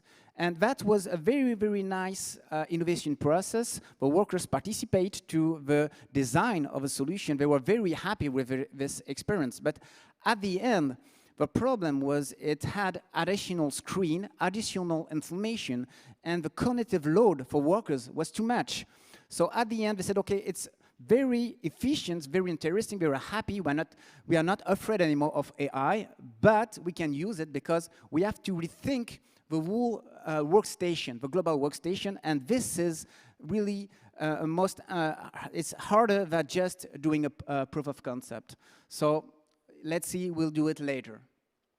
First, socialize. AI system destabilize the value system associated with the activity. So this is the example of Robert. Robert is the name of a cobot. And this cobot has to support people working in a yogurt company. And there's a problem. They have to identify the presence of bacteria. And there are 2 activities, some manual activities and some analysis activity. And for the manual part, they ask Robert to do it. The problem was, in this company, being accountable for a health crisis is it's a very, very high value. And nobody wanted to be accountable for Robert, because if it appears that there's a problem and Robert was the source of a problem, who is responsible for Robert? And all the people on the organization said, not me. I don't want to be responsible for cobot. I don't know what it means. So they are waiting for the future. The last one is practice. So as I said, AI system transform, generate, and destroy professional practices. So the example this time is a vocal assistant for technician in industry. So the AI designers visit a textile company, and he identified a use case because workers 3 or 4 times a day, they have to leave the workstation to go to the data room to input some data about the activity. And the AI designer of this vocal assistant said, okay, maybe we can imagine a use case. The workers would just have to dictate the data to the vocal assistant, and the vocal assistant will input the data in the file. That will be a good solution, and it will only take a few seconds. And the manager said, okay, that seems to be a good idea, but there is a problem because this data room is not only a place for data, it's only a place to talk with other colleagues. It's always having a time for breathing. Okay, stop having a break, talking, and also because the environment of the company was very noisy, and this data room was very calm. So I already know that if I told them that this is the end of this break, they will say, no, we don't want this AI system. So this is something very challenging for this AI, which it works, but people said no, because we want to have this kind of, we don't want to stop breathing. And AI have to let people breathe, as you know. Next, please. So the second recommendation is empowering the worker, how to define the right trade-offs between usability and user involvement. For many people, the easier the user experience of an AI system is, meaning fluid, user-friendly, intuitive, and ergonomic, the faster the AI system will integrate professional practices. It seems like it is common sense. It has to be easy to use. But the problem is that this user-friendly AI could generate passivity and lead to disengagement synonymous with disempowerment. So this is not, we are not talking about a phone game, an application for playing. It's really something that you will use at work, and you don't want to be passive. So we think that HMEs should consider good levels of compromise between user-friendly and cognitive engagement of the user. And the example we give is an application for skin disease diagnosis interaction. So the idea was to help general practitioners to improve their diagnosis in skin disease. And they try to not to, give something like 90% chance of a disease, but something like more they organize a diagnosis interaction between the general practitioner and the AI system, not just a top-down approach, but a mutual thinking approach. Next, please. Last recommendation I want to develop is how to accompany use cases with independent ethics committee. So it's funny because there's an apparent consensus on the centrality of ethical issues. The understanding of ethical issues is not homogeneous. That's something we discovered on the field. We talk about ethics, but we all have a different definition of what ethics is. And many countries and organizations have produced regulations, commitments, or ethical charters, but we think that there is a missing link in the chain, the implementation of its principles for a particular AI system in a specific economic and social context. This is what we call practical AI ethics skills. And this is something missing. And we think that the public authorities could have a role to play in encouraging the integration of ethics and the development of an AI system and its employment in a profession. And that was an idea we had from a company who created an independent ethics committee with a philosopher, with a prefect, with an army officer and other guests. And every time they have a new demand from customers, from potential customers, they have a discussion, okay? What do we want to do? What is fair? Well, of course, it's AI for video surveillance image analysis, so it's very, very important to have this kind of reflection. So that was my last recommendation I want to develop. Thank you for your attention. Thank you very much. Anne-Marie is next with AI for fair work. Indeed, and thank you very much. As Yuko said, it's lovely to be here with everyone. It's felt like a very global enterprise, but it's fantastic to be able to be here with everybody, of course, hybrid as well. So the deliverable I'm going to be speaking about is the AI for Fair Work set of guidelines. And even though it's just my name on this slide, it's not just me that's done this work. Callum Cant from the Oxford Internet Institute is also here. My co-chair is Mark Graham. And we also have an OECD observer in Stain Broker. Next slide, please. So I'm going to be talking through what we're wanting to do as part of this stream within Future of Work, what we've done, and what we're going to do. So if we can head into the next slide, the one after that. Next slide, please. Next slide. Next slide. Thank you. Awesome. So what we set out to do under the project vision was create a set of AI for fair work principles through tripartite consultation. And this was quite an important part for us. For us, it was interesting to look back through what we have already, existing principles, and see actually there's a varying degree in which those three different sides of the equation are included in a lot of the thinking that's gone already in this space of future of work and AI. In particular, its implementation within the workplace, but also fairness and equality and some of the issues that we heard there from Jan. And so everybody has come up with their own set of ethical AI principles, from the Pope to big tech. You know, everyone's getting in on this. And so being able to codify that and even agree on what it is, to Jan's final point, is something that has been tough to do. And so in trying to use this as an opportunity, we wanted to set a global standard of fairness in the workplace applications of AI technologies, and also correct the failures of where previous AI ethics frameworks have not been able to really advance and be implemented and be impactful in the way that they should have. And this is something we definitely wanted to change. So principles, we need to lay the right kind of foundation. Second on that was implementation. There's no point having the guidelines if they're not implementable, if they're not tactical enough, if they're not useful enough, if they're not detailed enough for people to really enact them and follow through on these regulations and follow through on what is supposed to be done. So this was something that we are aiming to do within the project, to create the correct infrastructure to support this implementation. And at the moment, the concept is by launching a public accreditation system to support and evaluate employers, in addition to whatever else might need to go on at a governmental or even higher level. And this is the kind of the two big parts of what we're aiming to do within the project. And then the third element, therefore, afterwards will be scaling that up and seeing that happen across different countries, across different spaces, and hoping that we have the right kind of funding, the right kind of infrastructure, the right kind of support to then ensure that this is able to scale to a really impactful side. So next slide, please. What we have done so far.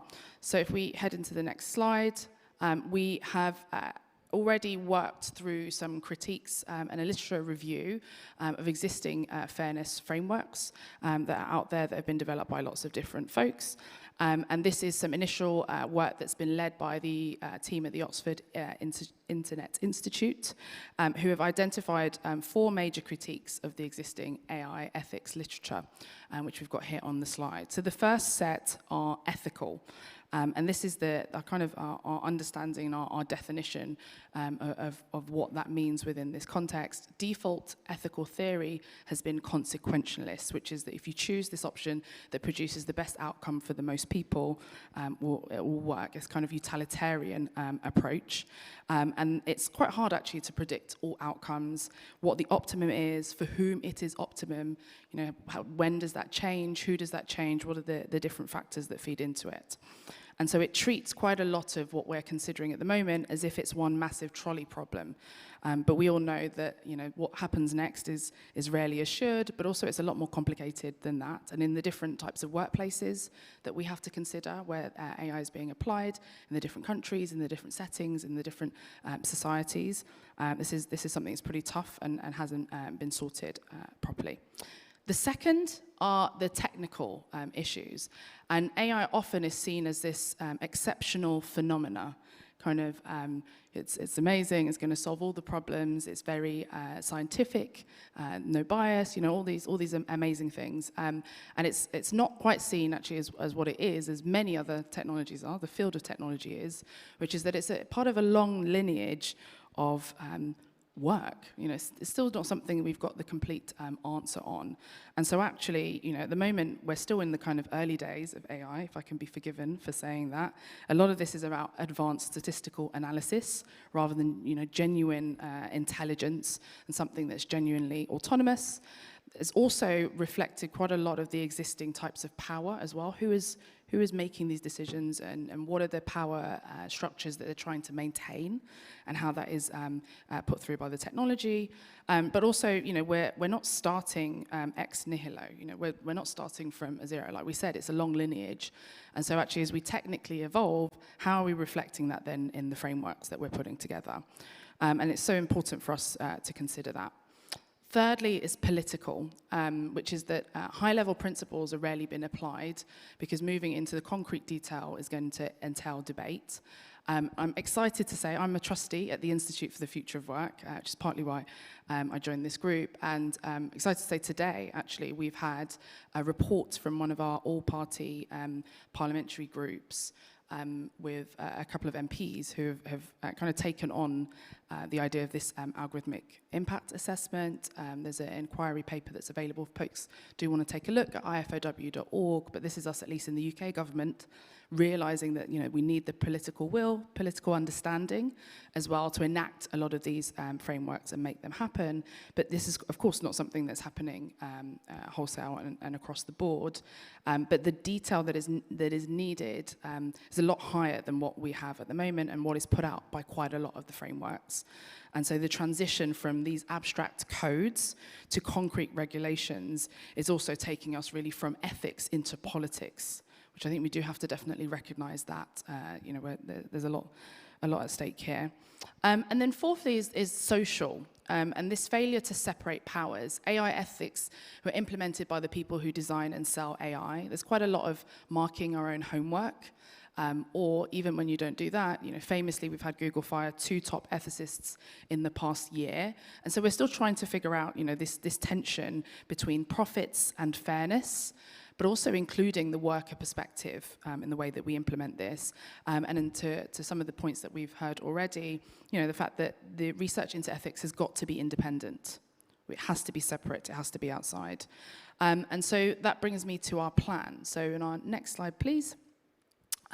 Here's what we will do next.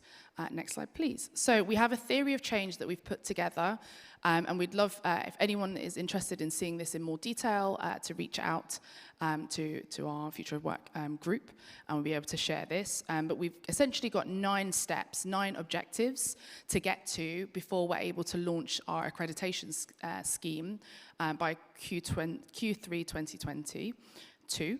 Our first internal draft of principles will be ready by the end of this quarter, with 2 further rounds of feedback with different groups of tripartite stakeholders, which will result in an outward-facing iterative draft of principles by Q2 2022. And to kind of lean into some of the issues that we highlighted in the previous slides, this will also continue to be iterative. It's a moving field. There's lots that's happening, and as these things are progressing, we also need to ensure that we're keeping it fresh, so we will be doing that. And then transition into creating the structures required to launch the principles and accredit compliant employers. And for us, I think, you know, we're unique in that, again, this isn't just about government and isn't just about workers groups, but is as much the employers who are implementing a lot of these. And so we do need to have them on board. We do need to ensure we've got buy-in, and we're not just suggesting principles into the air. And so we're super excited at the prospect of being able to use the GPAI platform, the different organizations that are in the room, those who are wanting to join, to be able to build up the strength of this framework and this AI for fair work that we have done. So the final slide, I think I've got 1 or 2 more. Next, please. There we go. We're looking for kind of help and for partnerships to assist on the 2 rounds of feedback, and then of course be part of the work going on. Firstly, as I've said, employers have an overriding responsibility for the ethical implementation of AI technology in their workplaces. We are all keenly aware that the worker voice also has been systematically underrepresented in AI discussions so far, so even when it is there, it's not put at the forefront, although in the UK, with the Institute for Future of Work, we've definitely been leaning into that voice. So we need to make sure that we take corrective action in the way that we implement this and go forward. And then finally, of course, how can we forget the government's regulation is beginning to catch up with AI, but more progress is needed, and specifically with this workplace focus. So we're really excited to begin on this, and if anyone would like to be involved, please do come reach out, tap me or Callum on the shoulder, and we'd be happy to have you involved in our deliverable. And I think that is my final slide. Next slide, please. Next slide, please. Awesome. There you go. Thank you so much for the invite. I'm sure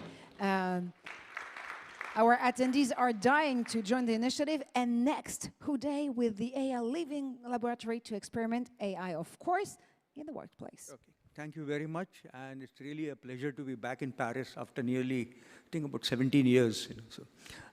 This is a subgroup within the working group on future of work.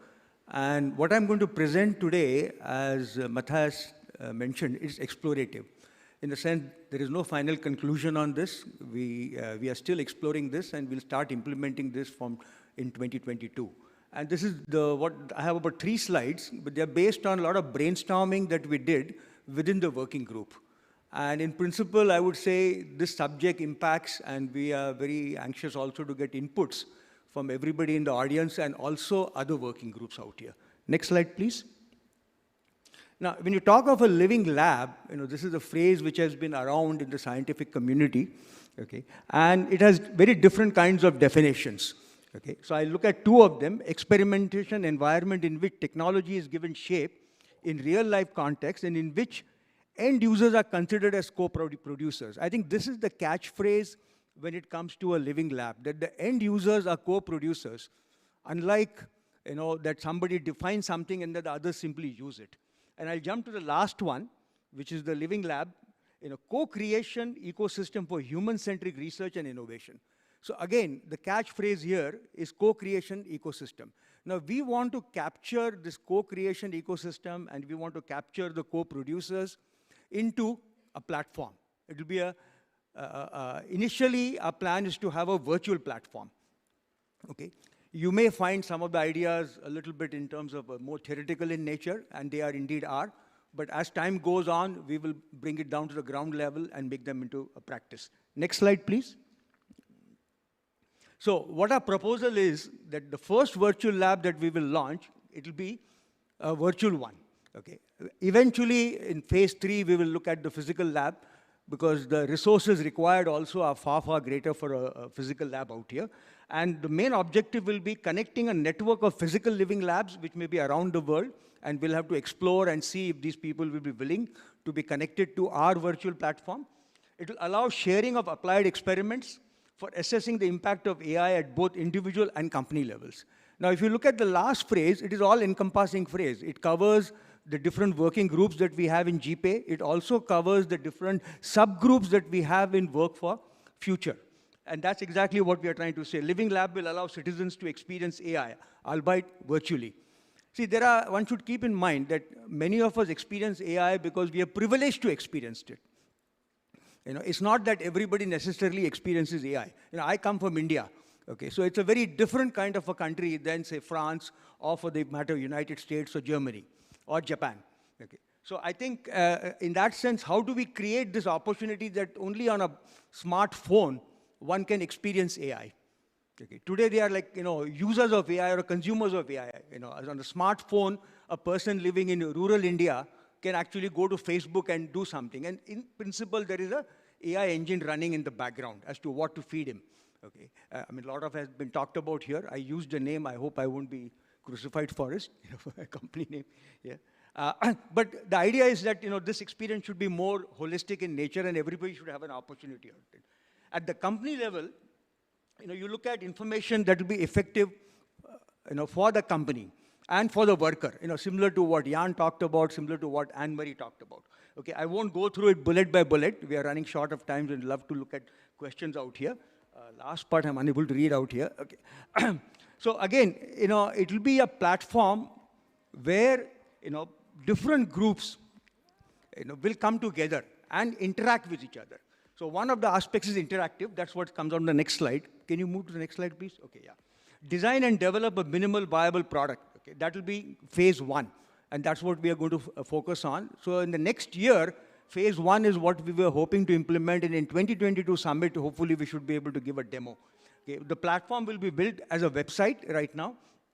It can be accessed by a mobile device. In fact, the mobile device is very important because today, most of us access things on the mobile devices rather than necessarily a laptop or a desktop out here.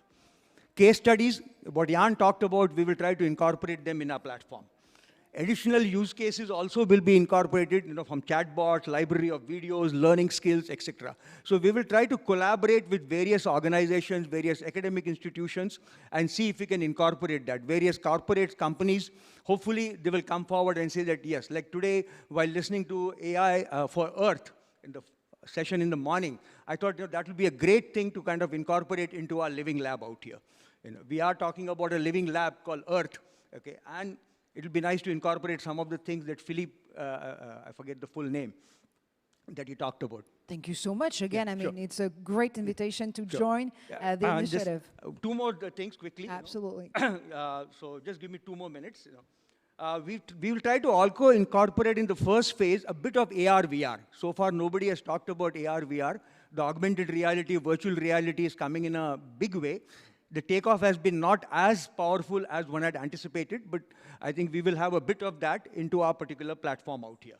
And phase 2 and phase 3, again, because of paucity of time, I will not spend too much time on this. If there are any questions, more than happy to answer them. So I'll leave it at that. Thank you so much. Thank you so much. Actually, I was chatting with Yuko because I was like, you know what? Now VR and AR totally makes sense. The Pamulaki listed on the working group is a Pamulaki from Oculus, right? There you go. Thank you so much. So yep, we definitely have time to take some questions. So if you do have some, just raise your hand, you know how to do it, and a mic will magically appear to help you make yourself loud and clear. Or if you have a question, you can also post it on the platform, and I'll be happy to pass it on. Do we have, oh, we do have one question at least. I have a question for the lady in the middle. Sorry, I don't remember your name. You said that the ethical review of AI systems should be externalized. What exactly do you mean with that? Can you be concrete? Say, think of an SME company that's developing an AI system that requires ethical, say, testing, screening, review. Should they hire an external consultant to do that? Because there are lots of systems that need some sort of review. If you're in the financial sector, you need to check for anti-money laundering. That's done by compliance officers who are employed by the bank. Those are not external people, but they're of course not in the sales team. They're in the quality or in the compliance team. There are many other reviews that are not done by a person who has a conflict of interest. But what do you mean with external? Hi, my name's Anne-Marie. I said independent, not necessarily external. So it needs to be done by an independent body. I think it's something to do as well with the scale of the impact of the algorithm that's being run. So you need to be able to be independently, so for example, what we've done today with the UK government, with the MPs, has been completing an algorithmic impact assessment that is then able to be verified or be able to be checked externally or be audited or be seen externally or seen by independent group of people that aren't the ones that are involved in the algorithm or the implementation of it. So there needs to be a bit of distance so you don't end up marking your own homework.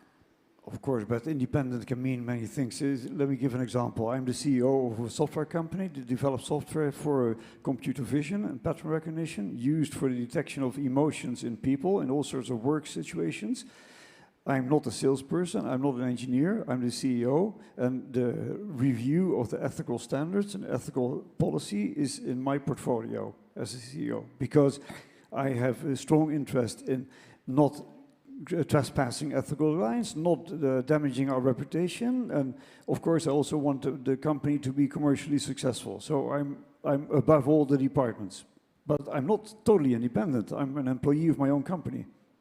Yeah, so but I mean it's the same thing, right? But that's why we're having to still check in on Google with all the algorithms they're writing, right? They have their own reasons why they want to make sure they're doing the correct thing that also doesn't necessarily align with their desire for profit or all the other things they've got as an example. So I think the idea is that you should be able to have it independently verified, independently checked by someone that doesn't have a stake in the algorithm, so not you, not necessarily someone in your organization.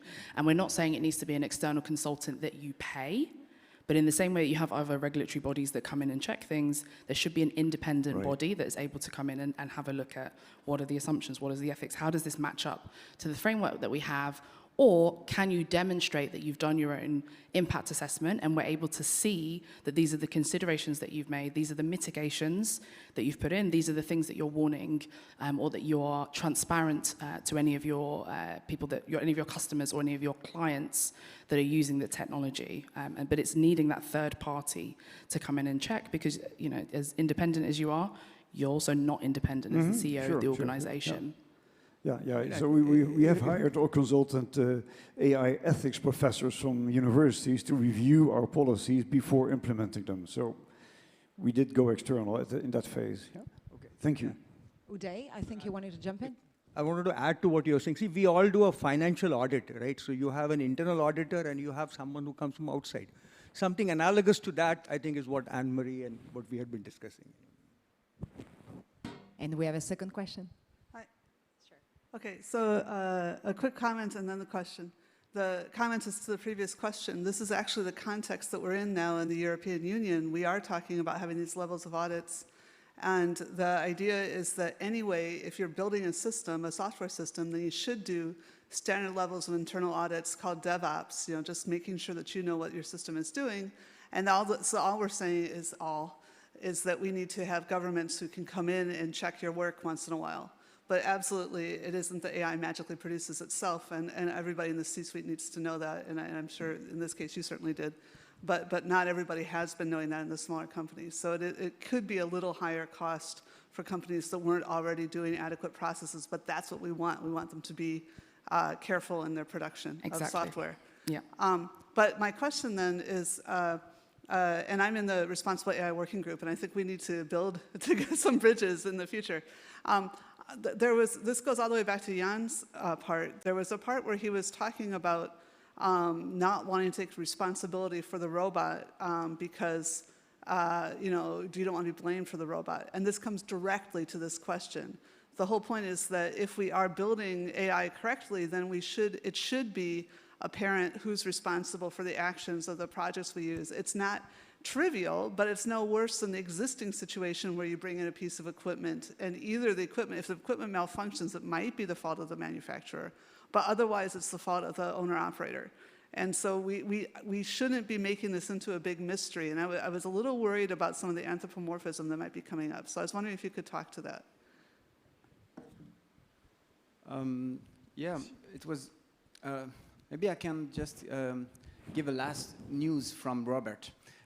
Because the last news is at the end, someone said, okay, I'm responsible for Robert. So they were able to introduce Robert at the workstation, but not, you know, the premise of a cobot is to put the cobot in the middle of the workers without protection. This is the next part, the next step, and they are unable to reach it because the security label, you know, or Securitas, they said, okay, I don't know how I can make it secure. If a worker is injured by Robert, I don't know how to deal with it. So the next question is, okay, what happens if there's an accident between a worker and Robert? And for the moment, Robert can work in the company, but not in the middle of the workers. He is outside the group. He has his own place. There's no security, but it is not in the middle of the workers. So this is not a trivial question, as I said, because every time you have an answer, you have another problem. But the point is, as we were just talking about in the previous question, that you shouldn't buy that piece of equipment if you don't know what its specifications are and the guarantees and everything. And then maybe you also do a trial if you're really worried that you don't trust the people you sourced it from. But I just don't think we should be mystifying it or naming the robot. I think we should be focusing on that we know how to do product safety, and AI is a product. And I agree with you. So this is our kind of algorithmic accountability act that we put together. And I think it's almost analogous, and just take the analogy, don't take the kind of the implementation, to where we have data owner and data controller. And so what we've said is it's the folks that have created the algorithm that have some part of responsibility, but also if you're going to bring it in, you also have to do your own checks and balances. You know, the same way as you wouldn't bring in food from a, you know, unruly supplier or whatever it would be, you also need to then check and say, okay, this passes our own tests and our own checks. And this is, again, what we've done that's independently verifiable to say these are the questions, these are the things that we've done before we bring it in and impact it on our employers. So there are bits of work that are already being done on this. Whether there's an answer or a solution that the organizations that put the algorithms together are going to be happy with, I think that's the biggest thing that we have. And especially when you've got employers involved, I think it's also, like we said, the nature of work is so complex that, you know, there's actually quite a lot of different things. But I think as we've kind of got a common theme across all of us, it's the detail. The devil is in the detail and all of this. And that's the gulf, that's the opportunity that we have to help define some of that detail, to then empower employers and those in governance. And of course, also the workers who are at the mercy of a lot of these algorithms in the context that we're speaking about in our subgroup. Thank you so much. Last question for the session, front row. Yeah, I have a more generic question. Francis Beck mentioned this morning a study saying that 30% of jobs were at risk due to AI. And finally, did you estimate, or do you plan to estimate, what is the percentage of jobs that will be destroyed, transformed, or generated, in which sector, in which time frame? And the second question that is related, what is the impact in terms of training skills of people, skills of workers, and organization and process of companies? So that's definitely the crystal ball question about the Black Mirror effect of AI and work. How many jobs will be, you know, like checked out of the list by 2050? I'm saying the co-chairs should say this. I feel like it's out of scope. I don't want to talk out of turn, though. You go. So we are not prospecting the future. We are not looking after the crystal ball. But for sure, we know that we have to proceed to the transition phase, and also not just only accounting the numbers, but the quality of work and the way of doing work, because the concept itself of working will be different completely from now and in the coming 5-10 years.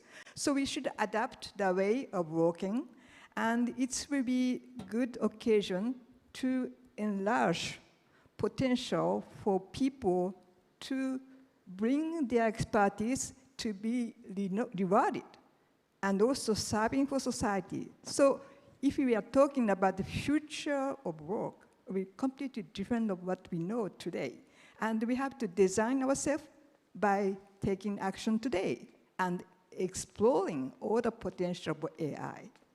Let me, if I can, let me give an example from India. Okay, when computers were first introduced, much later than, say, the developed world, there was tremendous apprehension, tremendous opposition from the workers. I'm talking about bankers, people who worked in the banking industry, people who worked for railway reservations. Okay, you name any sector in the economy, computers were introduced way back, I think it was around late 80s, early 90s. And there was a lot, I remember talking to some of them, okay, because, you interact with them. And they were very apprehensive. Today, you talk to the same people, of course, some of them have retired, the guys who have come in their place, they can't live without a computer. So I think as a technologist, I'm a professor of electrical engineering, I've been dealing with technology, and I think AI is essentially in the long lineage of technologies, though perception is that it's something phenomenal, it is not, okay?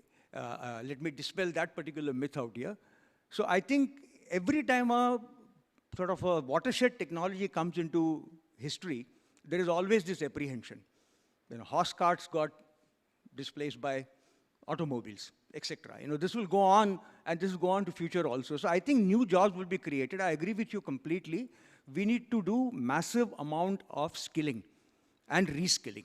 That has to be concomitant with everything that goes on in the broad domain of AI. I just wanted to add one thought, because I think the macroeconomic level is mainly a topic where OECD is very active. So I think most studies predict that the number of jobs we lose by using AI will be similar to the number of jobs we gain with AI. But we said we want, on the GPAI level, we want to concentrate more on the micro level. And I think for this, your last concept of education, qualification, training is really very crucial for the future of work, especially when you think of the individual. And I think we have a subcommittee on training with AI, training for AI, and I think this will be a major challenge for the transformation of our work environment, to really find ways that the individual worker, they can perceive the transformation as an individual chance for them and not as a threat for them. And this is the biggest challenge we have in this area from my perspective, because we really have to avoid a digital divide in the work market. Well, well, well, to the future. Thank you so much to the 5 of you for your incredible work, perspective, and the next step for the Living Lab to come. Thank you very much. Again, I think they definitely deserve some applause here. And you guys also deserve some applause for your questions and perspective. This is time now for coffee and caffeine and mingling and trying to ask as many questions as you want to our amazing speakers. We'll be definitely back in 30 minutes from now with a state-of-the-art review of AI in Latin America. You'll be surprised. We'll be back at 4.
And yes, welcome back to the second part of this afternoon of GPAI Paris Summit 2021. We'll open this new segment with a side event format, which is a review of the outstanding work and initiative on AI in Latin America.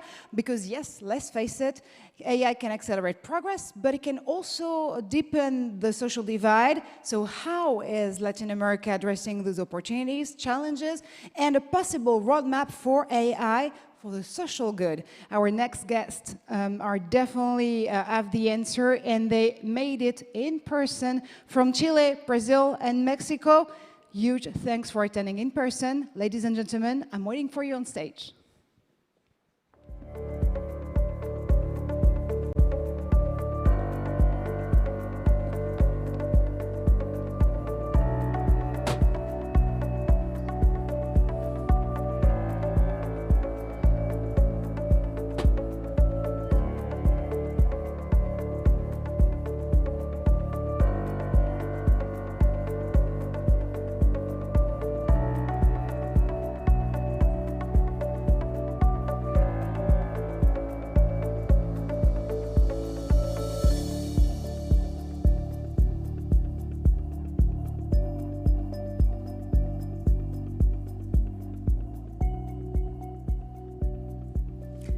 And again, it's a great pleasure to have you all on this very stage and in person. Nayat Sanchez-P, you're the co-moderator of this session, and you're the director of INRIA Chile. And you'll definitely dive with us into this amazing discussion on how AI is definitely making a change in Latin America. Ana Cristina Bichera Garcia, you're a professor from Federal University of the state of Rio de Janeiro in Brazil, of course.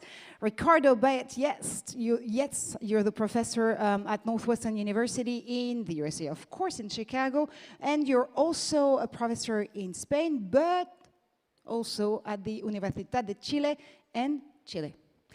Moller Rubuzzi Velasco, you're the professor, Pontifical Catholic University of Rio de Janeiro in Brazil. Carlos A. Coelho, Professor, Center for Research and Advanced Studies in Mexico. Luis Martí, Research Director in RIA Chile in Chile. And definitely the last but not the least of our guest today, Senator Guido Girardi, the President of the Commission for Challenges of the Future. That's a brilliant name, by the way, for a commission. Science, Technology, and Innovation of the Senate of the Republic of Chile. And it's a great honor to have you here on stage, Sarah, because you're definitely behind Chile's scientific and technological development over the past decades. You've just made the news for promoting a pioneer legislative initiative, the Neuro Rights Law, which protects brain activity and information. It's definitely the first of its kind in the entire world. We'll dive into it in a few minutes, but for now, and without further ado, Nayat, it's my pleasure to pass on the mic to you for the session. And the mic is open. Oh, thank you so much. Bonjour, good afternoon, everybody. Thank you so much for being here in this session. I want to start by expressing my gratitude to the organization of GPAI, and especially to Isabella Clan and her team for letting us have a space in this important venue to talk about AI in Latin America. And I also want to thank INRIA and the French Embassy in Chile and the French Institute in Chile for their support. And I also want to thank our dear colleagues for accepting being here and jumping on this working group. And finally, and very especially, I want to thank Senator Girardi for joining us today. We might have some slides. Next slide, please. Next one. Yes.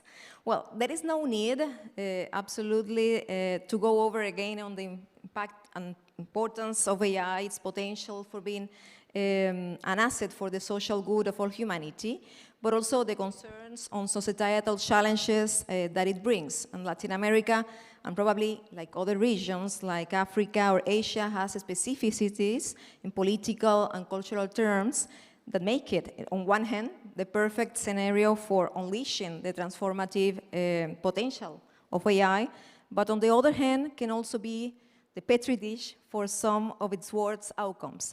And as a matter of fact, AI seems not to be reducing the social gap in Latin America, but instead it's making it bigger and even creating its own gap, where solutions applicable to the region are far behind those available in other parts of the world. And many countries of the region, have reacted to this and have started to have national strategies and policies for AI. And however, in general terms, they have a limited horizon or are just reading in a form or full of nice to have, and do not provide a real action plan. We thought, as a group, that it was the moment to leave our opinion on the record and create this initial group that worked straightforward during the last month on creating a roadmap proposal that can serve for a positive socioeconomic impact on AI in Latin America. So next slide, please. So we have prepared a position paper that is a summary of our conversations, mostly, during the past few weeks. And it is not a descriptive account on different policies and situation of each country. We didn't want to do that. Or many current hurdles and limitations we face, because there are already some very good accounts and papers on this, and you can find inside it in the paper. And instead, we decided to outline a roadmap for research and innovation in artificial intelligence in Latin America. And we have guided the process by first identifying the obstacles, the challenges of AI in Latin America, and proposing a number of actions to take. We listed these actions as priority, research and innovation topics, provide a reasoning of why these topics are of particular interest, and identify scenarios that we think are of particular value for the region. Next slide, please.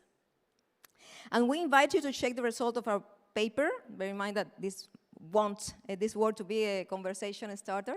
And we're aware that we might be missing many inputs and nuances and ideas, and this is, of course, a call for collaboration here. And please feel free to jump into this group, okay? And we have structured the work around these three pillars that you show here. What opportunities are indeed in Latin America that are particularly appealing to AI? The other one, what critical issues should be addressed or at least taken into account by researchers in the region, and one, we provide some highlights at the end by country, especially in Brazil, Mexico, and Chile. Okay, next slide, please. Okay, and well, as expected, this is not a simple magical recipe. That's quite a roadmap. Yeah, there's not a single recipe for AI in Latin America, indeed, and we have converged to this diagram, which is an evidence of the complexity and the interdependencies of the solution of our problem. And we don't have time now to go over all the proposals, but just wanted to underline these three components. On the left side, the obstacles associated mainly to the inequalities of the region, the political instability, the lack of long-term vision and commitment, and the brain drain. The actions on the middle associated to these obstacles and grouped by directions, like human factors, like AI research topics, core AI research topics, technological and engineering infrastructure, new business models, and institutional and government actions that needs to be taken, particularly from the region. And this is very associated with regulations and also with incentives. And finally, a set of application scenarios ahead that I hope and apply and with the idea to unleash the potential of the AI in the region. Okay, so I better stop here because we still have an interesting session ahead, and I wanted to leave the rest of the speakers to join. But that's definitely quite a pitch out there. Thank you so much, Nayat. The last frontier of the human being is the human psyche. Building on this belief, Senator Girardi just made history with his help. Chile has passed last September the first regulation and constitutional amendment on neuro rights. It's the first country in the world to take on the advances of technology applied to the mind and to the brain. Senator Girardi, the stage is yours. Vous pouvez aller au pupitre. Nous allons vous écouter. And just a personal note, Senator Girardi is making a lot of efforts to convey this message in English. Bon, merci. En premier terme, je vous demande pardon parce que quand je acceptais venir, je ne savais pas que c'était seulement en anglais. Et vous me pardonnez, je veux lire. Mon anglais n'est pas bien. Et ce serait intéressant de toute façon que dans le débat futur de l'intelligence artificielle peuvent participer toutes les langues, pas une seule langue. Bon, moi je suis président de la commission du futur du Sénat, and in the 2011 I presided over the Chilean Senate, and we created the Future Challenge Commission, a legislation commission body in which, along with senators, members of academic of science, and Chilean university didn't participate. They all have the right to speak, to vote, and they can as well present bills which has to be processed by the Commission. Since then, we have held Congreso Futuro. It's a great event every January for over 10 years, a frontier scientist dissemination event and a play to urinate new thinkings. The neurobiologist Rafael Yuste participated in one of these meetings, and he was previously commissioned by former President Obama to lead the BRAIN project. Dr. Just alerted us of the risk associated with the neurotechnologies, such as the fact that they can now read emotion, thought, and the unconscious directly from the brain, our brain. If they can read, they can also write and insert emotion, hatred, thought, life experience that the mind is unable to distinguish whether they are its own or by design. Nonetheless, this same neurotechnology can alleviate neurodegenerative disease such Alzheimer's, Parkinson, schizophrenia, depression. It must therefore be guaranteed that their use will respect autonomy and free wills. Rafael alerts us also about the urgency of establishing a regulatory framework as Elon Musk Neuralink was in the process of industrializing brain and brain-machine interface. The urgent of establishing neuro right is due to the fact that in the 21st century, the fuel that will determine geopolitics, like oil, in the 20th century is now data. The engine that maps the economy and society are algorithms are developed from data and knowledge of the wiring of the human brain. Neurotechnologies and algorithms are programmed to capture attention because the business model of platform is to increase the flow of data.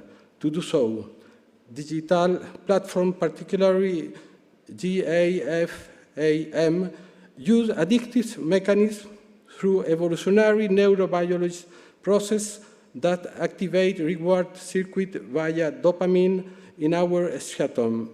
The capture attention and increase interaction platform develop a business model that favor fall and extreme content that proliferate to the detriment very fables contents. Thus, social networks are the paradise of post-truth. Our opinion of a terraplanist is worth the same as that of Nobel Prize winner, but it disseminates 6 times more. Fake news is a business model of the digital era. It is something inherent to the internet. It is not something inherent to the internet platform, were only about their power and profit, not about impact and consequences. For example, teenagers, on average, spend 6 hours a day interacting with them, stealing time from fundamental activity for intellectual and emotional development, such as reading, human interaction, sport, and art.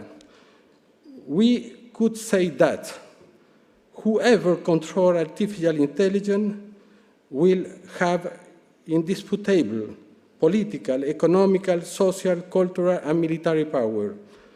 On the other hand, without EA, humanity will not be able to survive, feed, transport, clothe, and ensure leisure space for 9 billion humans. It is essential for tackling climate change, inequalities, understanding the origin of the universe, and continue the evolutionary mission of Homo sapiens.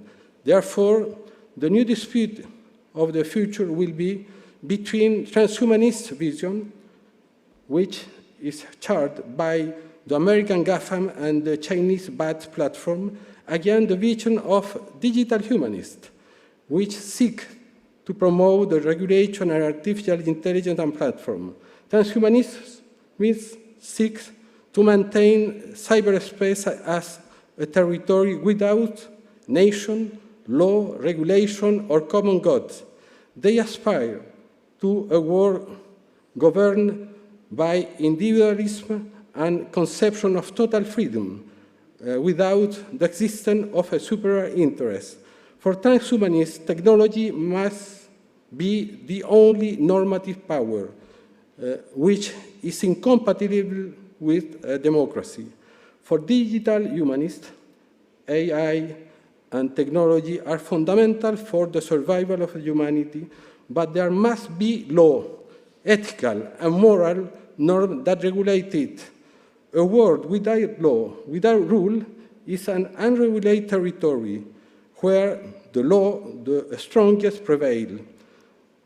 The challenge of digital humanists is to re-democratize the Internet, to recover Tim Berners-Lee's original dream. The Internet is as a public space for collaboration, inclusion, and democratization of power. AI and ethical challenge as human right and civilization could fade away in the virtual world. We claim that universal rights must be guaranteed in all areas and spheres of human life, in both the physical and the virtual reality. There is a gigantic asymmetry in human rights between the analog and the virtual world, as well as the absence of regulatory framework that allow for democracy, freedom of expression, freedom of conscience, autonomy, and free use of human. If a postman open and read the mail he carries, he will be punished for privacy violation. Google read emails, analyze them, process them, appropriate the information, and commercialize it all, and sanction that is normalized and socially accepted. For this reason, with Rafael Yuste, the academic of science and university from Chile, we propose a constitutional amendment that establishes scientific and technological development at the people's service. Firstly, it's recognized that science and as a means to achieve the well-being of the individual. Secondly, it associates brain activity and information with the human physical and mental integrity as a fundamental right. Hence, is allowed to fail a constitutional action if breached. Thirdly, it's allowed to establish brain protective restriction to any scientific and technological development only by law. All the above remain within the fundamental right and constitutional supremacy principle framework which force to maintain the rule of law. This is followed by a draft law regulating neurotechnology directly. instruct the state to promote development and ensure non-discriminatory access to its advance. Thereafter, it established a status of responsibility for protection of neuro rights and the use of neurotechnology according to their field of application, such as scientific research, health, care procedures, others. Specifically, any neurotechnology used must be consent in terms of privacy. This law assimilates neural data to sensitive data and refer its protection to the status of consent.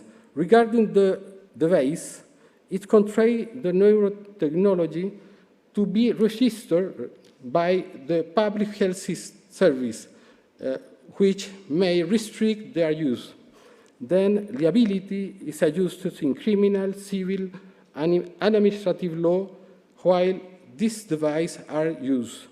Finally, the bill regulating digital platforms refers to the use of neurotechnology indirectly. This bill began with the principle of universality of access and equivalence in right in both the digital and physical world.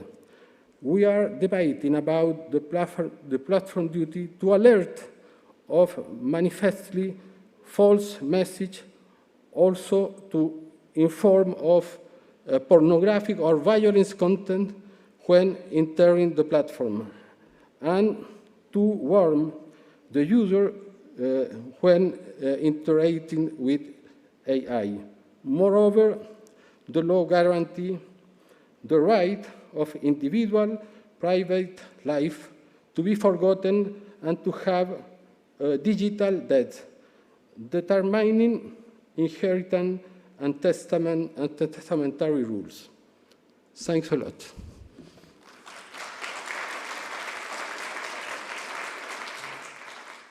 Thank you so much, Senator, for reminding us about this crucial right that is to defend our brains from any AI doomsday, actually. And if you guys do have a question for Senator Girardi, is still with us until the end of the segment and the session. He will definitely answer in French, but we'll do our best with Nayat to wrap it up in English if you need to dive in a discussion with Senator Girardi. So now, the discussion is open. Thank you so much, Marjorie. Well, thank you, Senator, for good introduction and the need of the work on regulation on AI and technology in general.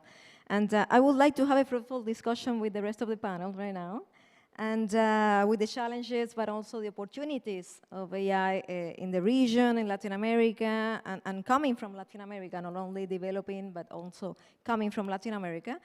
And for that, I will start with the first round of questions of you to the speakers, for them to have their position of the work that has been done during this month, and also to have their positions, especially their positions of the country they are representing. So I will first start with Baeza. Ricardo Baeza, I would like to start with you. You have an important experience in information retrieval, biases, ethics, and AI, and among several. And you have a very interesting career. Well, you're Chilean, but you also lived and have a career in the United States, but also developed in Spain, in developed countries. But you have managed to stay very connected and very attached to Chile. And you, you are also professor of the University of Chile, part of the Chilean Academy of Engineers, and many other institutes. And I wanted to ask you, because Chile, as many other countries in the region, have recently launched a couple weeks ago their national policy for AI. And in this respect, in your opinion, what are the main challenges for Chile to be fully impacted at the end by the local development, deployment, and adoption for AI? If you can introduce more or less about this. Yes. Next slide, please. Yeah, thank you, Nayat, for the invitation. I have many hats, and the main one is I'm the new Institute for Experiential AI at Northeastern University, which my campus is in Boston, but also I keep ties with Catalonia and also Chile. And recently, this year, we founded a new NGO that wants to basically use AI fairly in the region. And our first project is the Inter-American Development Bank to help other countries. So we did a full study of more than 30 strategies in the whole world. But here I'm only showing the ones that are in Latin America. Sadly, I had a nice animation, but the animation was over after the PDF and COVID. So basically the idea is that if the flag is small, then it's the first step, and then when the flag is bigger, it's the second step. And if the flag doesn't grow, it's because they haven't finished the second step. So the first two countries that started doing something were Mexico and Uruguay. Uruguay was focused only in digital government, but had an AI section. Then Colombia was the first one that did everything, and it's the most complete one. I will mention exactly why. Then in 2019, also Brazil published the first version that went to consultation. I hope I have the dates right, because here we have two Brazilians and also a Mexican. And then Argentina did only presented their strategy in December 2019, and then the government changed, and I guess it's somewhere in a desk. So it's not published officially, but we have a copy of it. Then in middle of 2020, Mexico did it. Then the first version of Chile was done at the end of 2020, also went to a consulting period. Then in middle of this year, Peru published their first draft. It's not yet final. And then later this year, very recently, both Brazil and Chile did the final version of their strategy. Next slide. So here you have a quick syntactic comparison. So it's very hard to compare these strategies. But for example, here is the total number of pages in blue, and then how many pages are given to the axis, so basically the main topics and the measures of each strategy. So you see that they are very different. For example, I cannot see, okay, here I have it. So here, so Colombia has not too many pages for the exact measures, but for example has a budget and has a governance on how to do it. That's why they take more on the other side. Next slide. So just to have a quick comparison to the semantic part, the content. So the most common Ibero-American access, here we include also in our study Portugal and Spain. So I didn't have the numbers for only Latin America. So basically all of them worry about research and technology transfer. 93% of them, the industry ecosystem. 93% of them, basically the government.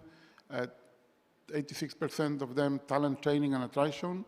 And then 71% are data platform and policy. So these are the 5 main problems that they are worried about. Now the highlights, already mentioned some of them. Colombia is the most complete one. They have a clear budget, a clear period of action, a clear governance, and then also they have a separate document on ethics that they publish after the strategy in the mid-2020. Mexico is very interesting because it's a multi-stakeholder approach. A proposal is from a company that I'm also working with, C-Minds. It's a female company, so it's very interesting. And they're basically putting all the society of Mexico to think about that. Government, industry, and also civil society. So the consensus is much higher than any strategy in the world. The problem is that very hard the government to basically take it and do it because it's not exactly theirs. So they're in good things and bad things. And finally, Uruguay is the one that really focuses on digital government. Next slide. So now I will finish with a small summary on the new strategy of Chile. So as I said before, was published first in December of 2020. There was a very short period of consulting in January, which is not the best month in Chile because it's summer.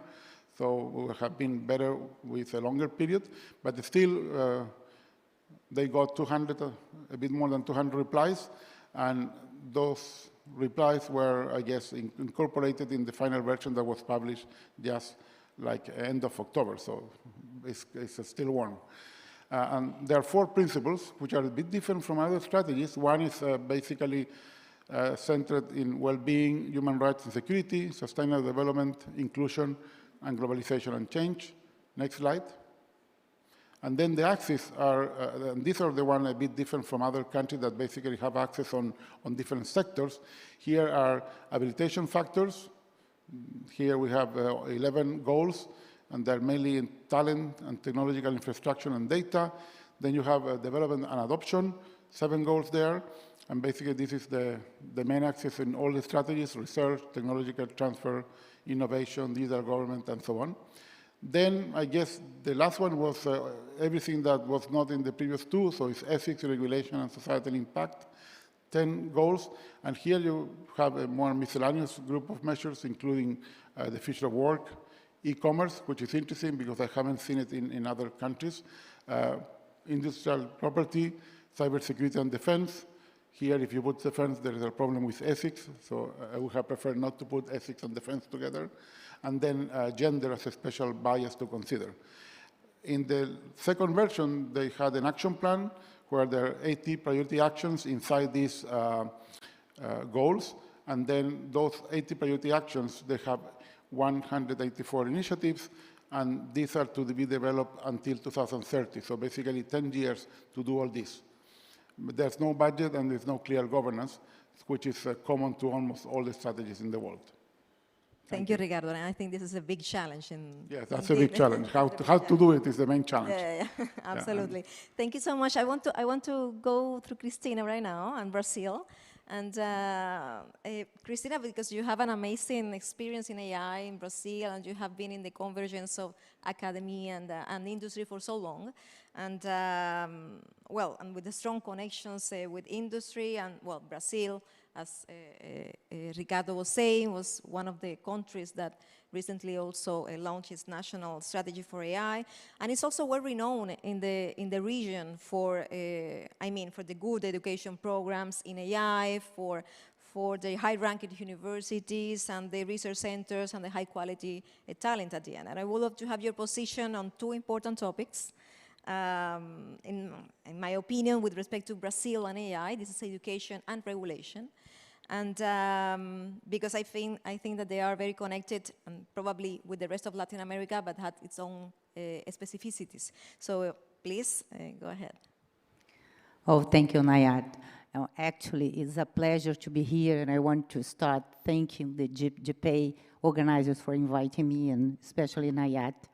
And before answering directly your question, I want to give a proper context in what I'm going to talk. So I'm going to start talking about the AI opportunity for Latin American countries, especially Brazil, and the incentive required. And when I say incentive, I'm considering education as the major factor, the regulation, that we need to talk about the regulation, and last but not least, the risks of social inequalities stretch.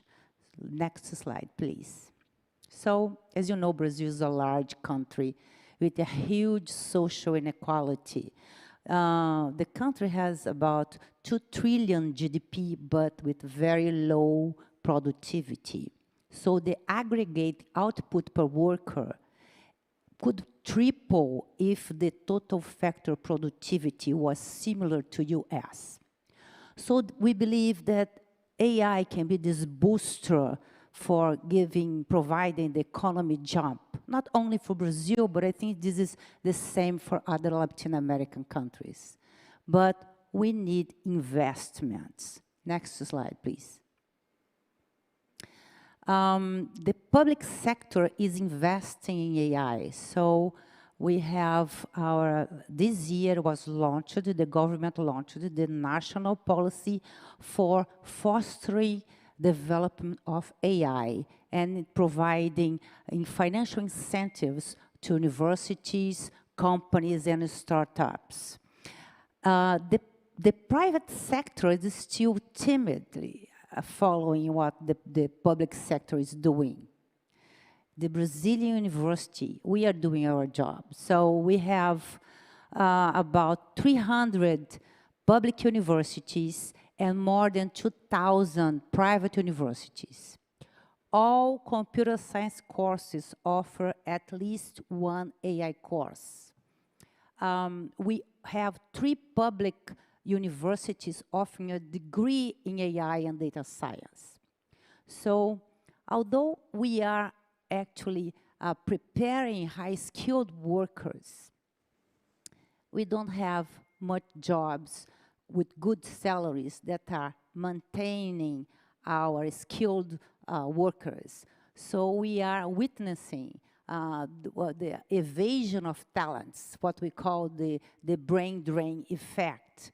So every presidential election, and we are going to have one very soon, we have a completely different strategy put in place, and this gives like misleading signs to the private sector.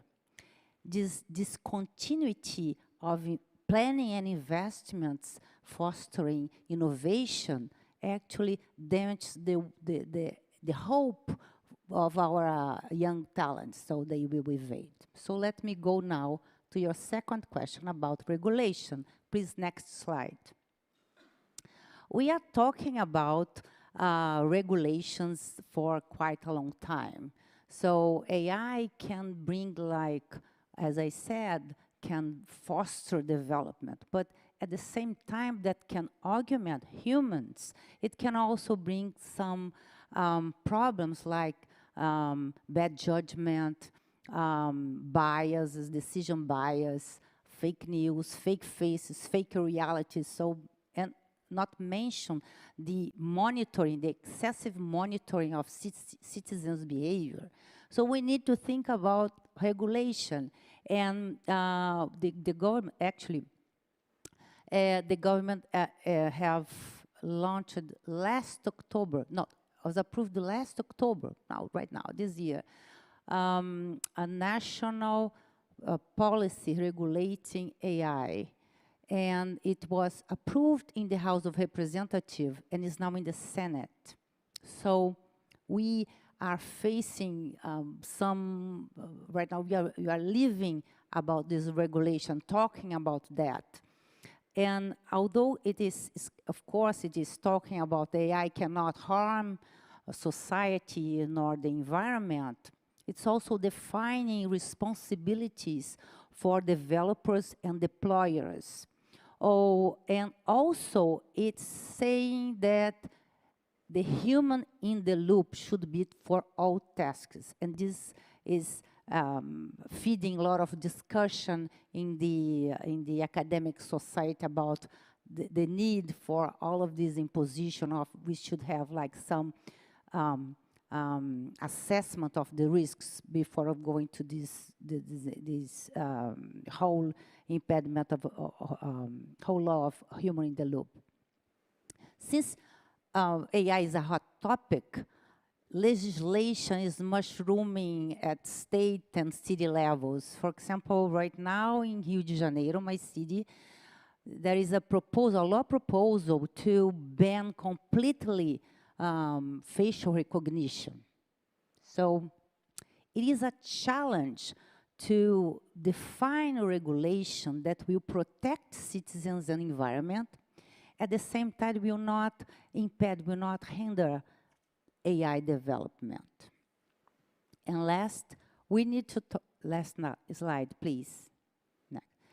And last, we need to talk about the risks of increasing the social inequality.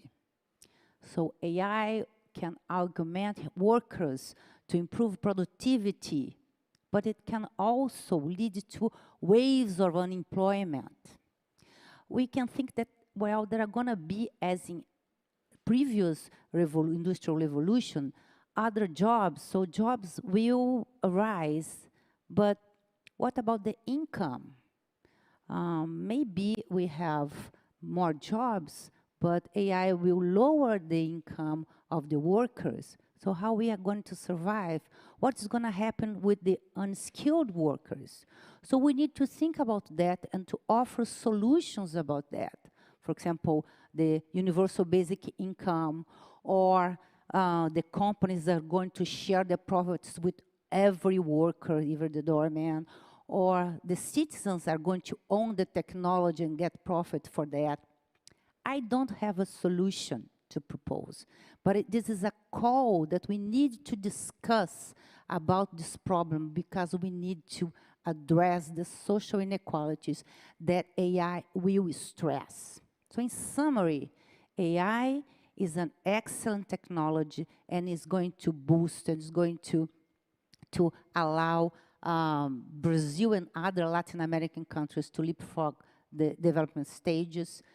We need to invest in that, but creating jobs that will maintain our skilled workers, our skilled talents, we need to regulate without hindering AI development, and we need to talk about the social inequalities. Thank you. Thank you so much, Cristina, because indeed this is very well. We could be here the whole afternoon discussing about it, and I wanted, due to time, I wanted to go through a more specific question with you, Carlos. And because, I mean, you have an important experience more in optimization, meta-heuristics, and of course, it's an area of artificial intelligence that is getting more and more momentum. And in your experience, well, I will take the advantage that you are here to ask you this more specific question about the opportunities, because we have been discussing the challenges, okay, and more in the opportunities indeed of AI and with respect to specific meta-heuristics and optimization. What role do you think that these approaches can play with respect to the development of the region and in your experience with Mexico, if you can position on that? Sure. Thanks for the invitation. First, can you go to the next slide, please? Yes. So in meta-heuristics in particular have had a great expansion in Latin America. This is certainly true not only for Mexico, I will say also for Brazil, Argentina, even Chile.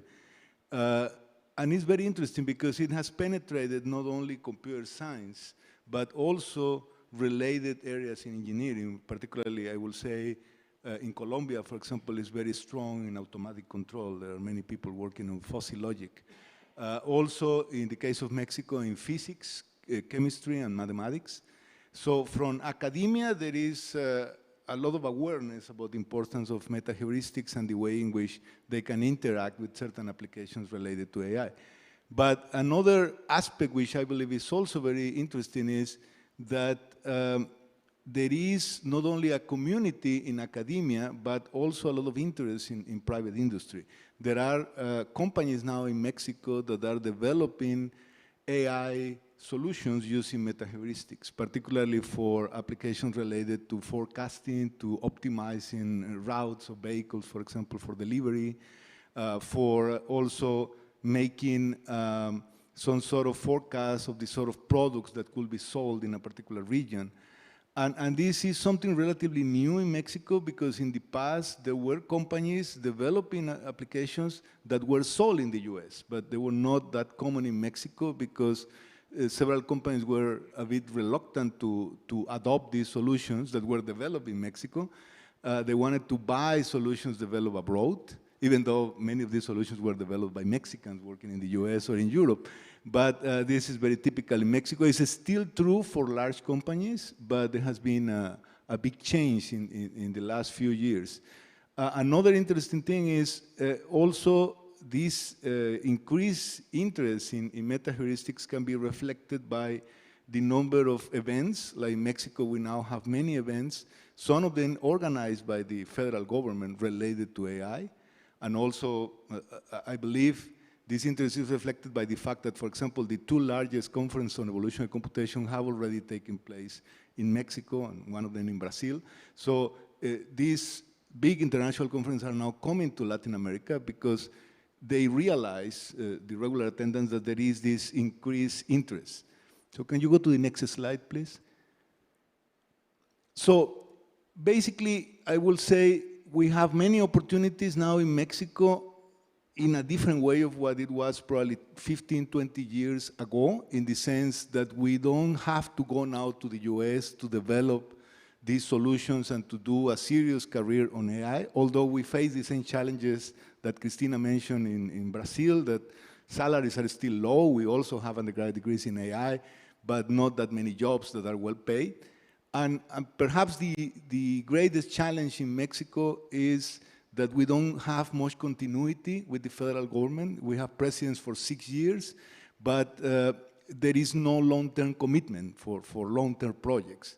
Because even if the new president is from the same political party, there is no guarantee that there will be continuity. So that makes things very difficult.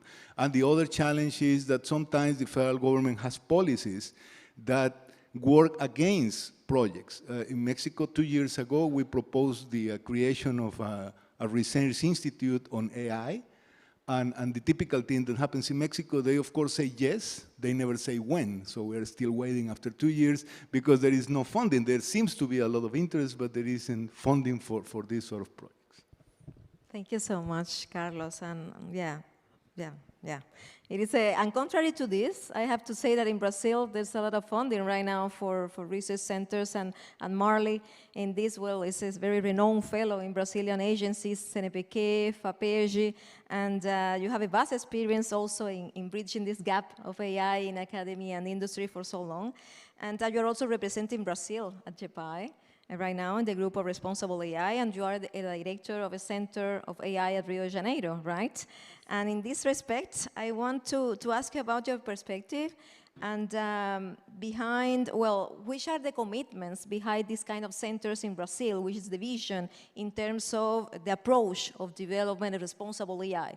What's your position on this? How can you tell us? Well, again, I want to thank also the organization and, of course, NIAT for the invitation to be here. Next slide, please.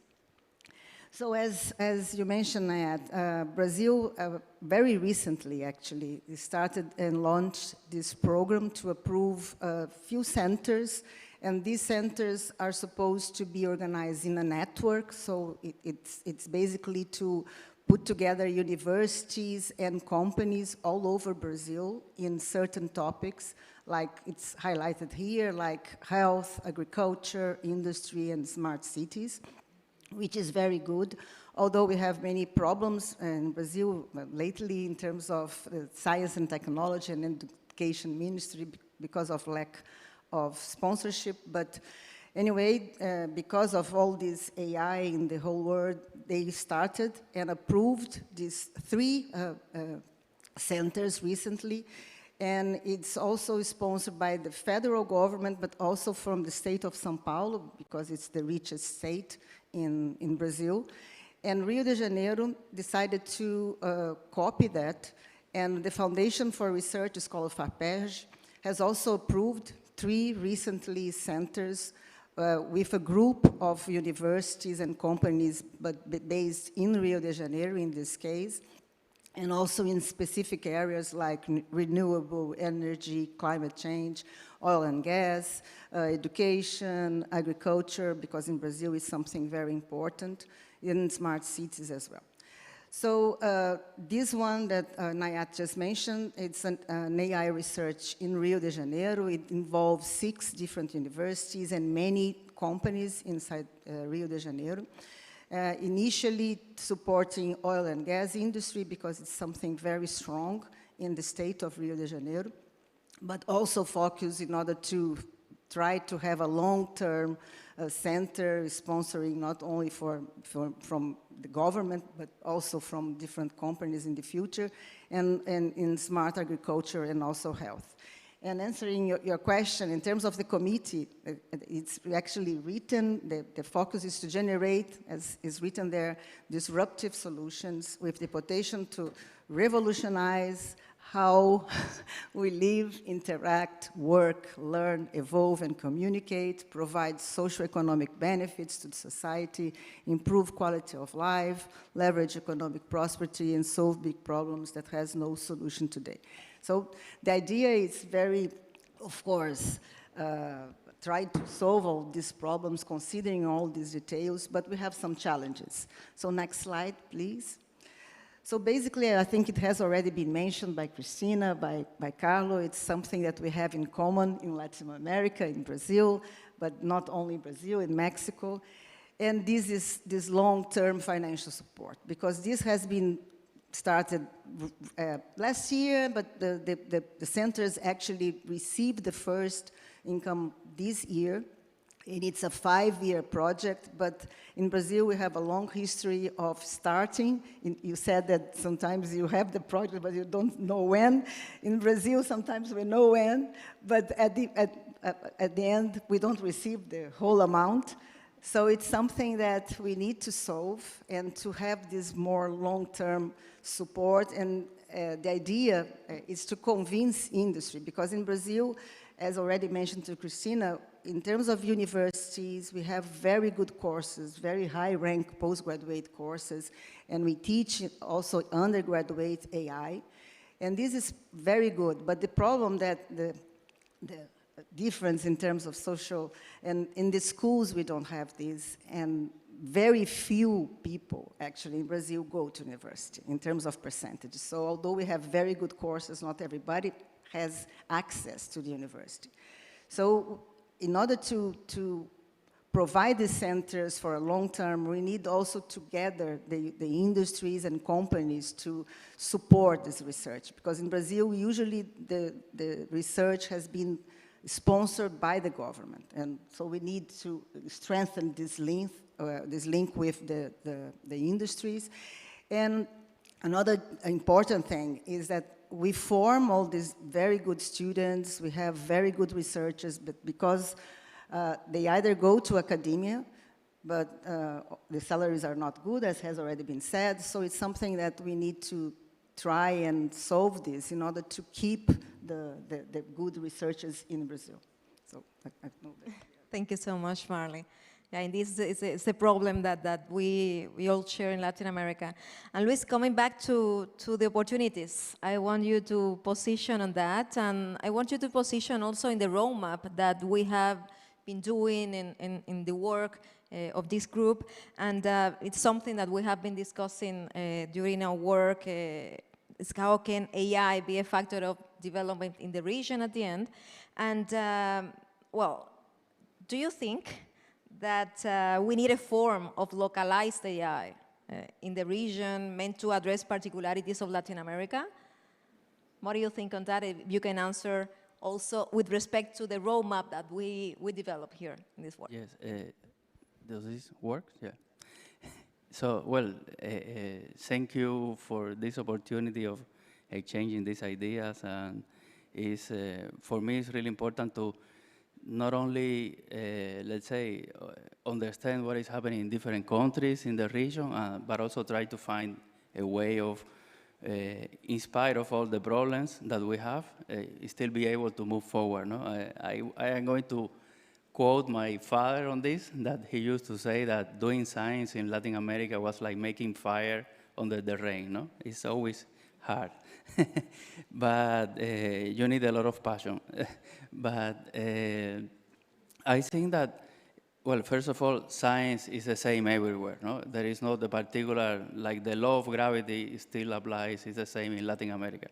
But it's true that because of all of these conditions that we have been discussing, probably we need some special attention to some particular aspects, and in particular of AI, we would need some, yes, actually I have, next slide, please. There are some characteristics that we need to look at when doing science, no?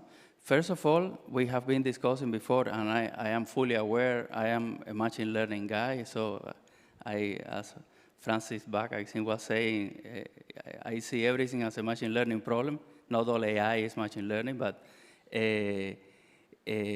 one of the few consumables, or the main consumables of AI, of machine learning in particular, is data, no?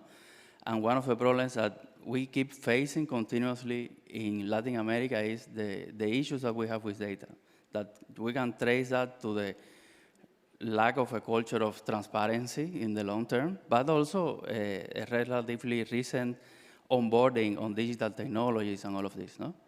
And besides that, then we have that because of the diversity and the locality of many characteristics of Latin America, it's very hard to extrapolate some existing results that you have from other regions. The prototypical case is natural language processing, no? That most of it is done in the main other languages in the world, and there is few support for the two main languages of Latin America, Portuguese and Spanish. And then we have the additional problem is that we have a lot of dialects inside Latin America. So, and we have been joking all the time how we speak differently, and even we convey different ideas with the similar words. So these nuances make this problem additionally complex, no? And we also have another issue that has to do with the other, let's say, non-European or non-imported languages that we have in the native languages that are very poorly documented. They are not even corpuses, not annotated. They don't have a lot of text on this. We have had some projects in India and Chile trying to work on this, and it's very hard because you don't have raw material to work on. So it's the first main challenge. The same thing with the difference of physiognomy and all of this, that we know that this is not a particular issue of Latin America only, but it's severe in the case of Latin America, no? And it is becoming more and more important. Then, let me read a little bit here. We already spoke on the issue of regulation, all of this. I know that we are running out of time, so I will not stop on this. Then there is another important topic that we need to look at, that is the characteristics of the deployment, no? In many cases, we need to realize that there is not going to be a really capable hardware, or the hardware will not be consistent across different devices, all of this. So we need to rethink how we do AI. This is not only for Latin America. There is a big trend on try how to make AI more accessible or more sustainable, more scalable, in the sense that we have these huge language models and all of this. It's something that we eventually are going to be able to tackle, because it's a key issue of AI probably in the next steps. But this is even more dramatic in the case of Latin America. So in many cases, when we do computer science, we need to revisit how we do it to make it accessible and all of this. Then, and to try to finish with a positive note, I think that also there are a lot of interesting opportunities in Latin America. There is not only problems, no? We have a lot of particularities. I can name, for example, in Chile, Chile receives 70% of all the astronomical observations of the world. So for someone that does machine learning, this is like a swimming pool full of data needed to be processed. Right now, astronomy is another form of computer science. I hope that there are not any astronomers in the room, but it is like that, because what they do is they analyze a lot of data.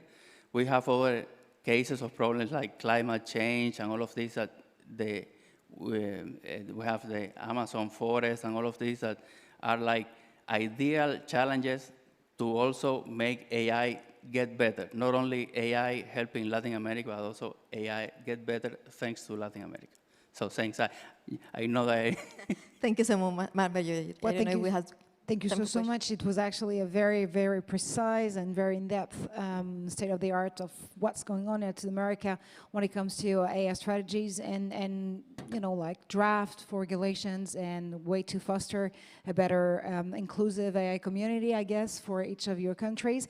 Questions are definitely open. If you do have some questions to address to our outstanding panelists, I can either take one of your questions online, or you can raise your hand and definitely make yourself heard if you want to, you know, like have a reaction, challenge, deep dive into one of the many different strategies for artificial intelligence that we've been featuring here on the panel. And we do have one question, actually. Thank you so much.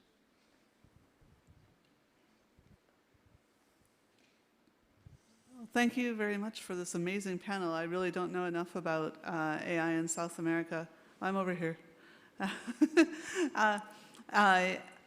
was wondering, and I don't know if this is actually adequately about AI or not, but just in this regulatory framework, you know, that in the EU we're building the AI Act and the Digital Services Act and all these things to try to handle basically some large companies that are not domiciled in the EU, although also to make sure that our own governments use AI appropriately.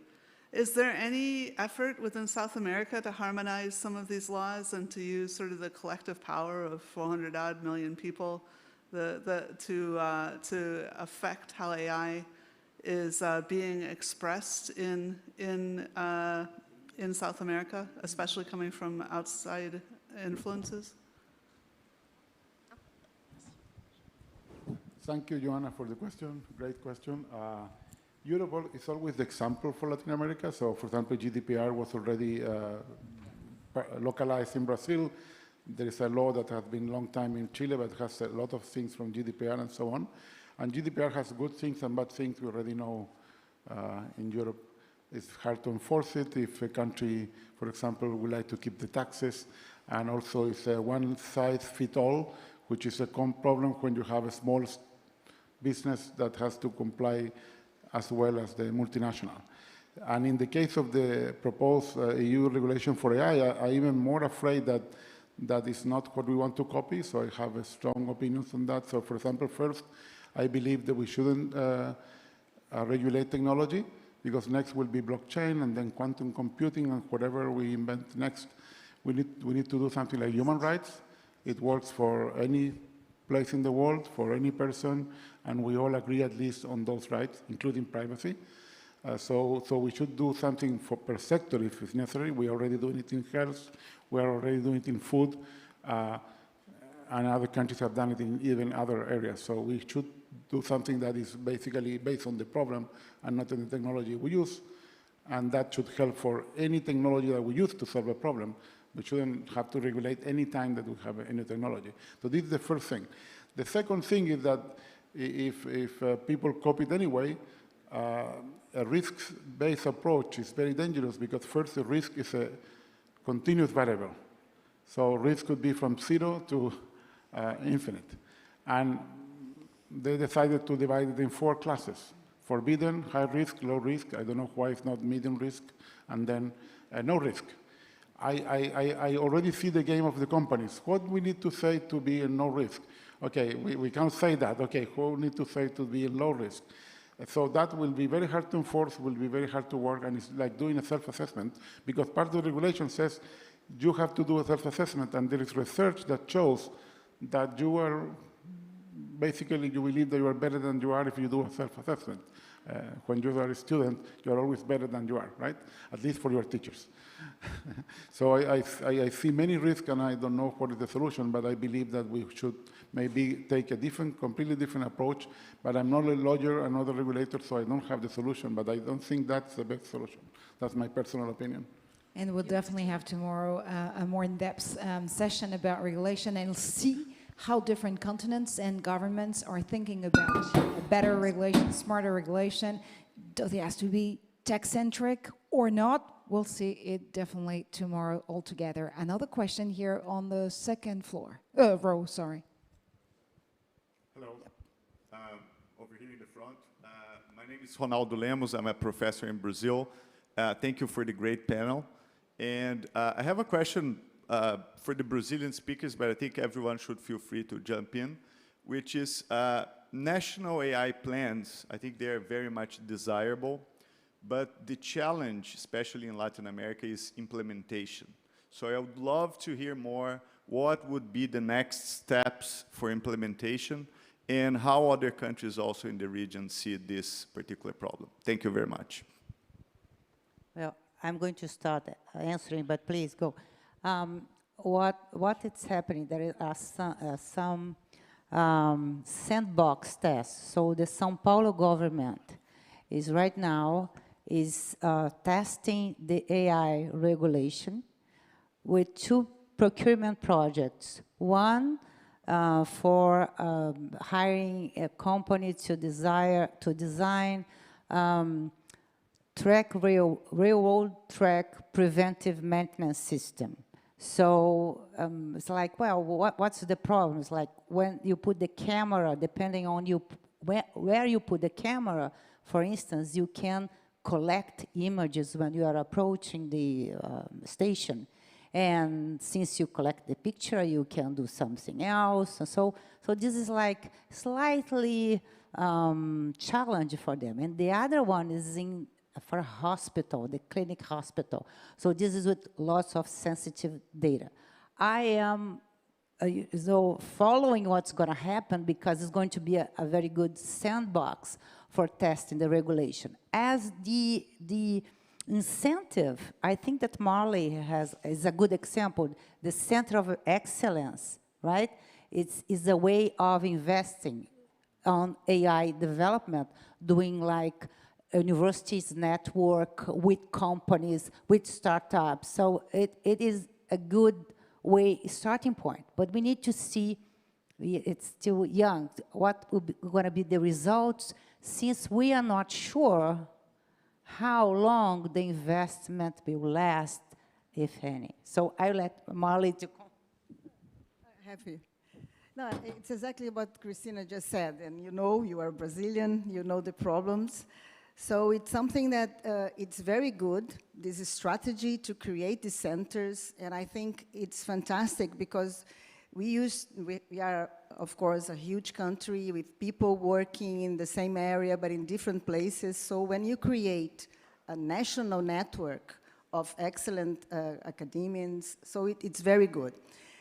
The main problem, the main challenge is how we are going to continue this, because we know that the government financial support might not continue, and that's why it's a challenge for us to actually convince the companies to start actually increasing the sponsorship for this research, because usually they want something on the shelf, they want something for tomorrow, they don't invest a lot in research in Brazil. We have some, of course, programs that with electricity companies and oil and gas companies, because in Brazil there is a law that 1%, these companies, electricity and oil and gas, they have to spend 1% of their income in research and development, which is great. But even so, most of the companies, they don't have this common strategy to support research and ask for something that will actually be disruptive. So that is the challenge, and we don't know because it has just started this year. So let's see. Fingers crossed. Thank you so much. Unfortunately, that's all we have time for, because an upcoming event is definitely bubbling up in the north of Paris. Thank you so much, ladies and gentlemen, for your perspective on the way Latin America is taking on AI challenges. Definitely dive into more questions tomorrow. That's definitely the end for day one here. If you're watching us live and through the streaming platform, we'll be back tomorrow at 9 a.m. precisely for the second day of GPAI Paris Summit.